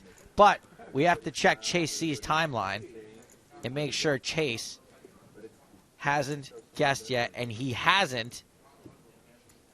So Chase C wins a much coveted EPT all-in triangle. All-in triangle, yes. Nice job, Chase C. And we'll play another round of Only Connect a bit later on, but now it's all about the lowdown, people. Lee Jones is here to talk about what's happening in the world of PokerStars, and it's a PokerStars Play Special Edition. It's a PokerStars Play Special Edition. Yes, sir. We're going to talk about PokerStars Play, which is, of course, the Facebook game. And that is really beginning to ramp up. The people that are working on that are turning out new editions basically every week. There's new and cool features, but the one that I'm particularly excited about is the metagame that goes along with the regular poker game. I mean, you can get in there and you can play regular No Limit Hold'em and Omaha, and we have Zoom on Facebook, all there. But the cool game that goes with it is the Global Poker Tour. So there are 32 different locations that you bounce across. You start in the UK and basically follow the UK IPT. And then once you make it through the UK, you make it over to France. Lee, would it be wrong to describe it as a video game? It really is a video game, right? I mean, and we know it's a real video game because you think it's fun. I do think it's fun. And also, you know, it's not a new thing. There's been video games for other poker tours on PlayStation and PlayStation 2. Daniel had a video game, which flopped terribly, by the way. It was a huge disaster. And, you know, it's just like that. But there's like a story to it. There's a first-player mode. Yes. By the way, just in case anyone is playing the Lee Jones drinking game, can you describe it as a ton of fun? No, well, I was gonna hold that off for a while, try to keep our listeners sober for a little while. Anyway, yeah, we want games. We want to keep them with us. So, but yes, and there are chip scratchers. But again, I really want to. The poker tour is the fun one, and what I want to do, we're gonna give away 1 million chips. We're gonna have yet another contest because the guy has just won his all-in triangle. Wait, we're gonna do a contest during Lee's lowdown. Yes, we are. We're gonna give away 1 million chips. Looks like Steve O'Dwyer is all in again. He doubled up through Will Molson, but it wasn't for much.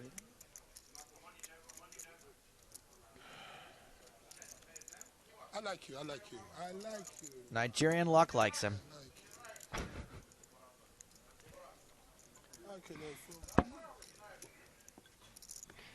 What is Steve thinking about? He's thinking about how much money he won last year. Well, he gets through again. Queens to you. Queens. This is me. Claims he folded queens. No, he didn't fold queens. And if you believe that, he's got a prince that's got $1 million. I have seen Stranger Things, Lee Jones. That's all I'm going to say. So, yes, what we are going to do is we are going to give away 1 million play chips to the first person who can tell us what the third question, the third clue, or the third challenge that you have to do on the Isle of Man leg of the poker tour on PS Play is. So sorry, this is the third challenge. Yes. On when you get to the Isle of Man. When you get to the Isle of Man leg of the poker tour, there are 3 challenges. Find a woman. That would be challenge number 3. Tag your responses EPT Live on Twitter. So the first correct entry, Lee. The first correct entry. We're going to give 1 million chips to. That's correct. Wow, we're giving away millions now on EPT We Live. are. I mean, you know, you guys just gave away an all-in triangle. $1 million? 1 million chips, please. You're gonna get what us both. Joe, you're gonna get us both fired. 1 million chips. 1 million $1 chips? Hey, Jennifer just sent you chips, dude. Yeah, I know, Jennifer. Not bad, huh? I know. Maybe Jennifer's on the Isle of Man, and then that way you could. Picking up the action here. Lats raised. Got called by Elke in the big blind. Lats and Elke check the flop and check the turn. And now Elke leads the river. Lats calls.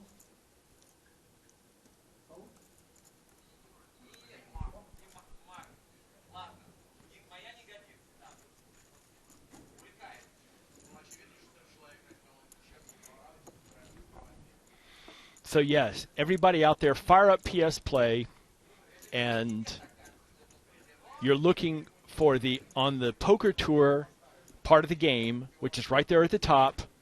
And I think Joe's made it basically to like the second stop. I think I'm in Galway. Looking for a Galway girl. Where's Isle of Man on here? I think it might be the 5th stop.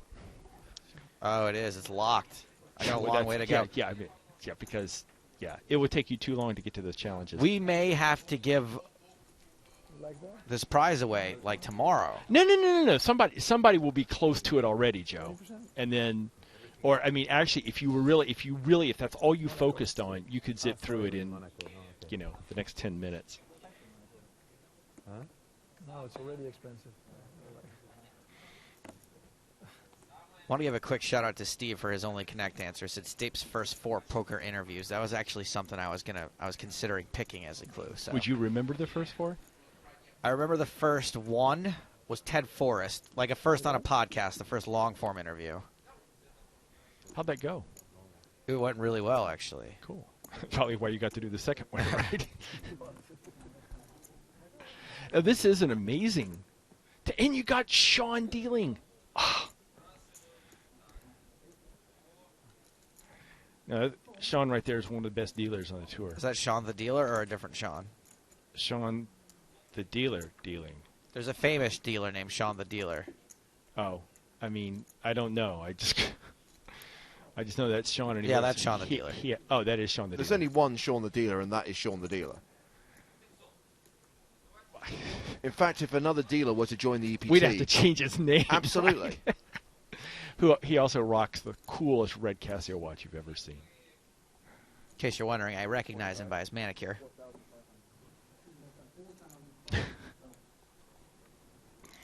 Stevie Chidwick is in another pot. Yeah, he raised pre, and it was Pizzotta who defended his big blind, and check folds the flop to the C-bet from Stevie. So while we're waiting for people to try and work out what the third challenge is on the Isle of Man. Some other cool stuff to talk about there. Yes. Yeah. So the thing about these challenges is that they get, as you work through the challenges, basically it takes you around to different aspects of the game. So yes, you're moving across the global tour, but it also familiarizes yourself because, as Joe was pointing out, this really is a video game, and there's a great deal more to it than actual poker. So you can do things like you can buy coffee for the whole table, or you can buy a yellow sports car for the whole table. You can buy, coffee for yourself or whatever. And it also, by going through the tour, you become more familiar with the game. It becomes more interesting, and you get invested. You really do. Like when I played Red Dead Redemption, I'm not going to lie, I cried. I cried at the end of that game. And when I beat Galway here on the European Poker Tour on PokerStars Play, I'm also going to cry. I don't think you're going to actually cry. But, I mean, the point is that by doing this, it makes you comfortable with the game, and you get more, as you say, you get more invested in it. So that's one of the things. The other thing is that you have all the tournaments available to you, and we have tournaments starting all the time. So the minute you get in there, there's going to be a tournament that you can jump into. And for the big flagship tournament on PokerStars Play is, of course, the Sunday Billion. And that's every Sunday. It's a 1,000,000 chip buy-in. So if you win the 1,000,000 chips, you've got the buy-in to the Sunday Billion right then and there. Boom. And you can, but we guarantee 1,000,000,000 chips in the prize pool every Sunday. And that's of course 1,000 players at 1,000,000 chips each. And they're not kidding about that 1,000,000,000 chip guarantee, by the way. Last week there was a 700 million chip overlay. 3 guys got fired. It was unbelievable. I had to take a pay cut. By the way, the tournament clock's just gone offline, which means we can expect them to announce the prize pool soon. Wait, is that how that works? Lee, how do I check my hand strength? That's my next challenge for Galway. If you look over in the corner, it should tell you what you have. Yeah, right. So right here. There. And if you click on the question mark, it should tell you a little bit. Yeah, there you go. See, Yes, and you just location complete. Location complete. Or as it would say on a video game, location complete. Let's go to Edinburgh. Burrow, please. Have you worked with him on that, James? Just back to the action quickly. Update from the outer tables. Vladimir Trinovsky is currently the tournament chip leader with around 300,000. And Vincent Jenkins thinks he has the right answer. Third challenge in the Isle of Man is to bluff an opponent off a winning hand. Wrong. You blew it. At least that's what my smart people tell me. I'm going to try to work my way up to that right now. Yeah, well, Joe, you're not eligible for the million chips. That's okay. I just want to know the answer. Back at our featured table. Elke's raise, called by Latz. Latz check called the flop for 2,700 rather. It went check on the turn. Now Latz is leading out.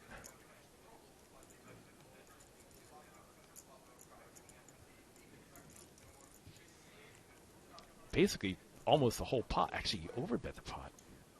I'm in Edinburgh right now, and the third challenge is to buy a box of tissues for someone at the table, which is odd because I do go through a lot of tissues when I'm at home on my computer.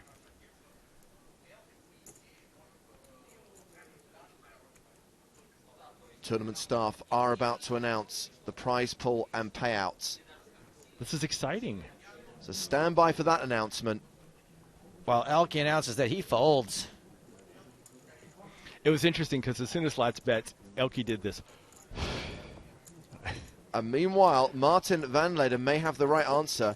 The third challenge on the Isle of Man is to raise pre-flop, then bet the flop. The C bet. That's it.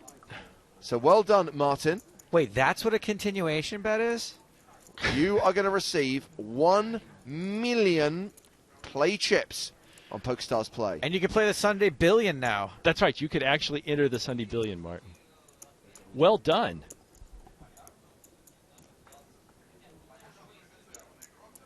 And later this week, we'll do another round of that and give away another 1 million chips, as long as Joe doesn't mind taking a small pay cut, too. I promise nothing. Let's see how I do here. And I've already moved on past Edinburgh, by the way. The other thing I want to make sure that we discuss is the fan page on Facebook for PokerStars Play. So there's all kinds of interesting information there. And hold on a second, Lee. Here it comes. Pro final here in Monaco. We had 650 players, 649 active players, and 1 no-show from the qualifiers. But the win goes to the prize pool. So it creates a prize pool of 6.5 million. We will pay 95 spots, and the 95th place will get 19,200 euros. And this goes up to the winner of the EPT Grand Final, who will get 1.24 million in euro. So please don't hesitate to contact my staff or myself to get further information about the prize pool. Good luck for EPT Grand Final Monaco. Thomas Lamash, the tournament director, confirming that with 650 total entries, the prize pool is 6.5 million. 95 players getting paid, and we can expect the bubble to burst during the early stages of tomorrow, day 3 of this tournament. A min cash worth 19,200 euros. Remember, this is a 10k buy-in. The winner, 1.24 million. When we crown the Season 10 Grand Final champ on Friday. Do you guys know offhand how many qualifiers we have? For this event? Yeah. I didn't get the exact number, no. Did you hear? I've heard numbers upward of 200 or something.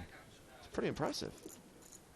So the point is, I mean, the thing I always think about, because for so many of these PokerStars events, because this goes back to satellites on PokerStars, James. Yes. That if you qualify, let's say you put, 500 euros into qualifying for this thing. Now you're getting a 40x return on your money if you min cash.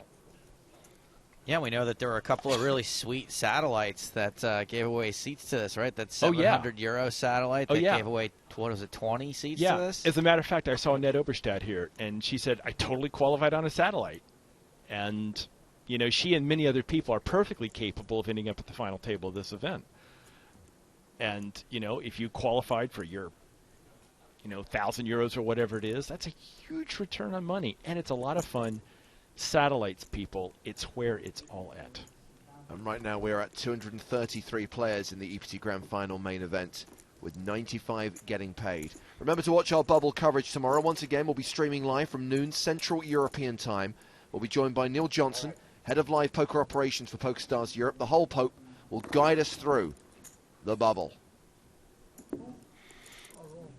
The other thing that you can do with your million chips, if you, know, when you have them or you purchase them, is we have high roller tables. And, you know, we've had some high roller action here at Monte Carlo, but they probably aren't playing at tables with 5 and 10 million blinds, which you can in fact do on PS Play. So it takes a while to earn your bankroll up to that level, but you can actually play for, you know, equivalently silly prices on PS Play. But the cool thing about those games is, by the time, and Joe, you will totally appreciate this as a video gamer, by the time you make it up to that level and your bankroll is that big, you are serious about those chips, right? You've cared. You've invested in it, You've invested a lot of time. It's like a high score on Resogun. I mean... In what? Resogun. It's for PlayStation 4. Okay. It's the bee's knees. Anyway, you're invested. It's just play money points. The points aren't worth anything in Resogun, but you know what? I threw my controller off my balcony. Did you really? Absolutely. Tilted. News from the outer tables, and a reminder that you can check out current chip counts and outer table coverage on the PokerStarsblog.com. Just click on the widget and go to the live updates. Phil Ivey now among the chip leaders. A set-over-set situation sees him playing a stack of 235,000. Hi-ya! Looks like Ivy is now second in chips in the tournament, behind Vladimir Troianovsky. That makes me legit excited. Look at this. Look at that. Look at how it's sticking out right now. If I don't look, is that okay? But, yeah, I mean, the cool thing about getting...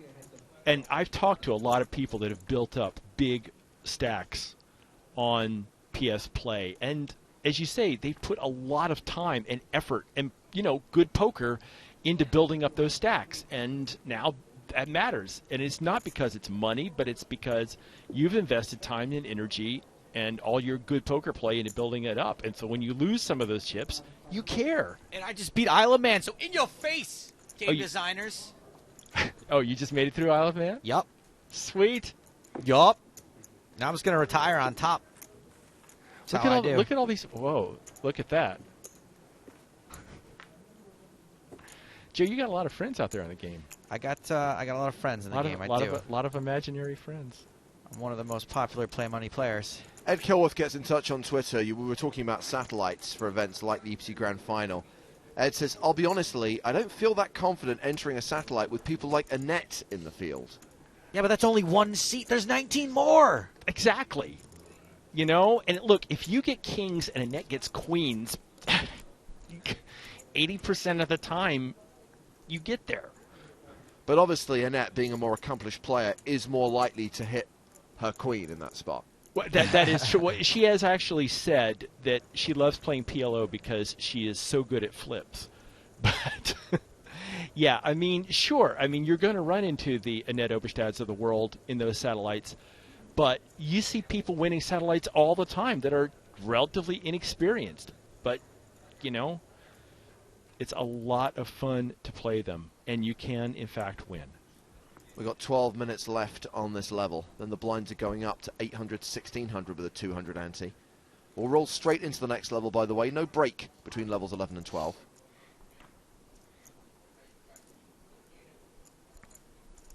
Let's give a shout out to Yorick. This has just won the $350 rebuy on Stars after chopping for $450. There you go. So yeah, see, people do win poker tournaments. You can win satellites. It can be done. and send us a tweet like Yorick just did. Isn't there a Shakespeare reference we can use in there? I mean, look, if Steve O'Dwyer can win the grand final, anyone can. We're going all in here.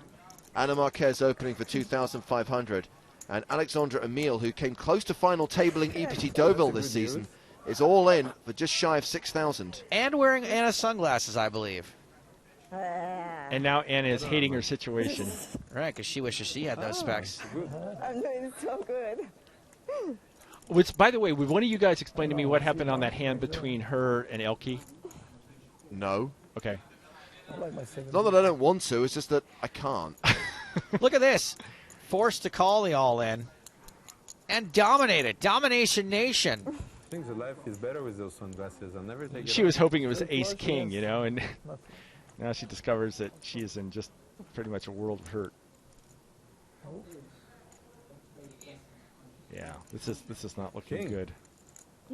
Luckily, it's for Sheet number 5 requests. 4 big blinds. Yeah.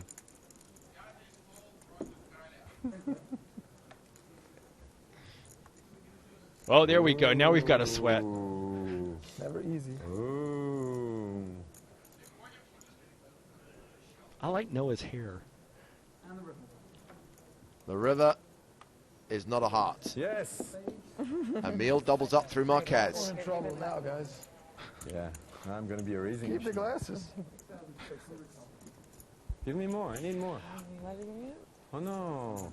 So I didn't make this completely clear, but one of the things that you can do to play in the big games on PS Play is to actually purchase the chips if you wish, and you can purchase them in various different size bags. And if you want to buy your way into the big games, I mean, I don't know if it's as cool as grinding your way up to the big games, but you can buy your way into the big games for just a few dollars and play with the really serious guys. So if you don't happen to be lucky enough to know what the third Isle of Man challenge is while listening to EPT Live, you can just buy your chips. You could just buy your chips. Just like real poker. Exactly. Well, Lee, thank you very much for stopping by. Lee Jones, Head of Poker Communications for PokerStars, back tomorrow with another edition of The Lowdown. So great to see you guys. Have a good one. We're going to have Jake Cody from Team PokerStars Pro in the booth shortly as we see the difference in stacks from the start of this level. Not a good level for Stephen Chidwick, but Johnny Lodden's feeling comfortable, and of course Ana Marquez got most of that 32k that she added to her stack from that bizarre hand against Elke. Weird. Collusion. So when the tournament clock ticks over into level 12, Joe, that's when I think we should start our next round of Only Connect. That I can ask you for. Okay, buddy. That's just under 9 minutes from now. I had them there yesterday, but then I put them to you.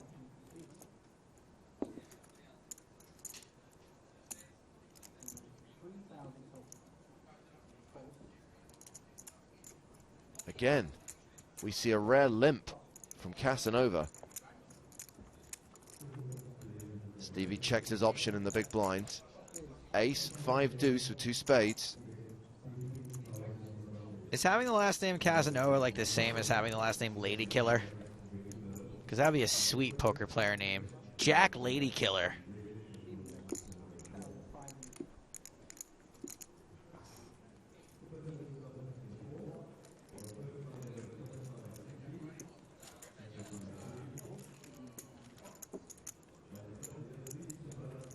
And a bet from Stevie takes that down. Joe says, can someone explain how it's possible that in tournament 900 million, the second place finisher got more money than first? I guess they must have chopped it at some point. A deal? Yeah. Oh, how did Ashelina do if that happened? Does anyone know how Ashelina fared? She won a ticket to that tournament, I believe, for getting the Friday giveaway last week. Yeah, one of Lee Jones's colleagues, Michael Josem, confirms there was a deal with some money left over for the winner, but obviously at the point the deal was done, the guy who finished second obviously had more chips, so took a bigger slice of the pie. They open sometimes. Yeah, but I mean, Yeah, they like do the it for 5 minutes. And Jacob, yes, you can play in the next round of Only Connect, even if you got the last one wrong. It's reset. Yeah, everyone's slate is wiped clean. Okay, so you typical Americans. There's no air conditioning. I cannot. Not even that. I didn't think of that. That's why you put some red. No. To color your life. I got 20K.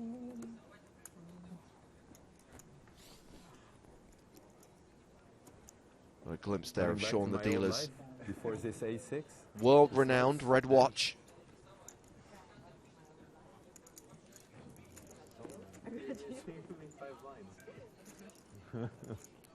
Under the gun race from I just Elke. don't like to show my 6 eyes. Yeah, I know. I don't Called know by that Johnny it's Love. being exposed. It's Yeah. so embarrassing. No, but if it wasn't me, you're gonna have flop to straight. With your 4-6. An ace-8-7 flop. It's weird, you know, it's a lot of players on day one especially, but someone on day two will sit there and just try to avoid the other good players at their table, and this table has so many good players, you simply cannot.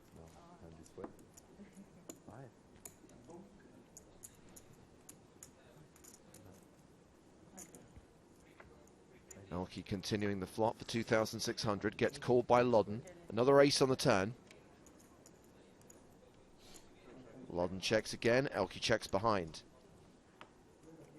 Deuce ball, Rivertown.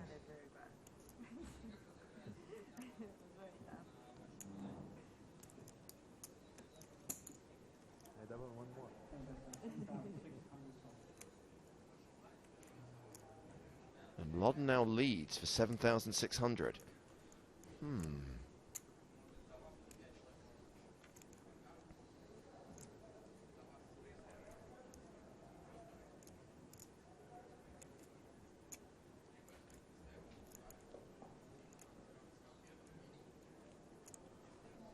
Elke raised under the gun, huh?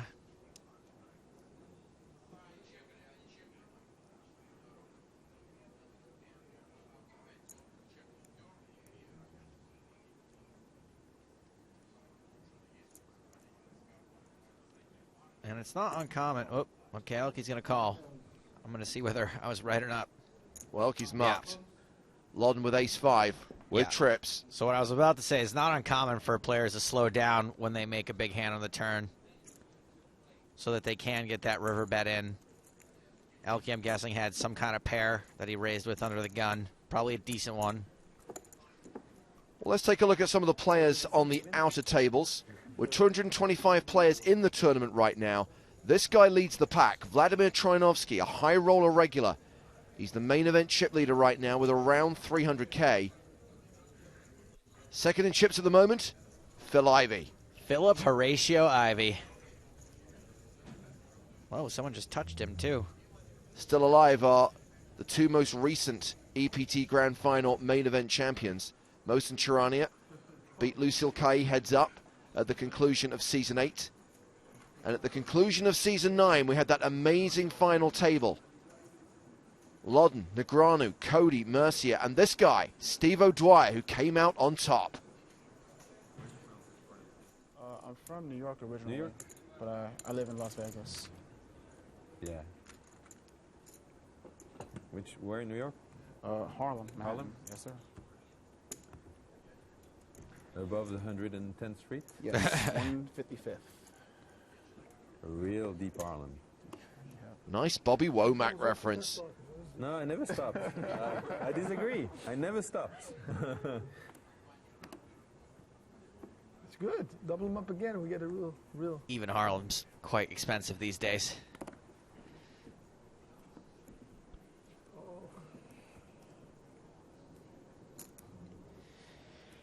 Oh, Liam, who tweeted this photo of the seating chart from Poker After Dark Season 3.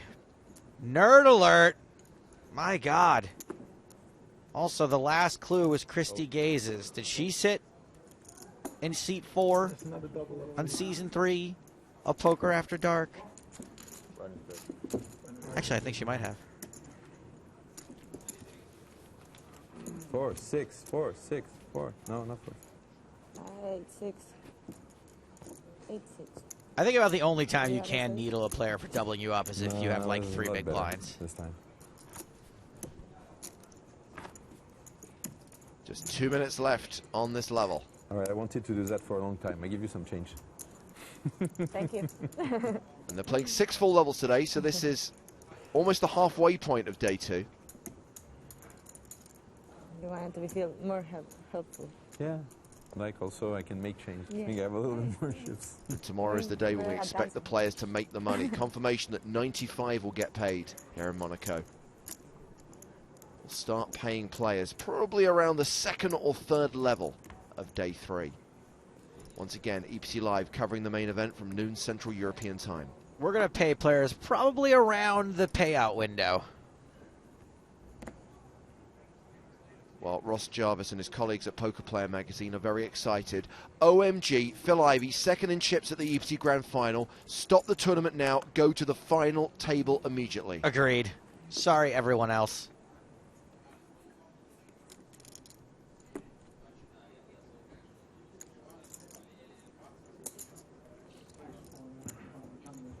Now, are you able to tell me, Joe? And the answer is dependent on how closely you've been studying the EPT 10 wrap ride on the river. Which event on the European Poker Tour did Phil Ivey final table?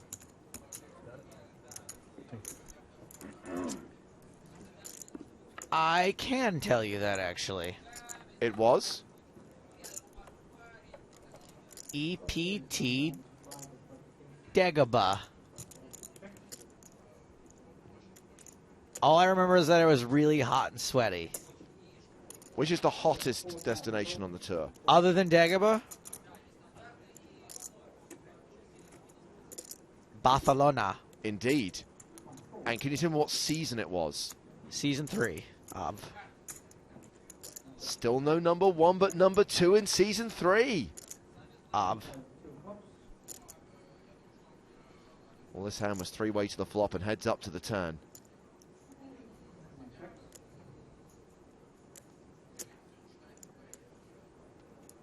When I said season 3, I was thinking of the 3rd Star Wars movie, actually. That's how I got it. Brief Dagobah appearance there. Loddon bets again, 6,800, and Pizzotta folds as we roll into level 12. Blinds are now 800, 1,600 with a 200 ante. And don't forget, there's more live streaming coming up for you next month.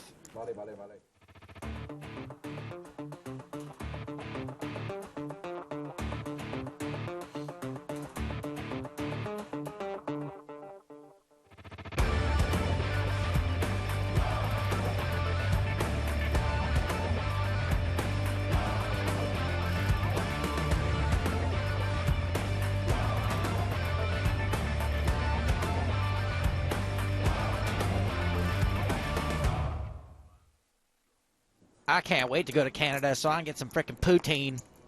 Montreal is the place. You saw the dates on your screen. Satellites for the Canada Cup running right now on PokerStars. And if you can't get there, you can watch the action. The last 4 days of the main event of the Canada Cup will be streamed live on PokerStars.tv and on the PokerStars YouTube channel. Meanwhile, back here at the main event, as we balance tables and lose a player from the main stage, we hear that Vladimir Troinovsky has won another big pot, up to 375,000 now. Yowza. Hachi Machi. James, do you know how they named the country Canada? The 2 original founders of Canada were chatting about what they were like, so what should we name it? And the guy goes, well, I think it should have like a CA. And then maybe like, how about an NA? And then what about a DA? And that's how it became named Canada. And the reason we lost a player from the main table, I can't believe I'm actually laughing at that, is the tournament is now 8-handed. Obviously, we started 10-handed. Today, we started with 9-handed tables. But as soon as we possibly can on the EPT, we make it an 8-max event. So, Joe, now we're in level 12. I think it's only fair that we set our viewers another challenge, give them the opportunities to win another great prize. Another round of Only Connect. Okay, yeah, this is the second type of Only Connect question. Now, this isn't the one where you guess the link. This is the one where there is a link. Okay. And I give you 3 clues, and you have to guess the 4th clue. Okay. The 4th in the chain, the connected link. Deal with this hand first. I do actually want to address a tweet, though, first. Well, let's see how this hand plays out, and I'll call the action while you dig out that tweet. This is a limped pot. Casanova, Chidwick, Lodden, Elke, Pizzotta, Marquez. It's kind of like a family pot because there's always a couple of family members you just don't invite. King, Trey, Deuce on the flop.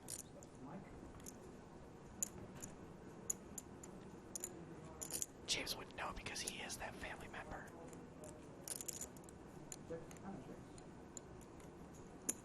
Two.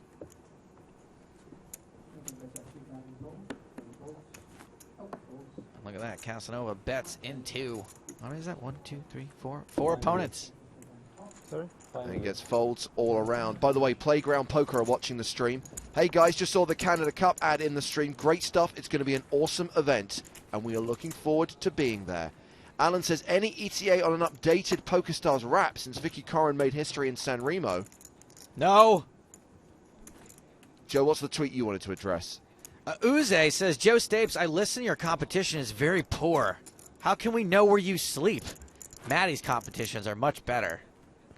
Well, Uze, this one's going to be a lot more factual. Okay, this one's a little more straightforward, but it's difficult. What are we giving away? We are giving away a Rafa Nadal PokerStars keyring. What does that mean exactly? I believe it's a PokerStars keyring, and Rafa Nadal's signature is etched into it. So it's not actually signed, but etched into it, which is better, we all know. We might get a picture up there. Okay, so it's a Rafa Nadal PokerStars keychain.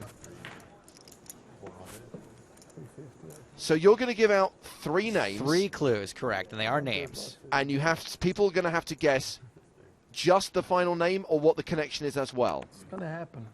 Well, I guess if they get the last name, they've worked out the They connection. wouldn't get the last name unless they know what the connection is. Okay, yes. fine. We all play so great. Here we go. First name, Max Greenwood. Second name, Sen Ung. Third name, Ahmad Ismail. Third name, well, that's it. That's it. Those are the 3 I almost names. gave out the answer. Wow. That was a close one. Don't worry, I was literally about to cut you off. I'm not going to lie. That was a close one. So just read the 3 names that you're meant to read one more time, please. Max Greenwood, stop me. Sen Ung. And Ahmad Ismail. So there is a 4th name Yes. in that list. Part of the connection. What is the 4th part? Once you work out what the connection is, Okay. It's so many. you should be able to work out what the 4th thing. name, who the 4th poker player is. Just in case. Yeah. Casanova raises to 5,000. Lodden calls. Elke calls. Alexandra Emil in the big blind starts the hand with 17,800 chips.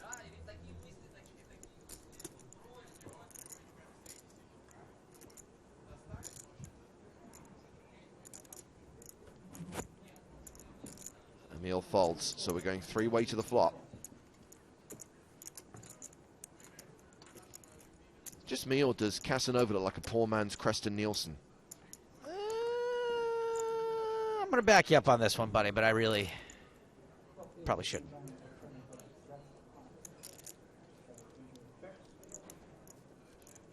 Did you say poor man's Creston Nielsen or porn man? Okay, sorry. P-double-O-R.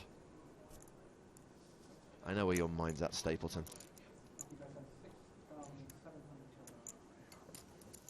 I've seen your browsing history. Got to remember to close those tabs before I come in.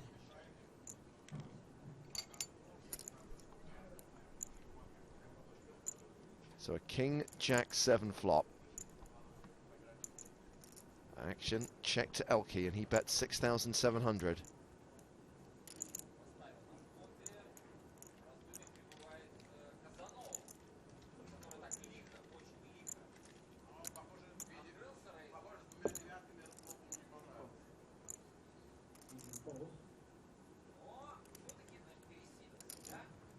Just a reminder for those of you trying to take part in our competition, you're not trying to guess what the connection is. You have to guess who is the next person in the sequence, the 4th connection. And so far, the guesses we've had from Joe, Jan, and Patrick are all wrong. It is not Christoph de Mulder. It is not Lex Veldhaus. It is not Talal Shakirchi. But at least they're naming people, so that's a start. That's better than I thought they would do. I thought they were going to go tube socks. Lionel Richie. So Casanova calls, Elke calls as well. We're still 3-way to the turn.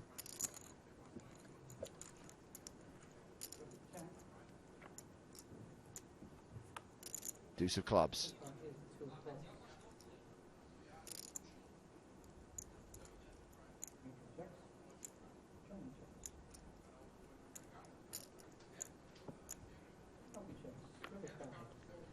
Everyone checks the turn, and then we get the 9 of hearts on the river. Adam Yellen says Max Silva. Incorrect. Jay goes with Gaeton Pret. Nope. I would love, by the way, for you guys to list your rationale with the fourth name. Even if it's a complete guess, tell me it's a complete guess. Meanwhile, at Jake Cody has just tweeted, about to do some commentary for EPT Live. I heard he doesn't even run his own Twitter account. Jake will be joining us after this hand.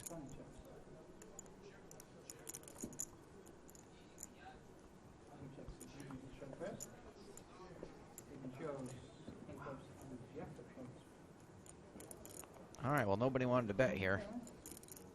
Not even with 2 pair and a flush draw. Yeah, that'll be good. That'll be good. Casanova now up to 79,700. And, oh, get me my sunglasses. Jake Cody has just sat down looking like the Swedish fag. We've got a blue top and yellow trousers. What is going on here, What did Jake? you just say? It's an aggressive look, I know. But hey, guys, how's it going? Aggressive language, too. The Swedish flag. That's not offensive. Oh, my God. I seriously didn't hear. That's what I heard, too. We all heard the wrong word, I right? heard the wrong. Okay. The flag of Sweden, which is blue and yellow. Wow, everyone's mishearing me today. Okay. Anyway, Jake Cody, Papa Cody. Papa Cody. Congratulations, my friend. Mazel tov. We were amused by the fact that you slept in on day 2 of the FPS main event. No doubt because this is the first chance you've had in several weeks to get a good night's sleep. I think my sleep has been just so peaceful that, that I slept with the alarm. You're catching up. You're trying to bank all the sleep that you won't get when you get home. Yeah. But seriously, Gotta make up for it congratulations, Jake. Thanks, James. Well, this looks like a fun table. Great lineup, right? Obviously, the grand final never disappoints. I mean, we're coming off the back of an amazing final table last year, which you were a part of, and I think it's going to be very tough to top that this year. Oh, yeah. I mean, Johnny was there too, Johnny Lodden. But yeah, for sure, I think that was the toughest final table I've ever been at. I can't. So cool. Great for the audience. Great Maybe for one poker. of the toughest final tables ever. We announced it at the time as the greatest final table ever for a main event. We have an all-in. Elke raises to 3,200, and Mike Pizzotta goes all in for 21,200. 21. My old crayon-eating nemesis. Looks like Elke ate a purple crayon. After this hand, I'm going to go over the 3 clues again for the Only Connect quiz. I think we've actually got a winner. Do we have a winner? Yes, we do. Oh, we sure do. Never mind. Elke decides to call it off. It looks like Elke's ahead. Or is he? Is that King Queen? Yeah. No, he's not. Not quite ahead. Well, with 2 live cards, he's only a 6-4 underdog.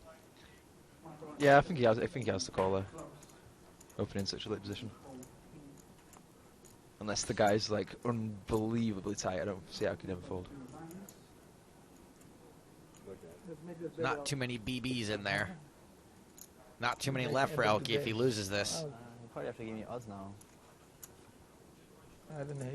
Christopher Adams tweets to say, I heard Swedish fag, but I give you credit for being familiar with Swedish cigarettes. Yeah, I did. You're sick player. Whenever I see King Queen, I just can't see it losing, to be honest. It just looks like a winning hand. Well, when the board comes 9 high, that's sometimes just as it I say doesn't. that. Ace Jack is currently leading. I feel the same way about King Queen. Like when I have King Queen and the board bricks out, I like can't believe it. And it looks like Brick City here.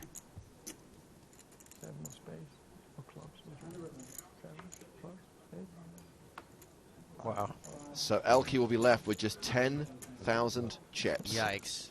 Now back to the competition. Yes. Gutschel tweeted Ab Olashemian, which is incorrect for the fourth clue. Now the names were Max Greenwood, Sang Ung, Ahmad Ismail, and we were looking for the fourth name. Now their connection was Olashemian. They were all players who finished second to Olashemian in his last 4 Hendon Mob wins. And Jordan Hooper tweeted an Artem Litvinov with the correct connection, second place finishers to Olashemian in EPT events. It wasn't just EPT events, I don't think, but maybe it worked out that way. It was just his last 4 Hendon Mob wins. So congratulations to Jordan Hooper, who will receive that Rafa Nadal PokerStars key fob. Huh? Oh, yeah, That's pretty impressive. You got that. Do you have ones that actually stick? Congrats. Richard hasn't even seen a picture, and he says, "Go, Jake! Excellent pick of clothes." Thank you. Thank you. Jordan won a prize yesterday, though, by the way. So if Jordan somehow didn't want this prize, or not yesterday, but the day before, if he didn't want it, if you wanted to figure out, if you wanted us to parlay it to another contest, we'll be happy to do that. But fair's fair. If you want the keychain, you can have it. I have to say, Jake, you're very brave sometimes with your choice of trousers. There is no colour that you will shy away from when it comes to trouser wear. That's true. I had some pink ones last year at one point. Got bright yellow today. You know, gotta go for it. I'm glad the contest is over. I want to talk about this baby, this cute little baby that's plastered all over my Facebook. Give us the skinny, give us names, give us weights, whatever you're supposed to tell people. What is she doing right now? Is she looking around? She sleeps and eats a hell of a lot. You couldn't not believe how much she eats and sleeps. Like when she just eating so much, she cannot possibly be hungry again. Oh, she's hungry for sure. I think you've left the third thing out of there. Eats, sleeps, and deprives parents of sleep. Which completes a little poem, if you like. No, I think there's got to be pooping somewhere in there, too. Oh, yeah. Yeah, there's a lot of pooping, too. What's your name? But, honestly, it's been great. It's been stressful sometimes, but it's been an amazing experience. What's it been, like a month? I think she was a month 2 days ago. Okay. Which I cannot believe it's been a month already, you know. It was like so much anticipation, and we were waiting for so long for it to actually happen, and now, a month later. James, isn't that great when you're counting the age by months? When do you stop doing that? 71 months? I'd say by the time they get to 2. Then you go like 2, 2.5. And we're still at the stage where my daughter will be 5.5 soon, so you still count like half years. But once I think they get to 6, I don't think you worry about the halves anymore. No, I think as a kid you hang on to the halves for a while. I think I was going halves to, 19, yeah, 20? I'm 25.5 now. 25.5, yeah.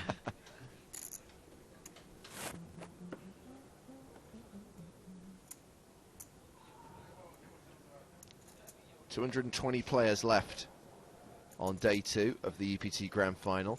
A reminder that Vladimir Trinovsky is the current tournament chip leader with close to 400,000. Second in chips with around $250,000, Phil Ivey. Updates on chips and on out-of-table action can be found at the PokerStarsblog.com as we follow the action at our 8-handed feature table.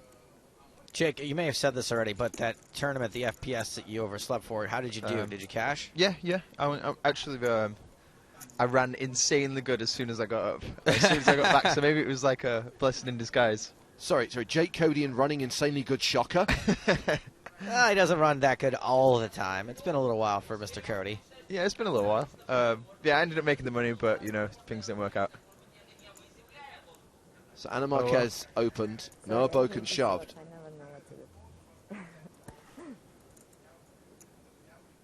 Anna confessing she doesn't know what to do. Call a friend, 50-50, as the dealer. Ask Kevin. Are people still doing Who Wants to Be a Millionaire jokes in the year 2014? I think they've come back around. Really? Yeah.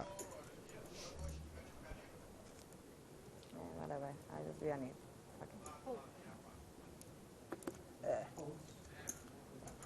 Show. What do you have? I have an ace. Oh, I can't show you that. Yes, back.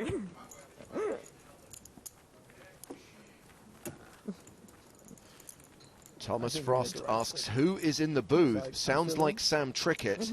It's Jake Cody. Now, is being compared to Sam Trickett vocally a compliment or not? I don't know. Sounds like a Sam Trickett, but with slightly less money. That's definitely true.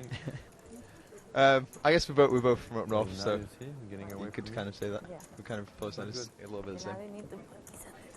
North of the M25. Now you like the sun.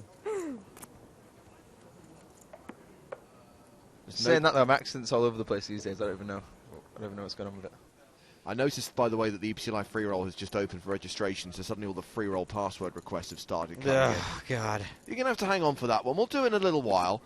Not while Jake Cody is in the booth. You will not disrespect him. We are going to give you a clue, though. What's the clue? I love the clue. Maybe me and Jake can work it out together. What is this place? Earth. Be more specific. Planet Earth. Refine, focus, micro. What is this place? That is your clue for today's free roll password. I can see Jake racking his brains. I'm going to help Jake out because I'm actually going to show him the bit of paper with the answer on it. Whoa, that's like insulting Jake's intelligence. I'm sure he's perfectly capable of figuring out what this place is. He is a dad now, and James, until you are a parent, you do not understand.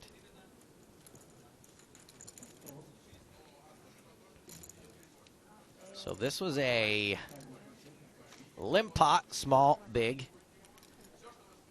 So no betting action. Excuse me. Chidwick bet the flop, called by Lawton.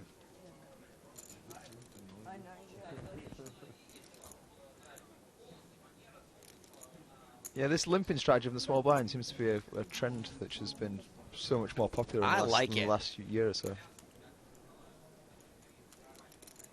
A few years back, nobody would ever, well, not hardly anybody would ever limp the small blind. Everyone would just raise or fold. But now, a lot of people will adopt like a limping strategy where they'll limp like some of the strong hands, some of the weak hands, and then sometimes limp raise.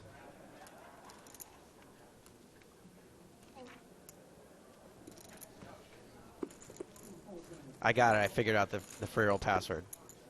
Well, I didn't figure it out so much as I did read it off the paper that James pointed at. But I knew the word. Would you have got it? Probably not. Yeah, me neither. There's like too many. There's a lot of syllables in that. What is it? It's like 5 syllables. It's ridiculous. Another clue.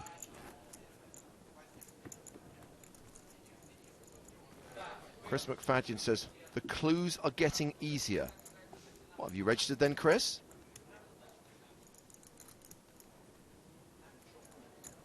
Whizbit says, is the password monocle? Monocle. No, it's not. Come on then, Chris. If the clue's so easy, what is the password?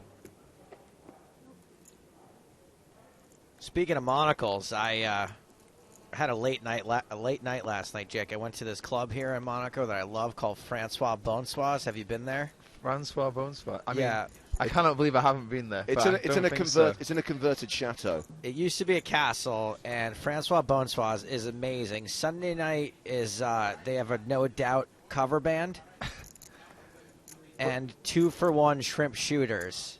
Oh no, yeah, no, I can't. Which is it's a shot of vodka with a little baby prawn in it. Yeah, I feel like I've done it before, and it's not a good way. Yeah, Francois Bonsoir's way of life. Although the place does sound pretty cool. It's fantastic. Yeah. It has parquet floors and shag carpeting, but the shag carpeting is actually on the walls. So don't forget the CD jukebox, which is the major selling point of the place for me. Yeah, when the No Doubt cover band goes on break, they spared no expense. They got a CD jukebox there. Noah Boken moves all in, doesn't get any action. Well, do you know what? I think it's about time we had another round of the Monaco Challenge.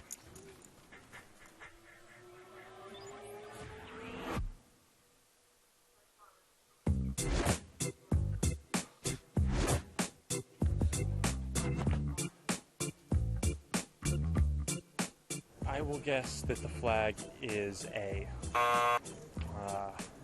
I think it's B. B is clearly Austria. I mean, that's easy. I said, I think it's B. I believe it's A. Should be B. Let's see. Yeah. See, sometimes I get that one wrong. It's one of the tough ones you mix up when you take flag quizzes like I do.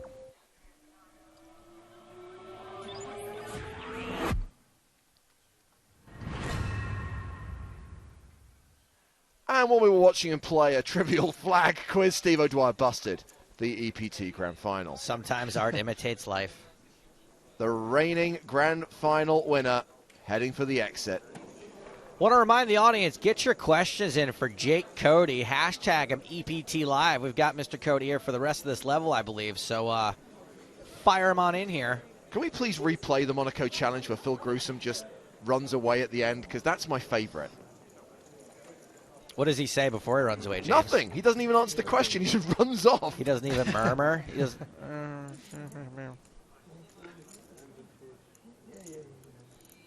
Folds round to Loddon. He opens to 36.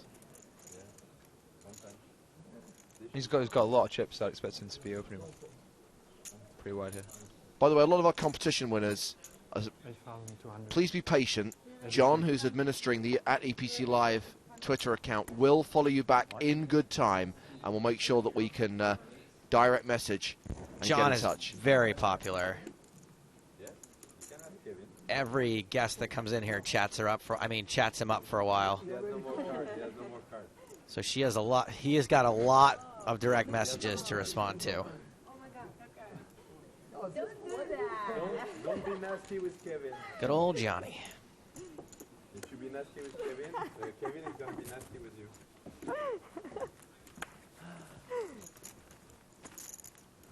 I think it's fair to say, Jake, that I mean, I understand it, don't get me wrong, but when you bust a tournament, you take it pretty hard, right? If it's a big, yeah. To be honest, most tournaments. That said, I have never seen anyone take busting a tournament as hard as Elke does. Really? I think I've never seen someone so convinced that he is going to win every single tournament he plays. I feel like you have to have that mentality, though. You know, I feel like if you're positive, you expect you're going to win, then it's probably going to happen. If you play into a tournament expecting to lose, then that's probably going to happen too. We open the seat for a new. I'm really like a massive advocate of like being positive and like thinking you're going to win. I know it sounds kind of stupid. Well, no, it doesn't, because I do think that there's a ton to be said about positive thinking. You have to believe it first. You can't go in with a negative attitude, but it does make the disappointment that much harder, doesn't it? Yeah. But I wish you poker players would realize how difficult it is on us in the media when you go broke, because when I see someone hauling ass out of the tournament in the middle of the day, I don't know whether to say hi, get out of the way, give them a hug. It's very awkward for us. I mean, sure, you guys lose tens of thousands of euros, but for us, it's awkward. You couldn't go wrong with a hug, I don't think. I think you can go right. So Elke all in and called by Johnny Loddon. Loddon opened. Elke shoved and not much more. Loddon priced in to make the call with sixes. Elke with ace-10. It is a race, a classic race underway at the feature table. Like shirts versus pants, one of these two hands has a slight mathematical advantage. Well, right now, Loddon has the big advantage. 3-1 favourite with 2 cards to come. Elke needs to see an ace or a 10 on the river. Come on, Elke. He's been on such a bad streak recently. Can't make it beyond day 2 of a major poker tournament. And the bad streak continues, and we lose Elke from Team PokerStars Pro.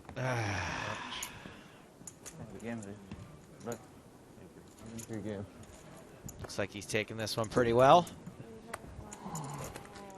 I can usually tell by how fast he stands up out of his chair. This was very, very controlled. Yeah. Was the only one I knew. Poor guy, so Seek. Well, we invited questions for our guest, Jake Cody. Those questions have started coming in. Remember, tag your tweets, EPT Live. Milko says, Jake, do you feel more responsibility money-wise as you are now a father? I got asked this question yesterday, actually, as well. It's actually something I've not really thought about too much right now, but I guess I have got to be more careful. I can't just. I've got like a family to like look after now. I've got to like think about them and think about the future a little bit, which is something I've kind of lived in the moment a lot in the last few years. So I guess I've got to grow up a little bit. And yeah, be more careful with money. And I guess most of the money will be going towards like, you know, buying things for her now. And like I want to like spend my money on her and like doing stuff with the family rather than, I don't know, getting drunk. Last time we spoke, you were obviously on the verge of saying goodbye to the sports car. Is that now gone? Don't want to, especially being in Monaco. This is like the worst place in the world I could possibly be. It's just like being rubbed in my face everywhere I look.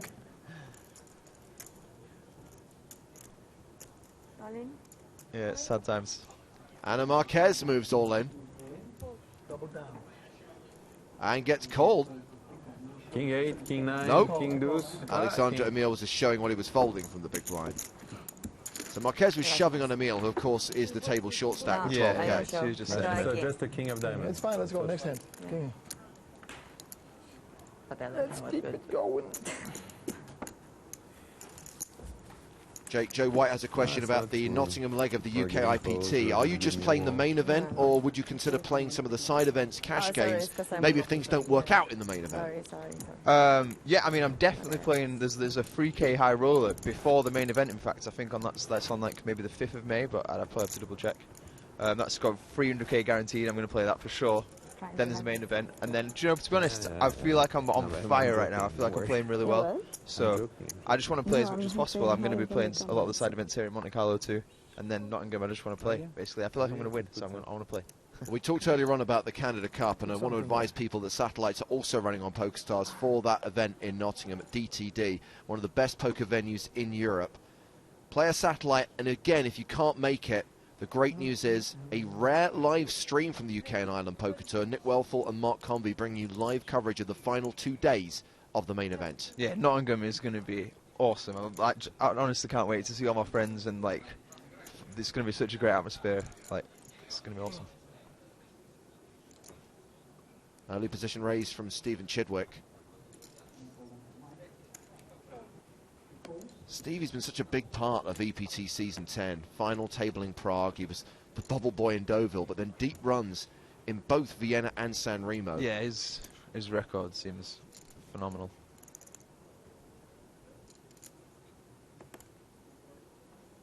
Actually, I thought he was going to win Prague, and then unfortunately couldn't do it. Still to final table that event, as well as the local tour event, the Eureka event, in the same festival. That's ridiculous. So Pizzotta calls Chidwick's raise. Is this a re-raise from Anna? Looks like she's 3-betting from the button. Looks like she's pulled out the squeeze play. 7,300. And Stevie's just got a great collection of T-shirts. I do admire this man's wardrobe. What is that one? It looks like a man with a mustache with a bird on his head. It's like kind of Freddie Mercury with a dove on his head, isn't it? Is that with a glass of wine? Yeah. He looks like the sort of guy that would be saying, "Good show, old chap." He looks like the kind of person who's... the cut of whose jib I would appreciate. Yes. Great jib cut. Anna's sizing's really small here. Could be a lot of strength, or it could be just what she wants to make it look like. Looks like Mikey Pizzata's getting out of here. Yeah, even with a great price, it's folded. The raise gets through. Well, great news. We've dug out that episode of the Monaco Challenge, where we ask a number of poker pros, including Phil Gruesome, how much they know about airports here. I didn't see you,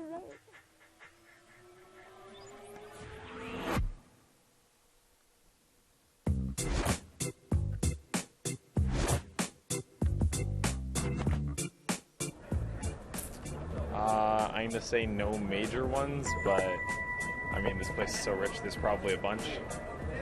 0. The main event is goes back with 1 and 2,000 for the blind, running until you have 300. 1, 2, and 3. Both of the killers restart the game, please. That was good. With that first off the deck roll, you can't miss a hand. So Phil Gruesome fails the quiz, but did manage to get back to his table after the tournament break. You know Gruesom's a baller. He doesn't care about the hands. He just didn't know the answer. You're just playing with us. By the way, Matt Broughton's gotten in touch, as did one viewer who said that it's supposedly the Raven, the T-shirt. Well, a lot of people... It doesn't look like a Raven to No, me. a lot of people saying it's the inventor Nikola Tesla. The inventor of the... What do you call that when you stuff something? A dead animal. Taxidermy? Yeah. The inventor of the taxidermy bird hat. Nikola Tesla. This is great. We've got 50-50 split. Half the audience say it's Edgar Allan Poe. Half the audience say it's Nikola Tesla. I smell a Facebook poll. Which apparently have no discernible odor.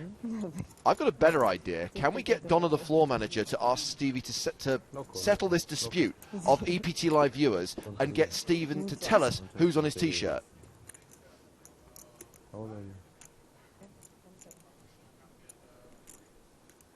Can we get her to do it when he's in the middle of a hand? No, I'm being told no. Again. I'm gonna do some Google imaging here. So Nikola Tesla, let's have a look at him. Yeah, I think it's Tesla. I don't think it's Edgar Allan Poe. It's not a raven. It was I haven't a dove. seen a lot of white ravens these days, exactly. but maybe it's some version of the story, some director's cut I haven't heard about. It also wasn't creepy enough to be Edgar Allan Poe. Images. Jake, you handle the action while he's busy. Okay. What do you think? What do you think, Jake? Jake, look at these images. What do you think? Tesla, Stevie's T-shirt. Yeah, I think so. It's him. What about if we do a Google image search for Nikola Tesla T-shirt?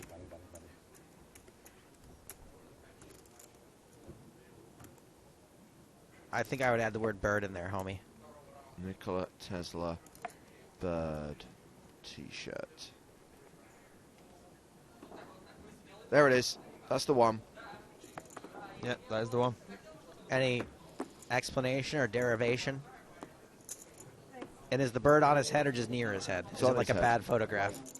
It's a really good design. I like that T-shirt a lot. And so, Adam Link, I'm very disappointed in you for not recognizing Edgar Allan Poe on Chidwick's shirt. Your stock just went down. Burn. Your stock, Adam, has plunged to 0. Double burn.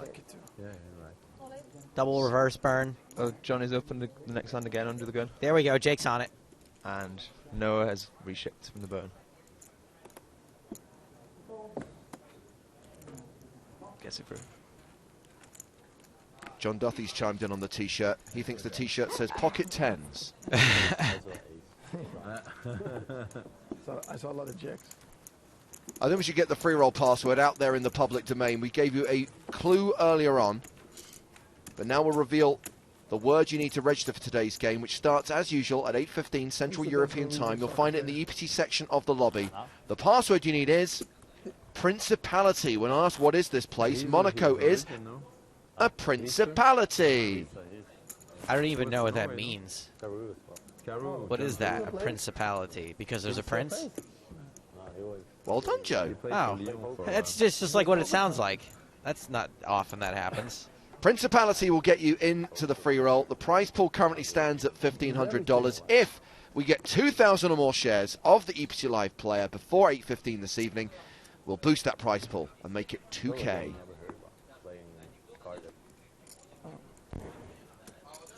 You good? 18.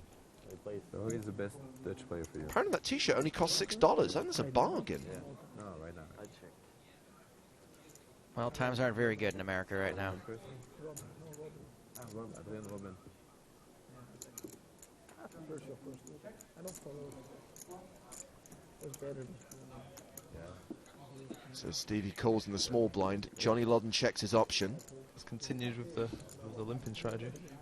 King 5-4 on the flop. Lodden with the table chip lead right now, 130,000.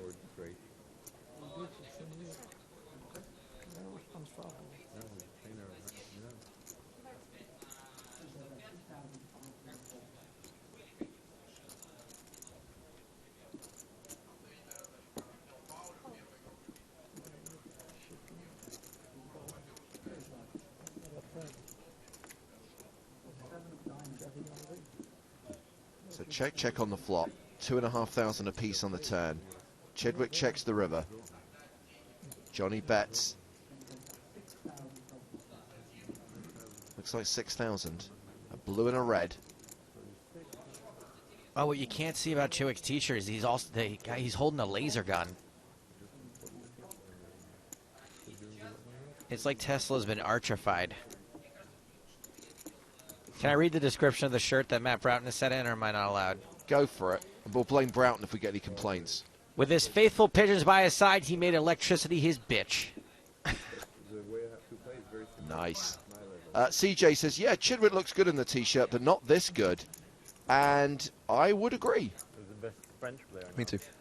Yeah. Wait. You're saying that Steven Chidwick doesn't look as good as this paid female model? Is it French? You guys are real jerks. Hello to Ava, who's watching EPT Live from Monaco and cheering for Johnny Lodden. I think you'll find that she's watching it from a principality. We're doing a lot of things. And Dean, if you're looking for the free roll tournament, go into the PokerStars tournament lobby, click on events on the top bar, EPT on the second bar, and then you'll find it in there at 2:15 Eastern Time, which is 8:15 Central European Time. EPT Live free roll, $1,500 added. Currently registering with about 1,000 players in there. Remember, there are 30,000 seats available for tonight's free roll, and we will boost that prize pool if we get 2,000 or more shares of the player. I love Victor's question that he has just sent in for Jake. Jake, what type of explanation would you provide if your child the first time your child asks you, "Papa, what are you doing?" while you're grinding? And I assume means grinding poker, not dancing. Grinding mama. Wow. Actually, that's a good question. What would I say? You got to think about these things. You're a dad now. I mean, we'll do a little role play. Ready? Start with the truth, I guess. Hold on, I'm going to walk in. Hold on. So you're doing an impression of my daughter right now. So I'm just playing away. That's the door opening. Joe's on his knees right now. Papa, what are you doing? Why is why is she Hungarian? I was going to say, why is your daughter going to become like an Eastern European orphan? It's cute. I don't know because that's kind of cute. Papa, what are you doing? I guess I'm working, honey. What is working? I want to play. One is in the north, the other in the No, south. you can't play. And scene. But the great thing is, obviously, you do live a rock and roll lifestyle, and your daughter can show off to all her friends about that. For example, when we were working at the PCA this year, my daughter took great delight in telling all her school friends there are sharks at my dad's work. That's a cool thing to say. It's the last country where Actually, James's daughter brags to her classmates that her dad goes to work where there are sharks, and her dad's coworker has to go down water slides. That's true. That's my job, is going down water slides. That's what his daughter thinks. That's the greatest job ever. It's another day of zipping down the tubes. No, I think I look. Yeah, but it might look bad with the glasses. You might. You cannot look better.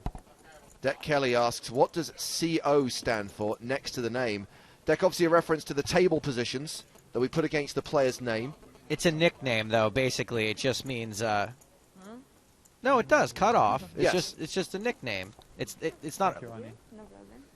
It's just sort of developed over the years. Sure, it's the terms that are given for those positions at the table. So we saw there Alexandra Emil raising UTG, which means under the gun, first position to speak. So cut off is the name that's been given to the seat, one to the left of the, one to the right of the button.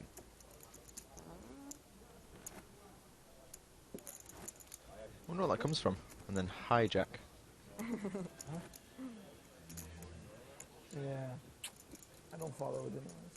Yeah, I don't know. Nah, I'm sure someone out there does. We got a lot of know-it-alls out there. Actually, the hijack term originally comes from... Was it just me, or did you get the impression that Daniel Negreanu is not a fan of the phrase hijack for that position? He specifically asked me, I don't know if it was on the air or off, that I rename everything, that it's part of my job, and that I should come up with new names. Don't worry, he told you in front of tens of thousands of people that you have to do that. Yeah. In a way, it's kind of an honor, but... great power comes great responsibility. We can do. We can come close. By the way, sorry to rub this in while you're in the booth, Jake, but only one player from last year's final table remains in this year's grand final, and that is Johnny Lodden on the feature table. It's okay. It's okay. I mean, I'm rooting for Johnny. A small club is going to win the Champions League ever again. Oh my God! Who doesn't love Johnny Lodden? Right after he said that, he spit on the ground.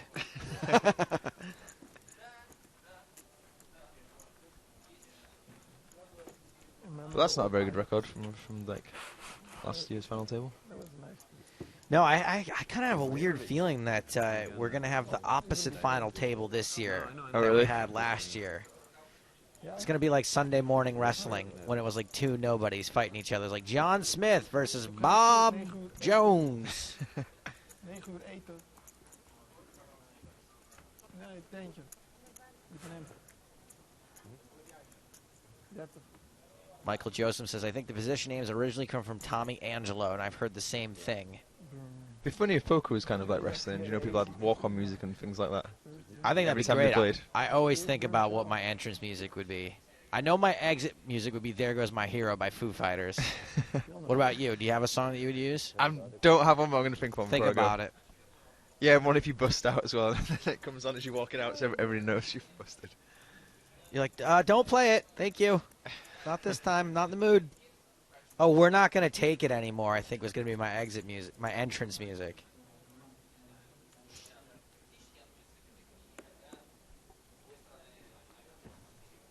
Pizzata makes it 3,600 in the CO or cutoff.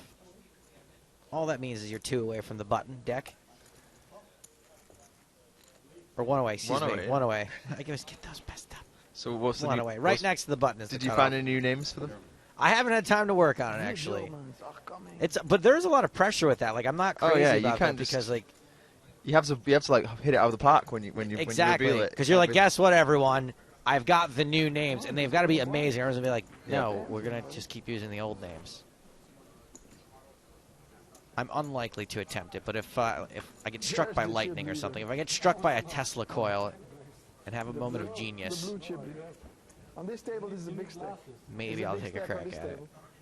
Do we deal him in or not? Let's give him a hand. Of course, deal him in. Give him 4 cards even.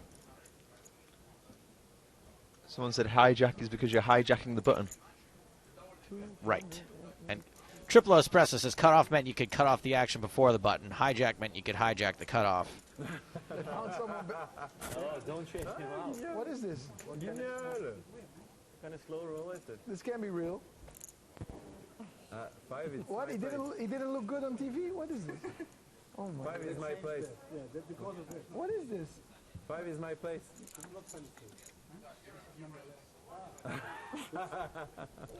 What are you trying? Quick update from Twitter. Mickey Peterson from Team Online. Busto, Queens versus Jacks for 50 bigs. Massive calorie consumption seems inevitable. Number 1. And now we get a pro. Yeah, this is one. Good luck, Jan. Viens m'aider un peu. Ça fait 1h30 que j'ai 5 blindes. Yeah, we'll take this guy. Well, that was awkward. We didn't like that guy, so we took this one instead. There's a long selection. It's like that weird thing that happens when you go to get on a plane and someone's sitting in your seat and you're also in an aisle seat and so are they, and you're just like, I'm sorry, this is my seat, and they're like, yeah, so, and you're like, well, can we just have the seats that we are assigned? I know they're all the same, but I'd just be more comfortable if we could just be in our assigned seats. And then they're like, oh, and they're like pulling all their magazines. I mean, it's always a person that's just like settled in, like for a 12-hour flight, like their shoes are off already. They've changed into a robe. Well, that person needs to learn to read numbers and letters printed on their boarding pass. There's that other awkward situation, too, where you pay for, like, the premiere seats in the movies. Oh, yeah. And you walk in and everyone's just sitting in the premiere seats anyway. And then you have to kick people out of your seats and you look like a douche. Yeah, that's pretty awkward. You're like, I paid extra for these? And they don't have anyone supervising the I actual know, theatres anymore. right? They're there at the door. I mean, really, you could go in and see any movie because no one's actually monitoring which cinema screen you go into anymore. You could just go into cinema and then never leave and just keep watch every hopping in and out of the... I used to do that when I was a teenager. Now I go back out and pay because I think it's right. So it's Aurelian Guiglini, who's come to the feature table. And his first hand at the table.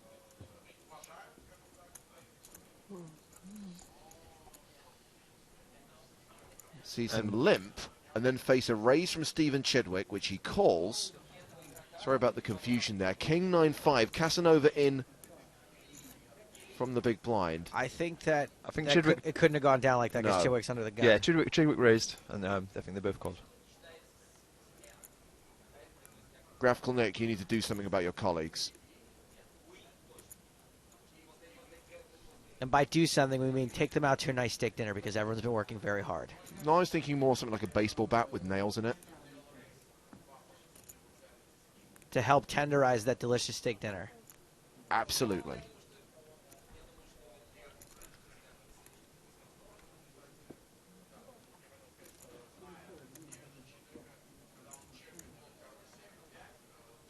So we lost one player on this flop.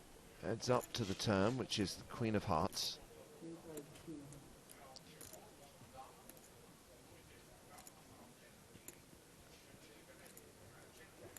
Yeah, I think Giglini's got like about pot size left now. Just under pot, yep. And he's gone for it. Well, he's only just come to the table. We've hardly got to know him. We don't want to lose him now. By the same token, if we are, I would rather not get attached. You know what I mean? It's a fair point. Take it hard. Well, we have seen him before on the EPT. Came 14th in EPT Deauville last season. James, Matt Salzberg thinks we should rename the cutoff the Briss. Okay. You do know what a Briss is, don't you? Yes, I'm aware what a Briss is. Functional. Yeah. I did. Oh, well, James doesn't like it, Matt. Sorry, I tried. He opened. No, he opened. Then he fucking out. He bet. Hey, there's Kevin McPhee. Turn him. Open the straight. First draw. He shoved. He's my favorite Berlin winner with Mac in his name. Say hello to my friend Aurelien. We call him Junior. We had a good suggestion from Vincent, who says my entrance music would be the Game of Thrones theme tune. My exit music would be Reigns of Castamere. Me and Jake were talking about like what if you could like enter and exit to a certain song, what would it be? I think it's a good idea. James would be Ennio Morricone's Ecstasy of Gold would be his entrance music. That's a good choice. Right? That's a really good choice. I'm all in. And his exit music would be Bananarama. Cruel Summer. Alexandre Emile is all in. Came over the top of Pizzotta's open, and the shove is not for much. Yeah, I think he probably does the call with whatever he's open with.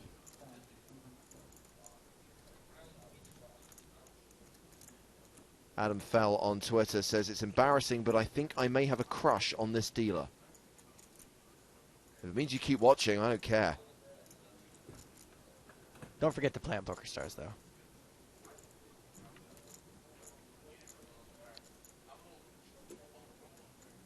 Pizzotta taking his time.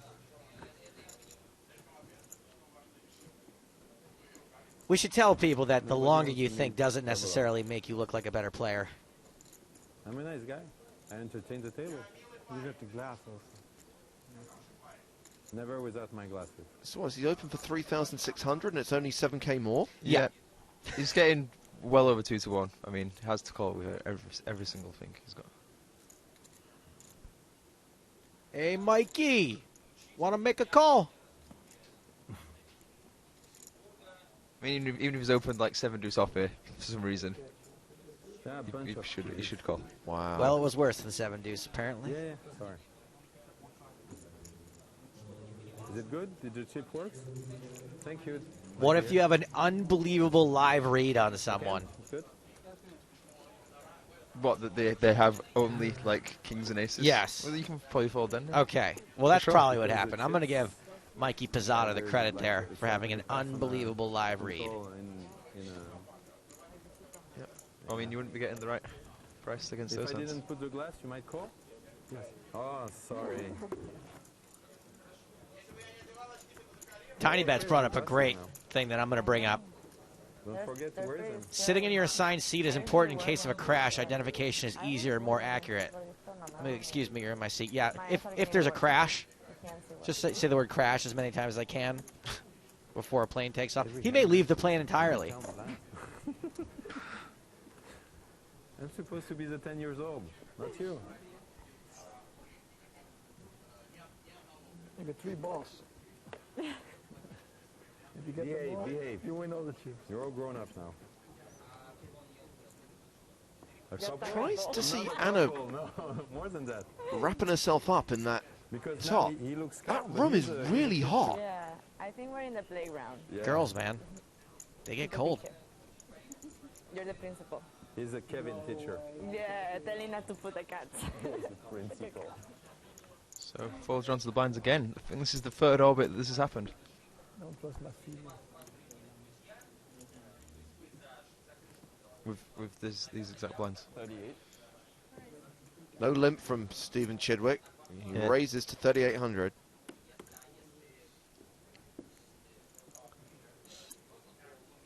Yeah, from my experience with Loddon, he's quite a blind defender. I can't see him folding many hands there. Yeah.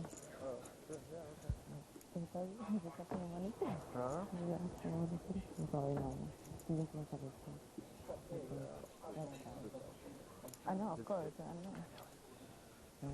Chidwick did only start the hand with around 20 big blinds though, so he's probably not getting too out of line. I mean, a lot of hands he might just open fold there. It's amazing. Everyone in the world is focused on what's going on between Kevin and Laura. Excuse me, Anna Marquez, Anna Laura, and you're like, well, poker happening here still.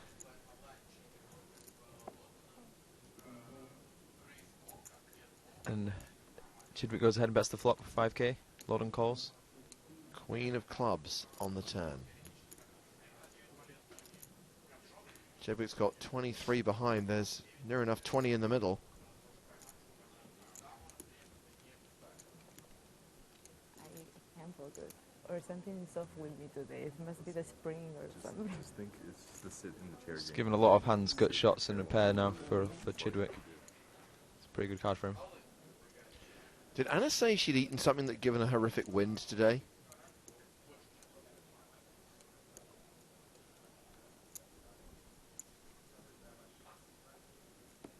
I really hope not. Tough spot for Loddon with, like, let's say an 8. Less tough with a 10? Yeah, I mean, I think Chidwick, like, if he's open King Jack, he obviously has to shove this turn. But, like, he could also easily have turned it. And at the same time, he can shove, like, some good 10s for value. And obviously anything better than that. Knowing it kind of looks like a draw, too. We all are. Don't worry. No, I'm more than you because I'm older. So I'm more and older. Almost your age. You guys shut up, there's a hand going on. 33. I'm 40. I just turned 40. I have a kid. I don't have a kid. No. So when you work, I'm an oldest idiot. Girl, daddy. At your age, my kid was free. Already divorced. Jake, how much is your... Loddon can afford it. Yeah, I was going to say, how much is your stack size in consideration here? Being that you have, like, you know, a pretty decent stack here, will you call a little lighter than normal? Yeah, for sure. I think if we, like, let's say Loddon has 50k at the start of the hand, and so now he would be down to 20k if he loses the hand. He just loses so much playability that I think you definitely should take it into consideration. Especially if it's like a close decision. Maybe. Yeah, and he can make this call and have still Yeah, and you still, 100k. yeah, it doesn't have, like, he still covers the entire table pretty much, even if he loses the hand. So it has no effect on the future. Although he will have doubled up one of the most dangerous players, so you don't want to do that. But at the same time, you do want, it would be great to bust him.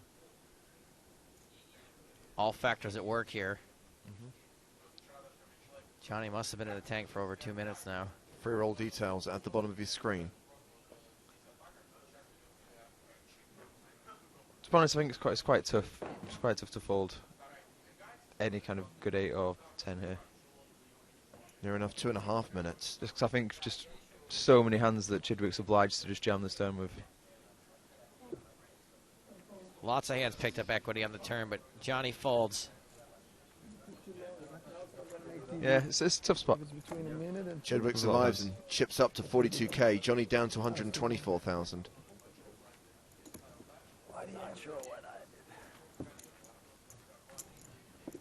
Chris says his entrance music would be The Best Around by Joe Esposito.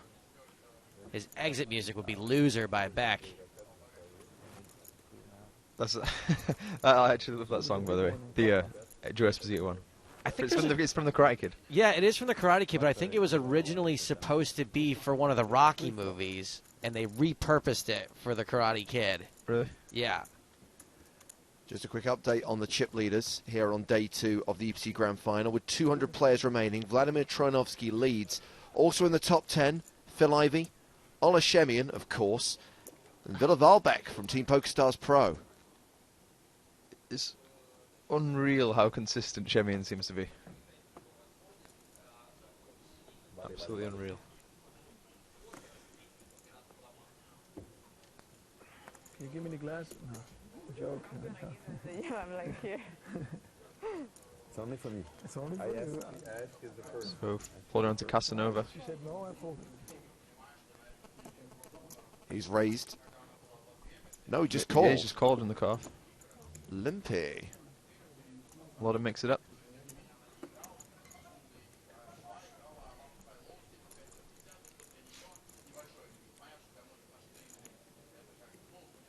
And we see a flop.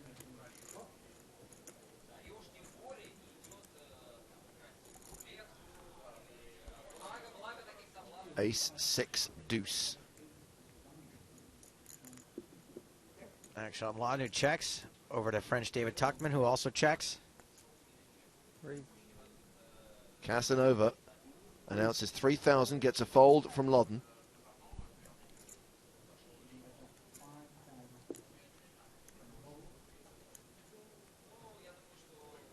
And gets it for it. Well, there's a break coming up in 15 minutes' time, and we're going to stick with this feature table for the last 2 levels of the day. But we will be mixing things up on the secondary feature table. Obviously, we were following the path of Steve O'Dwyer, the reigning champ, who went broke during this level. So when we come back from break, Antonio Esfandiari, Gel Nunez, and Neil Farrell will be headlining our secondary feature table. And our main feature table, once again, headlined by Sean the Dealer.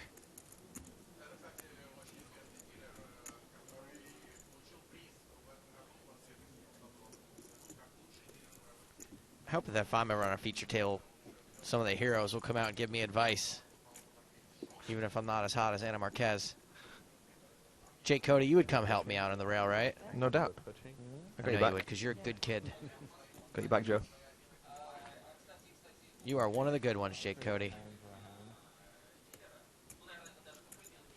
Ben's entrance music would be I Am the One and Only. His exit music would be Another One Bites the Dust.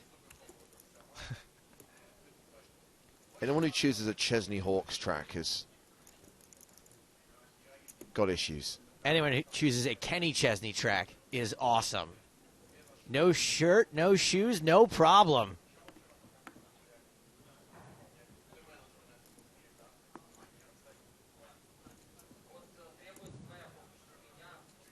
Alexandra Emil starts the hand with just shy of 18k.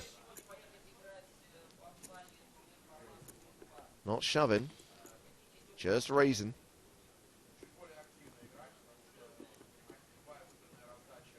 Red flags could be going up. Would you expect Emil ever to be raise folding out of this stack size, Jake? I mean, you wouldn't really expect it, but it's not like I would be completely shocked if he did. I wouldn't expect it, but then I look down at the flag next to his name and I realize that anything's possible, really. And I see the... Yeah. Well, here is the prize money for the players who make the final table on Friday. The prize pool confirmed earlier this afternoon. 6.5 million euros with 1.24 million up top. Tomorrow is when the bubble's expected to burst. 95 will get paid, and a min cash here in Monaco is worth 19,200 euros. You poor guy. It's like looking at Facebook pictures of your ex. Oh yeah, I used to. What could have been? I used to maybe been able to get at that.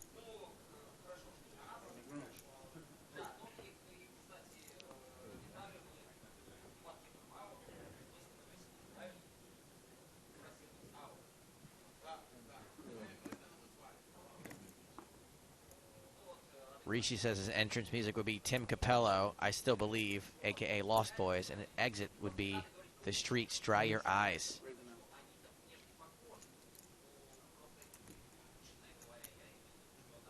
So Casanova looks like he's getting involved again.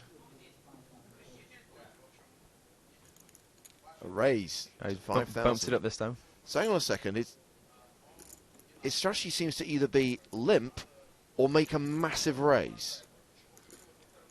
Double Gibbon says, just tuned in to EPT Live. Did you really find a Frenchman named Casanova who limps in? Hashtag stereotypes. Huh.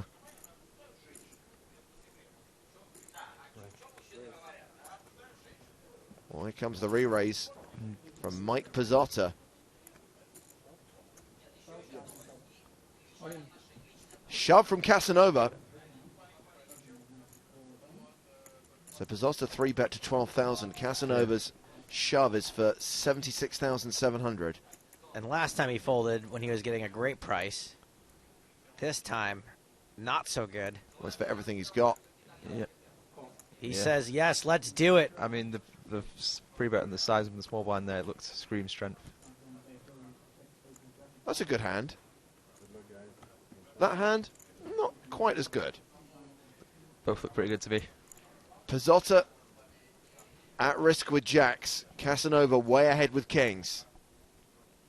Pretty weird to raise so much with kings, huh? I guess if you thought Pizzotta like just always had a really good hand and just thought he wouldn't be folding, then it seems fine. But I don't know. I guess because he did fold to the 10k stack earlier, you kind of actually wouldn't have been shocked if he like folded jack's face up there or something. Jacks have outs. Yes, he does.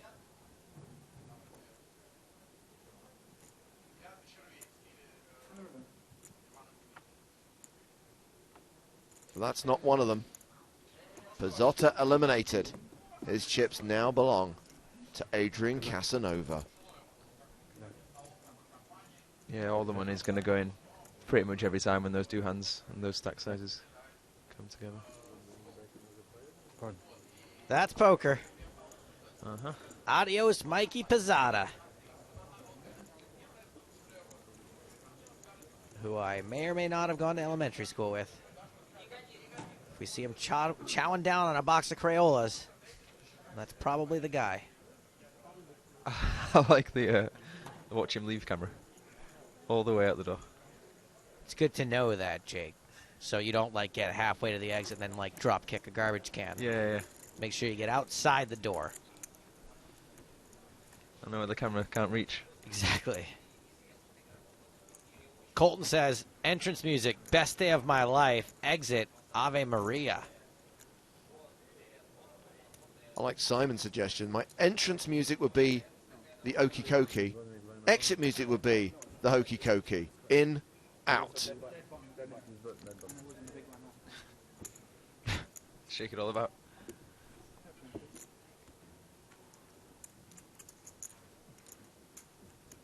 Thank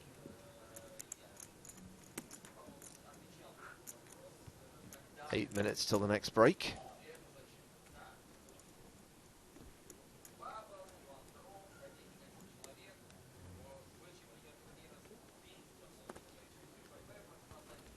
Wayne likes the king of wishful thinking as his entrance music. Go West. Excuse me. Leave Right Now by Will Young will be his exit music.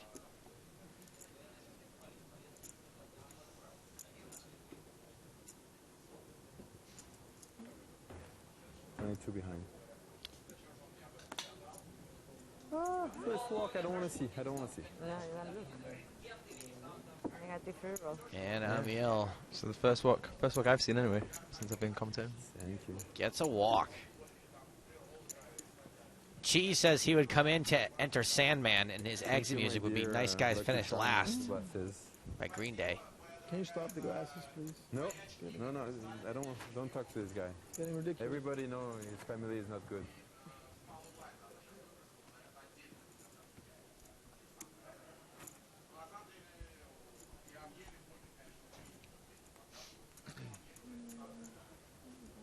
Jack says his entrance music would be the Imperial March from Star Wars. His exit music, the Imperial March from Star Wars.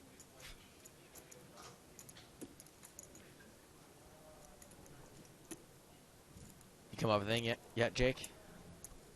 If you don't, I know it's hard when you're on the spot, but tweet us later if you think about it, and we'll read it out on the air. Okay.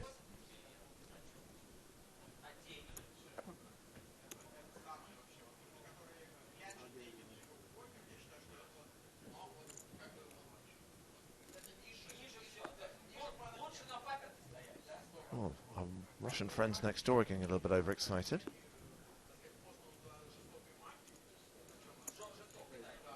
Yeah, I'm not sure if they're watching the same table. We always ask that question.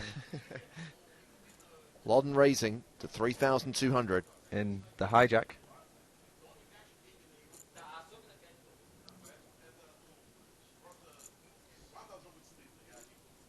What's it gonna be, Gorlini? Looks like he's coming out the call.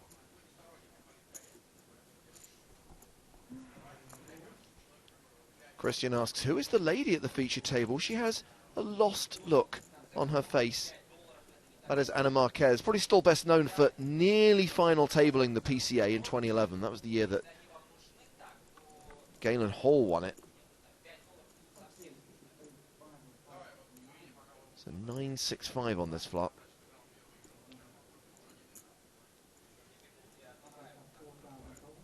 Joe White has a message for you, Jake. Just want to say good luck to Jake at Dusk Till Dawn. The Nottingham University Poker Society will be rooting for you. Yeah, Jake's been letting other people thanks, win, Joe. win Appreciate those that. lately. Well, hopefully not this one, though.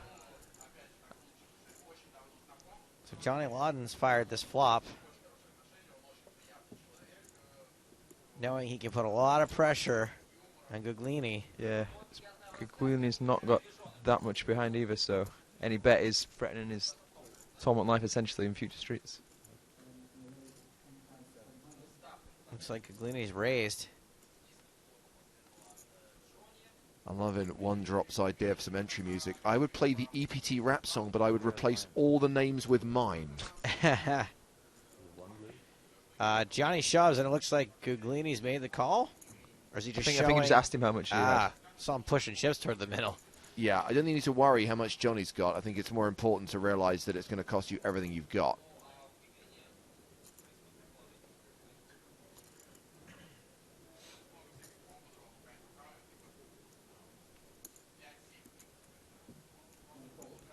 Oh, Johnny not all in, just calling Guglini's raise.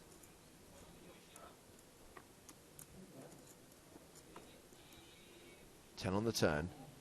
Guglini with less than a pot-sized bet behind.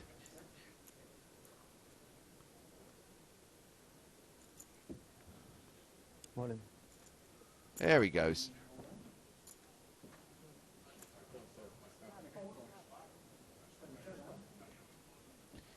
And looks like Johnny was trapping then. Quick call from Johnny. Aces for Guglini. Johnny with 9-10, top two. Oh wow, what a Unfortunate turn. What a turn. For Guglini. I actually like the way Guglini played this hand. Yeah. Good flop raise. Jack on the river is not going to help out aces. One pair less than two pair. Yeah, that's unlucky. I really like the way he played that.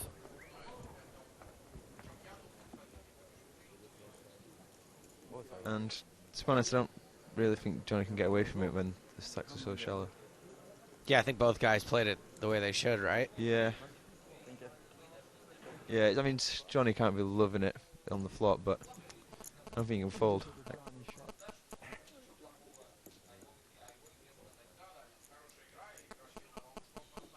Espen says his entry music would be I Want It All by Queen. Exit would be I Need $1.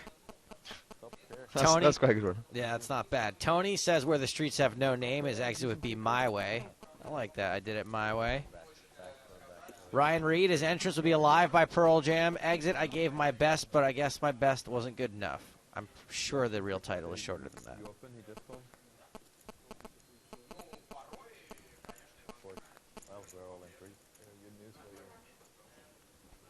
I want to know what Price Jack's entrance and exit music would be. Price Jack, get in touch. Rich get rich. Please make it. So Johnny up to 160k now. Gearing up for another deep run. Yeah, he is. 300 plus K stacks here. Adrian Casanova, 120,000. Anna Marquez, 100,000 even. Just want to say to Price Jack, if he is going to send in his entry and exit music, please make it legible. No. Why change now? Like this latest tweet from Price Jack. The cop prices sucks. That way I don't boat her to enter. Noting real look. No smart TV. No iPhone. No car. No poker chip box. WTF. 33? That old chestnut. So Johnny comes in with an open again to 33.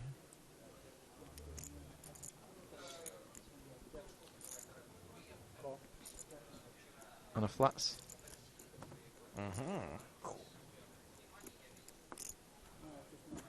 This is likely to be the last hand of the level. Reminder that level 13 will see the blinds go up to 1,000, 2,000 with a 300 ante. 2 more levels to play today, and right now 192 players remain.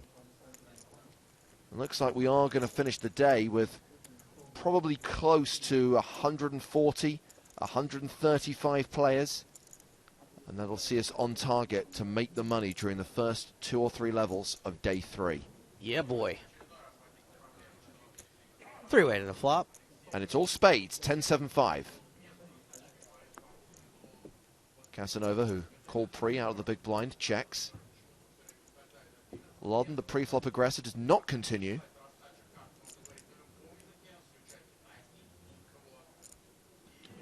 And Anna decides to check back. Check, check, check. 9 of clubs on the turn. Nobody's showing any strength, so Casanova decides to go for it. Loddon folds. And Marquez folds. Works out. So huge thanks to Jake Cody from Team PokerStars Pro for joining us for No the problem. last hour or so. Yeah, it's been fun. Hopefully later in the week again. Thank you very much, Jake. Well, suffice to say, the big news of this level was the elimination of the reigning champion. He had a seat at our secondary feature table, but Steve O'Dwyer was eliminated, meaning we will not have a 2-time winner. A back-to-back win for O'Dwyer at this year's Grand Final in Monaco. And just before he headed for the exit, we caught up with Steve and asked him about today's action. Since I won last year, there was a lot of attention on me here at the tournament, and it's pretty stressful. I just wanted to focus on playing, but it's kind of hard to do. I tried my best and it didn't work out. Yeah, there were a lot of characters at the table. You know, we were having fun, but it also slows the game down a lot, and it was kind of frustrating being so short-stacked. Not really getting to see many hands, but you know, that's poker. Yeah, I love having people that you know, bring some personality to the table. I'm personally not that kind of person, but I like people that make me laugh at the table. Yeah, I mean, it's mathematically you know, a certainty that there will be more 2-time winners at some point. I don't know about a floodgate of future 2-time winners, but I'm very happy for Vicky. She's a very deserving champion, and it's wonderful for poker that she was the first 2-time champion. So Steve O'Dwyer is gone. These players left at our secondary feature table, but a reminder, we're going to mix things up after the break, and we'll have a new secondary feature table for you to watch, including Antonio Esfandiari, João Nunes, and Neil Farrell. We're going to keep the same main feature table, though. We're going to continue to follow Johnny Loddon, the last remaining player from last year's fantastic final table lineup. He leads these 6 with close to 160k. Noah Boken, another former EPT champ, is a short stack, as is Alexandra Emile. So we're back with 2 more levels of action from day 2 of the EPT Grand Final. Mark and Matt will take you through the evening session. Joe and I will be back tomorrow when it's bubble time here in Monaco. Welcome to Bubble Country. More action shortly here on EPT Live.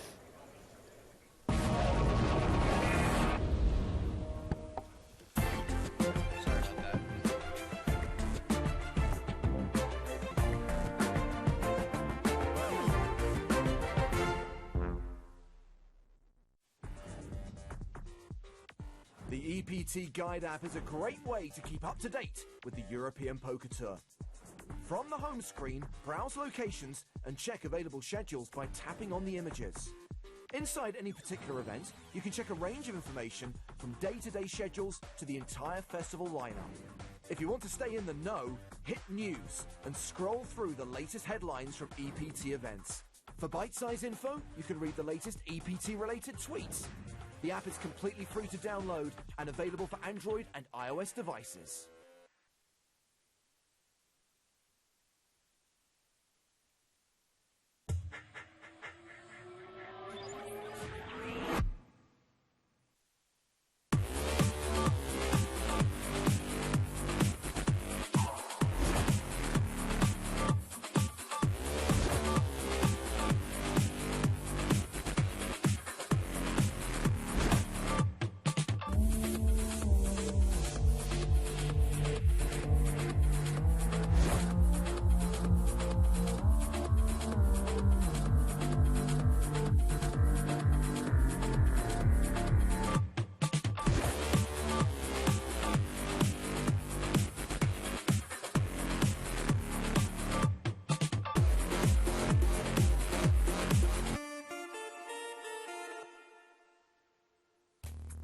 Sunday, the 27th of April, saw the final table of the France Poker Series main event, a tournament that saw a record 897 players participate.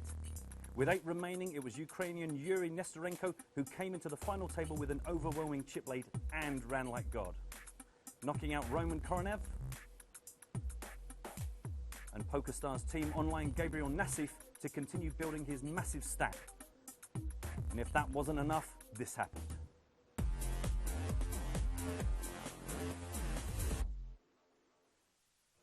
We are at 50,000, 100,000 with a 10k ante. Matt told you, check out the PokerStars blog. You can also find out all the information and results from all the numerous side events going on here this week. 2 of those side events finished yesterday. So congratulations to Paul Barenne. He's a regular on the tour. He took down the Open Face Chinese event for 19,400. And also Scott Seaver took down the 5k PLO. Congratulations to those guys. Yeah, look at this. And again, I mean, obviously the fact here Nestorenko's in a horrible spot. But a pocket pair again, he hasn't had junk for so long, it's unfair. But of course, Andre has got himself pocket queens.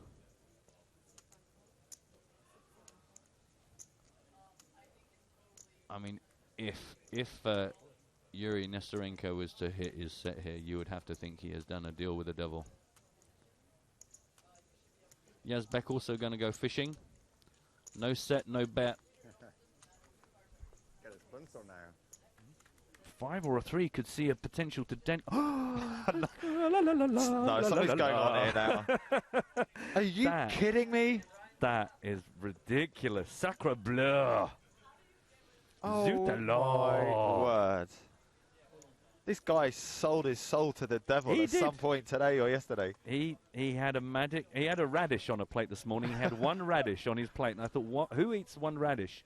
It was a magic poker radish. Look at this, all in, all in. Oh wow, we're gonna get double elimination. Wow, and finally a bit of emotion out of Yuri Nestorenko. Boom. And of course, Yazbek has the least of the 2 all-in players. So he will pick up 6th spot here. That's a guarantee. Less than 1%. I hope you guys listening at home didn't cancel any lunch reservations, because I'd call up the restaurant. You might be able to make it again if this continues. Ah, s'il y a 2 dames, ça fait carré 2 dames. Ouais. Ah, on sait jamais. 2 dames ou 2-3, ça fait carré. Oui, mais 2-3, c'est fini. Boom, boom, boom. Wow, Yazbek actually ended up making a straight as well. And Lobinet's made a flush. Ça, c'est beau, ça. Neither of them good. Ah, c'est imparable. Well, yeah, and because of the chip stacks, as I say there, George Yezbek leaves in sixth spot with 28k, 38,490 for Andre, who must just be wondering what on earth happened to him just then. This is incredible stuff. And I mean, that's now 14 million for Yuri Nesterenko. 14 million plays 2 million, 2.7, and 1.8. Just unreal. And there's me thinking, well, this might be the hand that actually sees Yuri Nesterenko take some damage. Because, you know, playing against two strong hands. See you, mate. Thanks for coming. We appreciated the hoodie. Yeah, don't forget your bananas. Yeah. Ooh, it's going to be hot now, yeah? Sin the Menace is on hashtag EPT Live going, is this even real? It is absolutely real. Can we ask him for his secret during the next break, says Rob Hippiking. Well, we will ask him what that radish had in it this morning. The Ukrainian Express. Woo-hoo! Unlike the 100k super high roller final table, this one went by in a flash. Until Nesterenko finally dispatched his last opponent, Christoph Mallory, to claim the title and the €150,000 payday.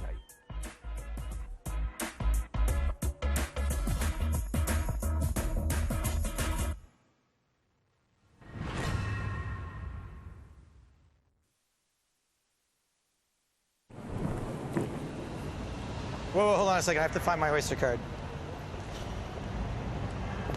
There it is. What's that? My Oyster card. It's a loyalty card for Reggie's Oyster Shack. Yeah. Shuck 12 dozen and the 13th shuck's on us. Yeah, that is not going to work. Dude, what are you doing? I was one shuck away.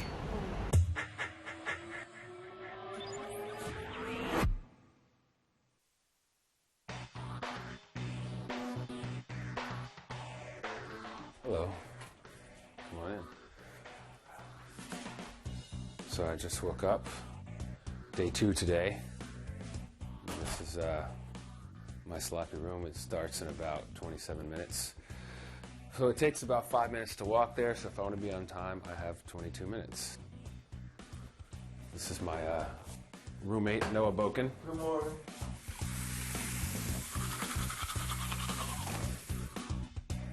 I always bring my phone so I can set an alarm in case I take the shower too long. See you later. And me and David go way back. I know him for 16 years, I think. And we've been rooming at the poker tournaments now for about 10 years. I'm more sloppy than Dave, but I'll kick him out in a few days when my girlfriend comes and she's way more clean, so the place will be fabulous. Last night he stayed up too long. Like, I want to sleep at 3, 4, and he's still on his computer till 5, 6. I'm like, hey, you have an interview tomorrow. He's like, he doesn't even hear me. He has plugs in his ear and that's it. You see my hat? Your hat. I have not. Got a black hat and a white hat. I think for today we'll wear the white one. Usually at night, sometimes in the morning, we play a little high stakes Magic the Gathering against each other. These are all the cards I bring. We call it the Cube. Me, him, Nacho Barbero. Sometimes others like Scott Seaver will come and play with us, but it keeps us up pretty late. But actually, you know, we don't really get to bed till about 3 or 4 because you wake up at about 11, so it gives us something to do when we get done about midnight, those 3 hours to unwind. I don't really eat breakfast in the mornings. I should, but I wake up too late and my stomach can never handle it, so I'll usually get a snack about an hour or 2 in. Maybe I'll order some orange juice or some tomato juice. No coffee either. I'm not a big fan on much caffeine. I might have a soda throughout the day to give me a little sugar, but that's about it. So I gotta grab my shoes and get running because I'm running late. Thanks.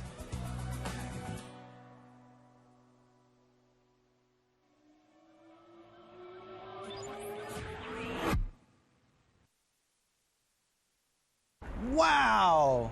Look at that, it looks just like Congress. Is this where all the guys in the white wigs take turns slapping each other in the face with leather gloves? I have absolutely no idea what you're thinking of, but that is a church. That is St. Paul's Cathedral. St. Paul McCartney? I thought he was only a knight. Man, you people love the Beatles. So are you named after this river? What? You know, James Thames. You moron, it's pronounced Thames. So I've been pronouncing it wrong this whole time. Classic Joe Stapleton. Classic James Hardigan.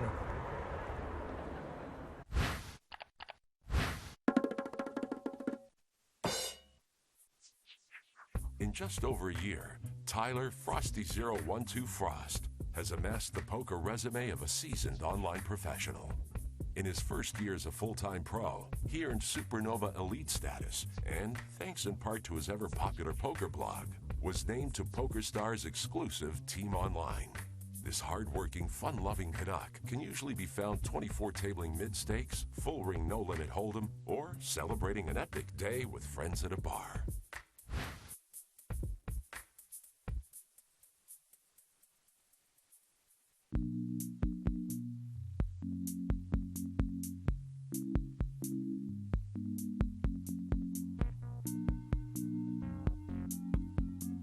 My name's Tyler Frost. I play online as Frosty012.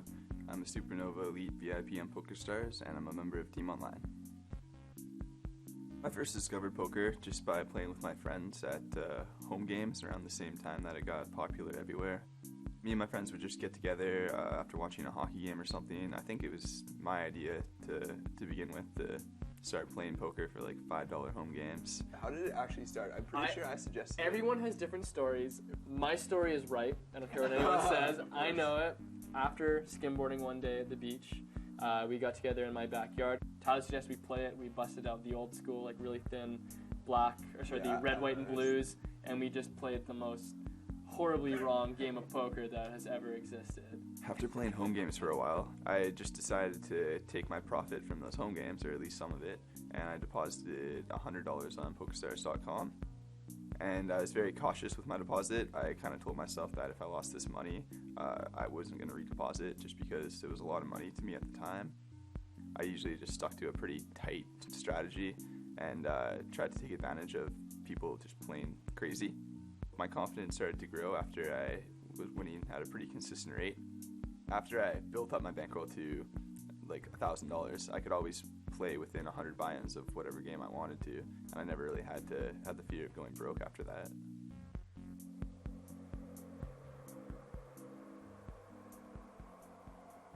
When you first became an online professional, you said you were going to treat us. Yeah. He did it one time. And it's never happened. This is the night. I've been waiting for like 2 years I know you have. for you to take note for beers, and it still hasn't happened. All right, guys. Well, tonight is not the night. Summer 2009 was the first time that I decided to kind of take a leap of faith in myself and play poker full time. My primary motivation was just to make enough money to pay for school in the fall.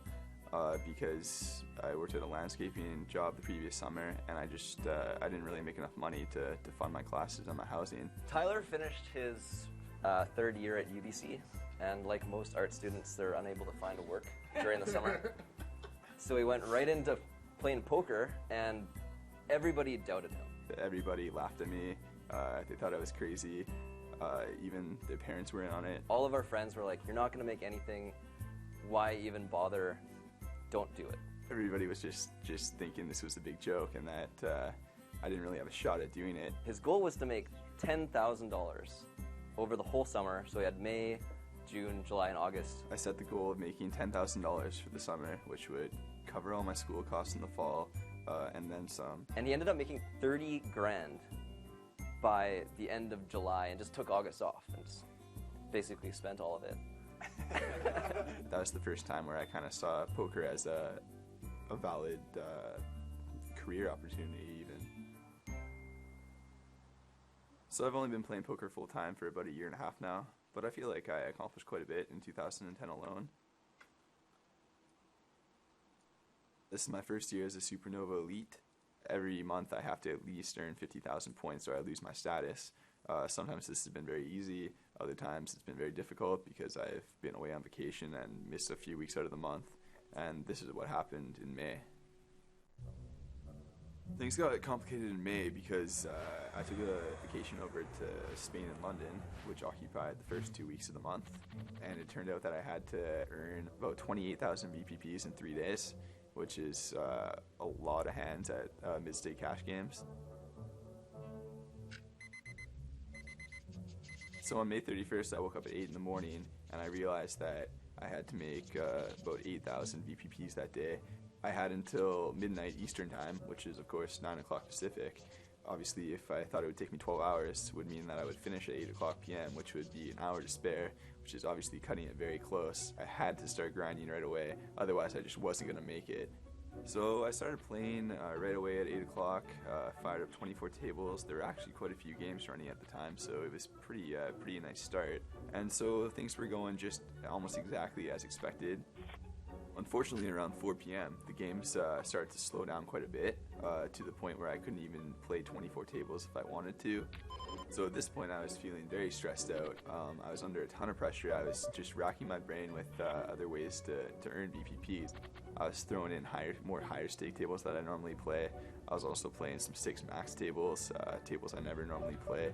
You know, just doing anything I could to earn the VPPs and just get it done.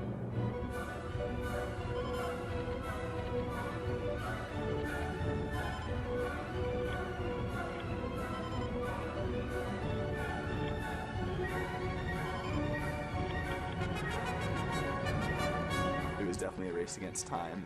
Felt like there was a big timer above my head just constantly ticking. I could always just hear it in the back of my mind. I still didn't know if I was going to make it at that point. Finally, around 8:45, I checked my VPP count for that month, and I crossed the 50,000 mark. I ended up making it with like 15 minutes to spare.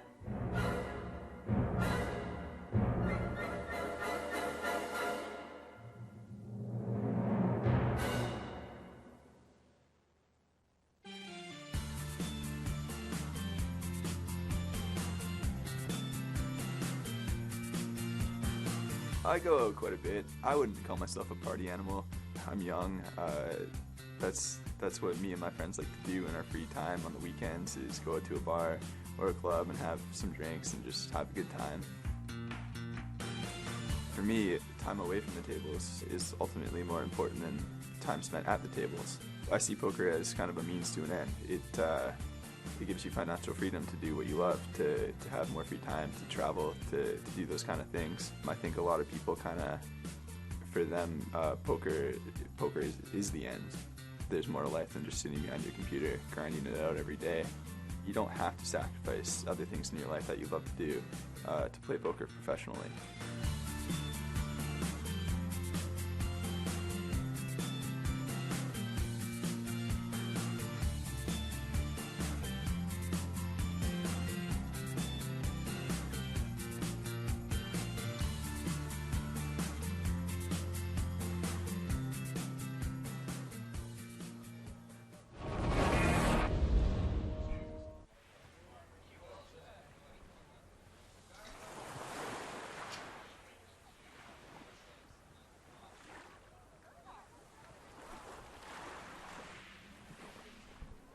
Hello, everybody. Welcome back to the PokerStars and Monte Carlo Casino EPT Grand Final.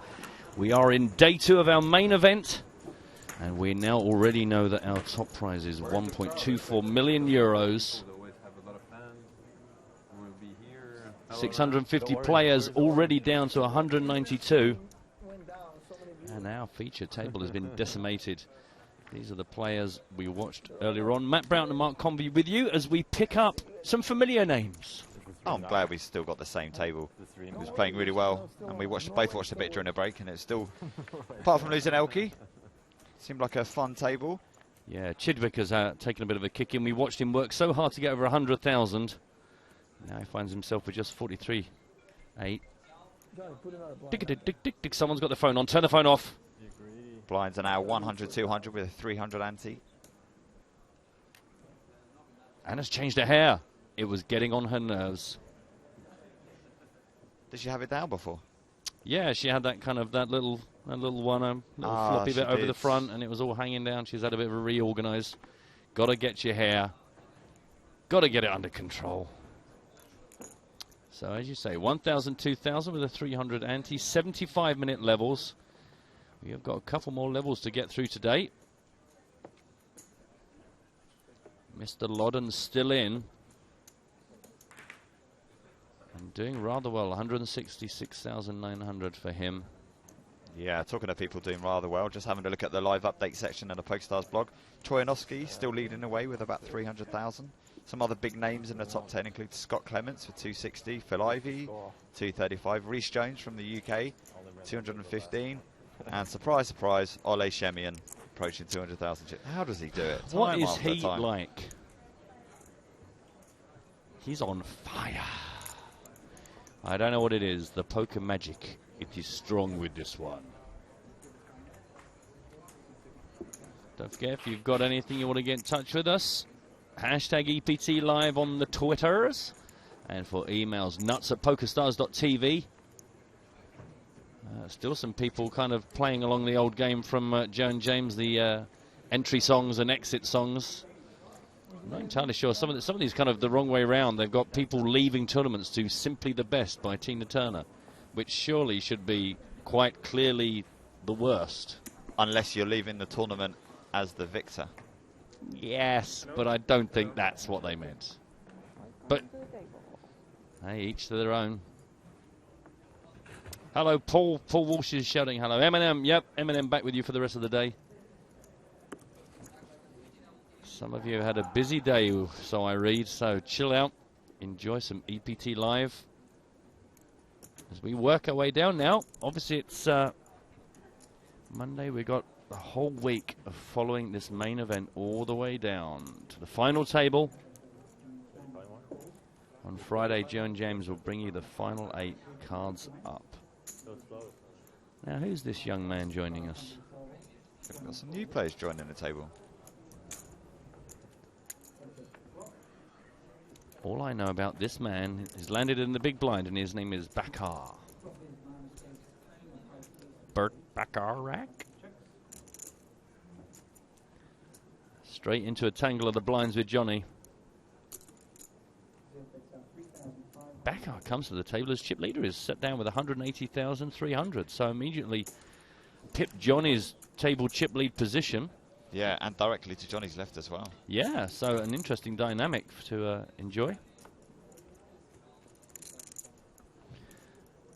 Very interesting flop.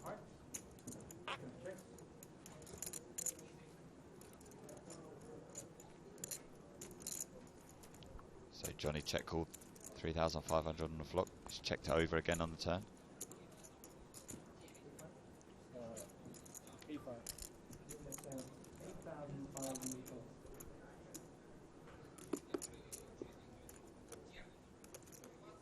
$8,500. The bet from Bachar. Loddon calls again.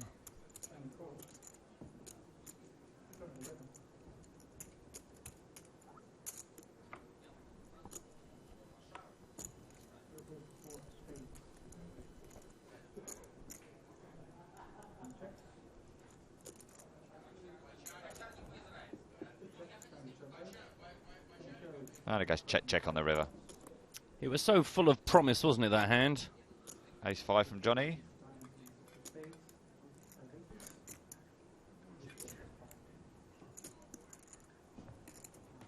Ha! The A6, which means, of course, they split the pot, and as you know, everybody enjoys a split pot. There we go. We don't do that, as you know. Sing it at home. Enjoy yourselves.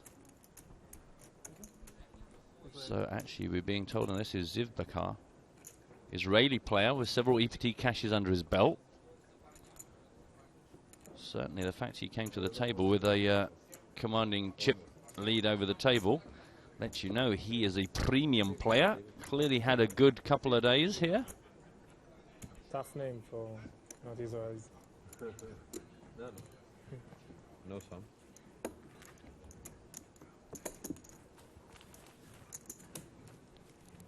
No, it seems to have slipped again. When I was tuned in earlier on, it looked like it had a bit of a comeback, but now is back down to 23,700, so kind of just hovering above the danger zone, but in that awkward stack size.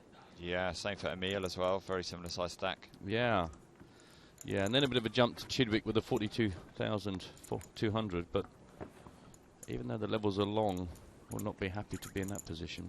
I didn't actually see, were you watching any particular hand that seems to have hit Stephen down so low? No, I think he'd lost a lot of the chips by the time I pulled up the stream again. Okay. Very pleased, obviously, to have got the whole Edgar Allan Poe stroke Nicholas Tesla T-shirt thing sorted. I was relieved to get that behind us. We can all move on.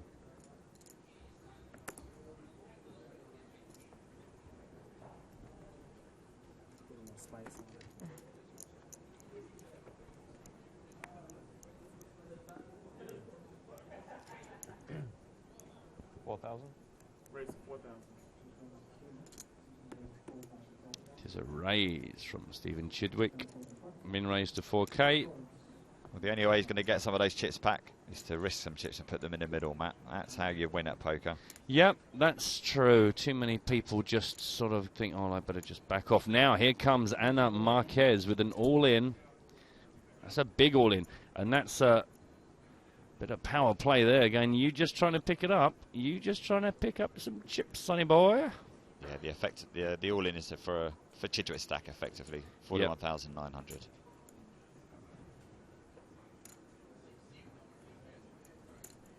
And it's a nice, straight, aggressive play. It's not mucking around. It's just, look, mate. Oh, he's going for it. He's going for it. He is all in and at risk. Stephen Chidwick, we've been watching all day today. I think it might be ace-jack for Anna. Yeah, the king-queen suited for Stephen Chidwick is going to need to improve. Of course, some of the blocking cards in Anna's hand, so going to want to hit. He'll just be happy not to be in a dominated situation. Yeah. Having live cards. Yeah, absolutely. Yeah, very easy to find yourself dominated in that sort of spot, but has made a reasonably sound decision here. Now is going to be hoping for Oh, what a flop. Oh, my lord. That is a sickener. Second and third pair for Chidwick. Top pair and a gut shot for Anna.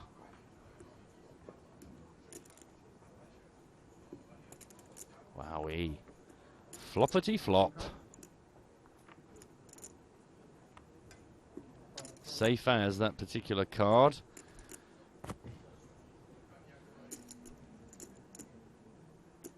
King of Hearts.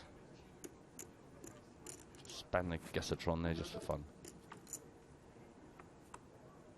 Close, close. I was, in many ways. Well, that is splendid. Splendid news for Stephen Chidwick, who gets himself back up to just shy of 87,000 now. I'm not going to say that we're his lucky charms or anything. But, well, he does seem to do rather well, doesn't he, when we're around? Yeah. I got to say, I'm a bit selfish in that I am happy because I've enjoyed watching him when he was on a bit of a roll down before they moved up onto the big table. It's good for the neutrals. It is. It's good for the neutrals. That's a fair point. It's not like I desperately want this guy to win it, but it's not like I'd be desperately unhappy. Mr. Muck F. Oh, he's unhappy. Oh, that's a sad face. She was a favourite too. Poor Anna. You go, girl. Don't know why Sonny sounds like Mickey Mouse. No reason for that. Hey.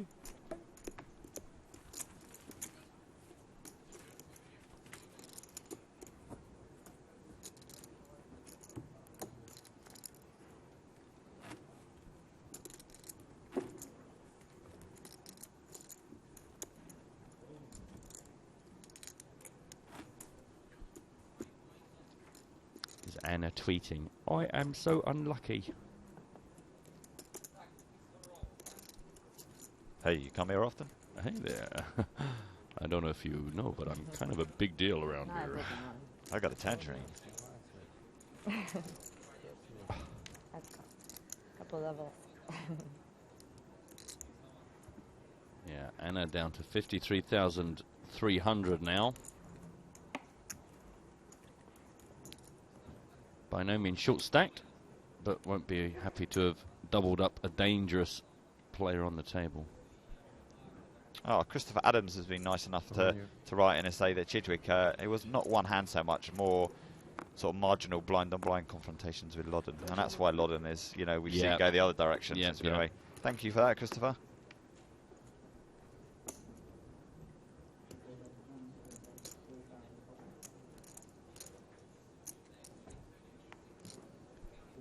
Folded round to Johnny, is made it min. Bakar is out. Anna's got the one shoulder sunglasses shawl thing going on.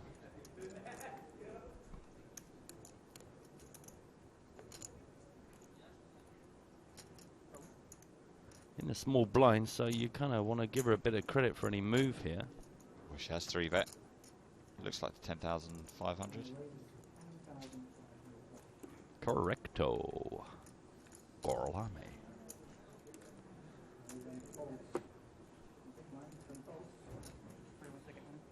Johnny folds. The nuts. The nuts.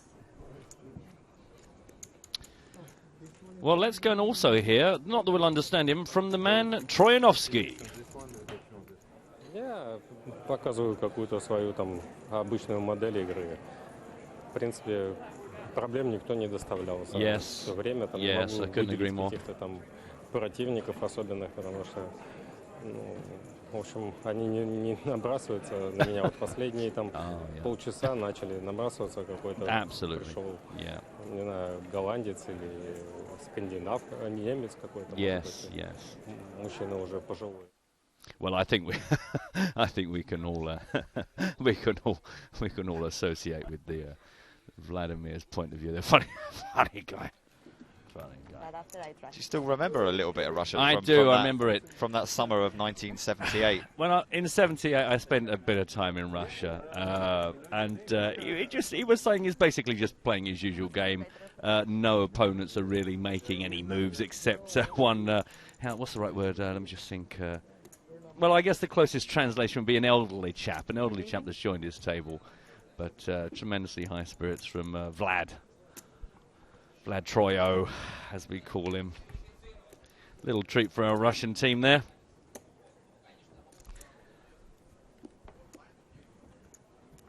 Seems like he's having a nice day at the pokers. Well, you would do if you've got check with leading stack. Yeah, in a word. And you've got the word Troy in your surname. And off ski. You got the ski in your name as well. He's got a lot of stuff, a lot of syllables going on there. He's just got a lot going on. Folding, folding, folding. Anna up to 61,100. Looks like she's in the mood to make some moogie.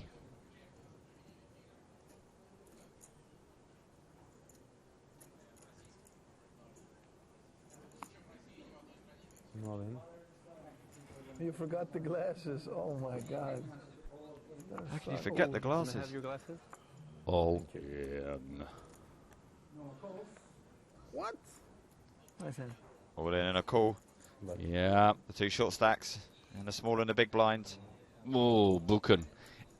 It is Domination Nation. Yes, it is. It's very unlucky, really, because you expect Emil to be shoving super wide there. Yeah. You look down, you see a king, and being Buchan, you just call it off. Yeah, because people can look there and go, King 8 off, what's he thinking? But that's the thing, is Emil. It's an opportunist move, isn't it? Yeah. It's, you know, you would expect him to not even look at his cards, find himself folded all the way around, make a shove. Oh, well, that's filth. That is, my friend's filth. Both of them flop their kickers. Okay, I'll take an 8. King. Take a king. Take a king? Yeah. Flops the mean things, turns in rivers more so. Like an 8 or a 9 or 10. 7-9 for a sweat. No. No. So only 2 outs left in the deck now for Buchan. Yeah. Oh, it's the 2 of something. I don't know. A black 8. And there has been a day for 2 8s appearing on the board, You're right, so you and never in fact, know. there was more of that when we were off the air and Joe and James were on. There were more 8s appearing all the time. Oh, there you go. It was the It's day a of the 2 sign. 8s. Okay. A black 8 was called by Mark with the C convey, and out of the sky it fell.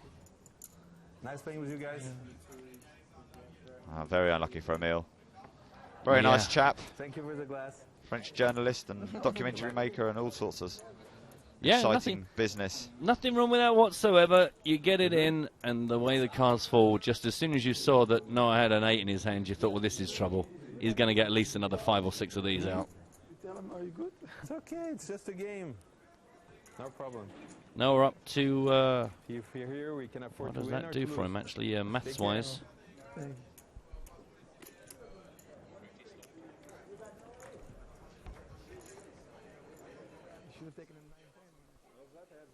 $44,900. Yeah, they're both very, very short. Shuffles to 19,000 and both called off at just over 20. Yeah. So you've still got a lot of work to do. Yeah. It's one of the tougher ones. See where Boken sits at our feature table now. Still at the bottom. But he's got a 3-bet shoving stack now, so he potentially could pick up some easy chips that way. Yeah, I mean, that's the thing, is it's like he's kind of one of those wounded animals, isn't he, that now everyone's got to be a little bit worried because he could just come back at someone in... You know, and it's not nice at all, but it's almost like your game simplifies here and the stress is off you because you know that you're just going to wait for the opportunity to shove, and maybe you punish a few people raising light. Definitely, because none of these other players above him want to lose 40k off their stack, so they're not going to be calling light.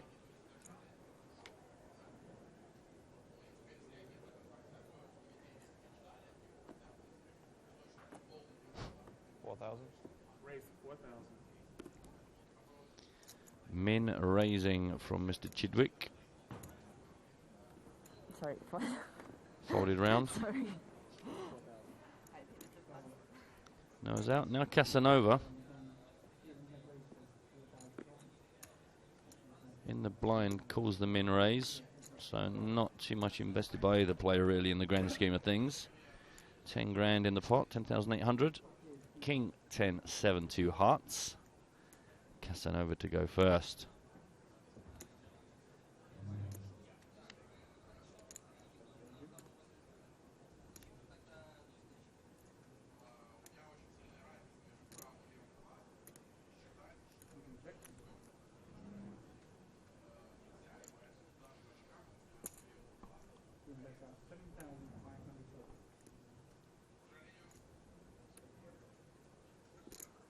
$7,500 into Casanova.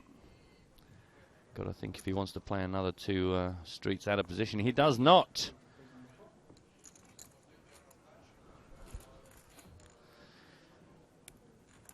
We're going to go for a little walk out and check out the secondary table out there. Yeah, this is a new feature table that we brought up for you. It's Antonio Asfandiari there. Neil Farrell, who chopped the F-Tops main event of the recent series. Incredible result for him. Yeah, impressive. A few other players I'm not so familiar with. Lots of hoods out there. Let's have a look at the way things are stacked out there. Biggest stack is Banwari with 188,000. 94 big blinds. Nunez hanging on. Alero also not looking too tidy there. Yeah, Team PokerStars Pro João Nunez got a lot of work to do. Yeah, and Asfandiari with 29 big blinds. So in that kind of tricky stack area, we're seeing an all-in here. That is Nunez all-in. Being called by fellow Portuguese player, Manzed. Okay, it's the suited Queen 8. Manji, sorry, suited Ace 5. I don't know. I bet it doesn't. I had Queen 10. Queen 8 needs to improve. Oh, wow. I think that's it, isn't it? That's your... flopped him dead. 118 to 1. Good old odds fact fans. Yikes. That's criminal. Manji going to be happy with that. Even took his hoodie off. You know what? At least the chips stay in Portugal. Yep, that's fair dues. Everyone seems pretty happy.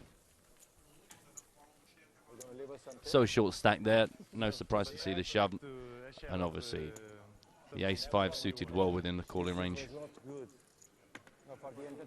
Seat open.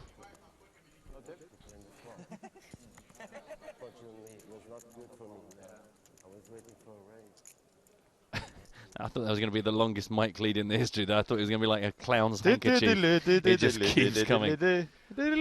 Or you find out actually that was the thread at the bottom of his jumper, and you just suddenly see his jumper going left to right, getting shorter and shorter. He's like the father of poker in Portugal. In Portugal. Yeah, exactly. Wow. He's the father of poker in Portugal. That is an accolade. Good Lord. Yeah, he is the biggest side. Let's leave these guys chatting and check in with our main table.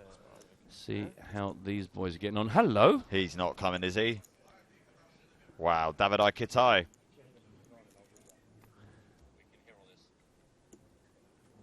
Former EPT Berlin champion. Another shark. Thought the shark cage finished yesterday. Why have we got another shark coming to the big stable? They're swimming into dangerous waters. There's a lot of it about. 87,900 Qatar is going to bring onto the table. Yeah, Belgium's most successful poker player of all time. And he's going to squish down between Zivakar and Ana Marquez. Don't tell Pierre Neuville I said that. Yeah, I don't think he's listening. You'll be all right.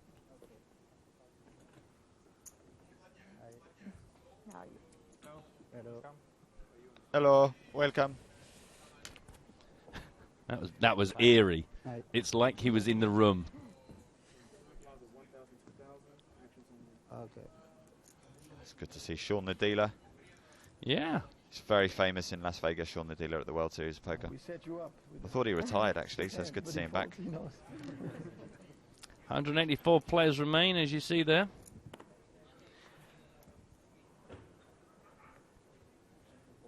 Weird, the hands laying there, you come to the table.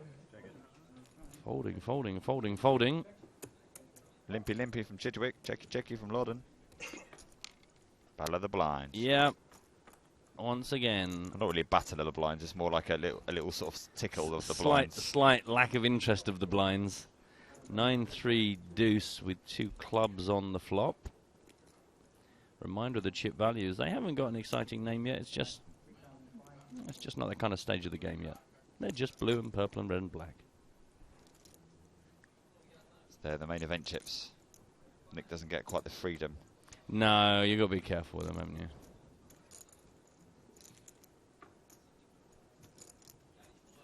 So Loudon calls, 3,500. 2 flush draws out there now.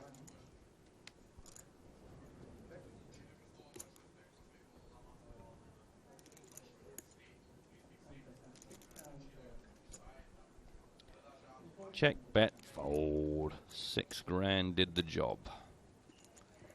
Mr. Loudon keeps moving in the right direction. 169,500 now. Stephen Chidwick down to 84,700. Obviously a much better spot than he was when we started this level, but would no doubt like to get back over that 100,000 mark again.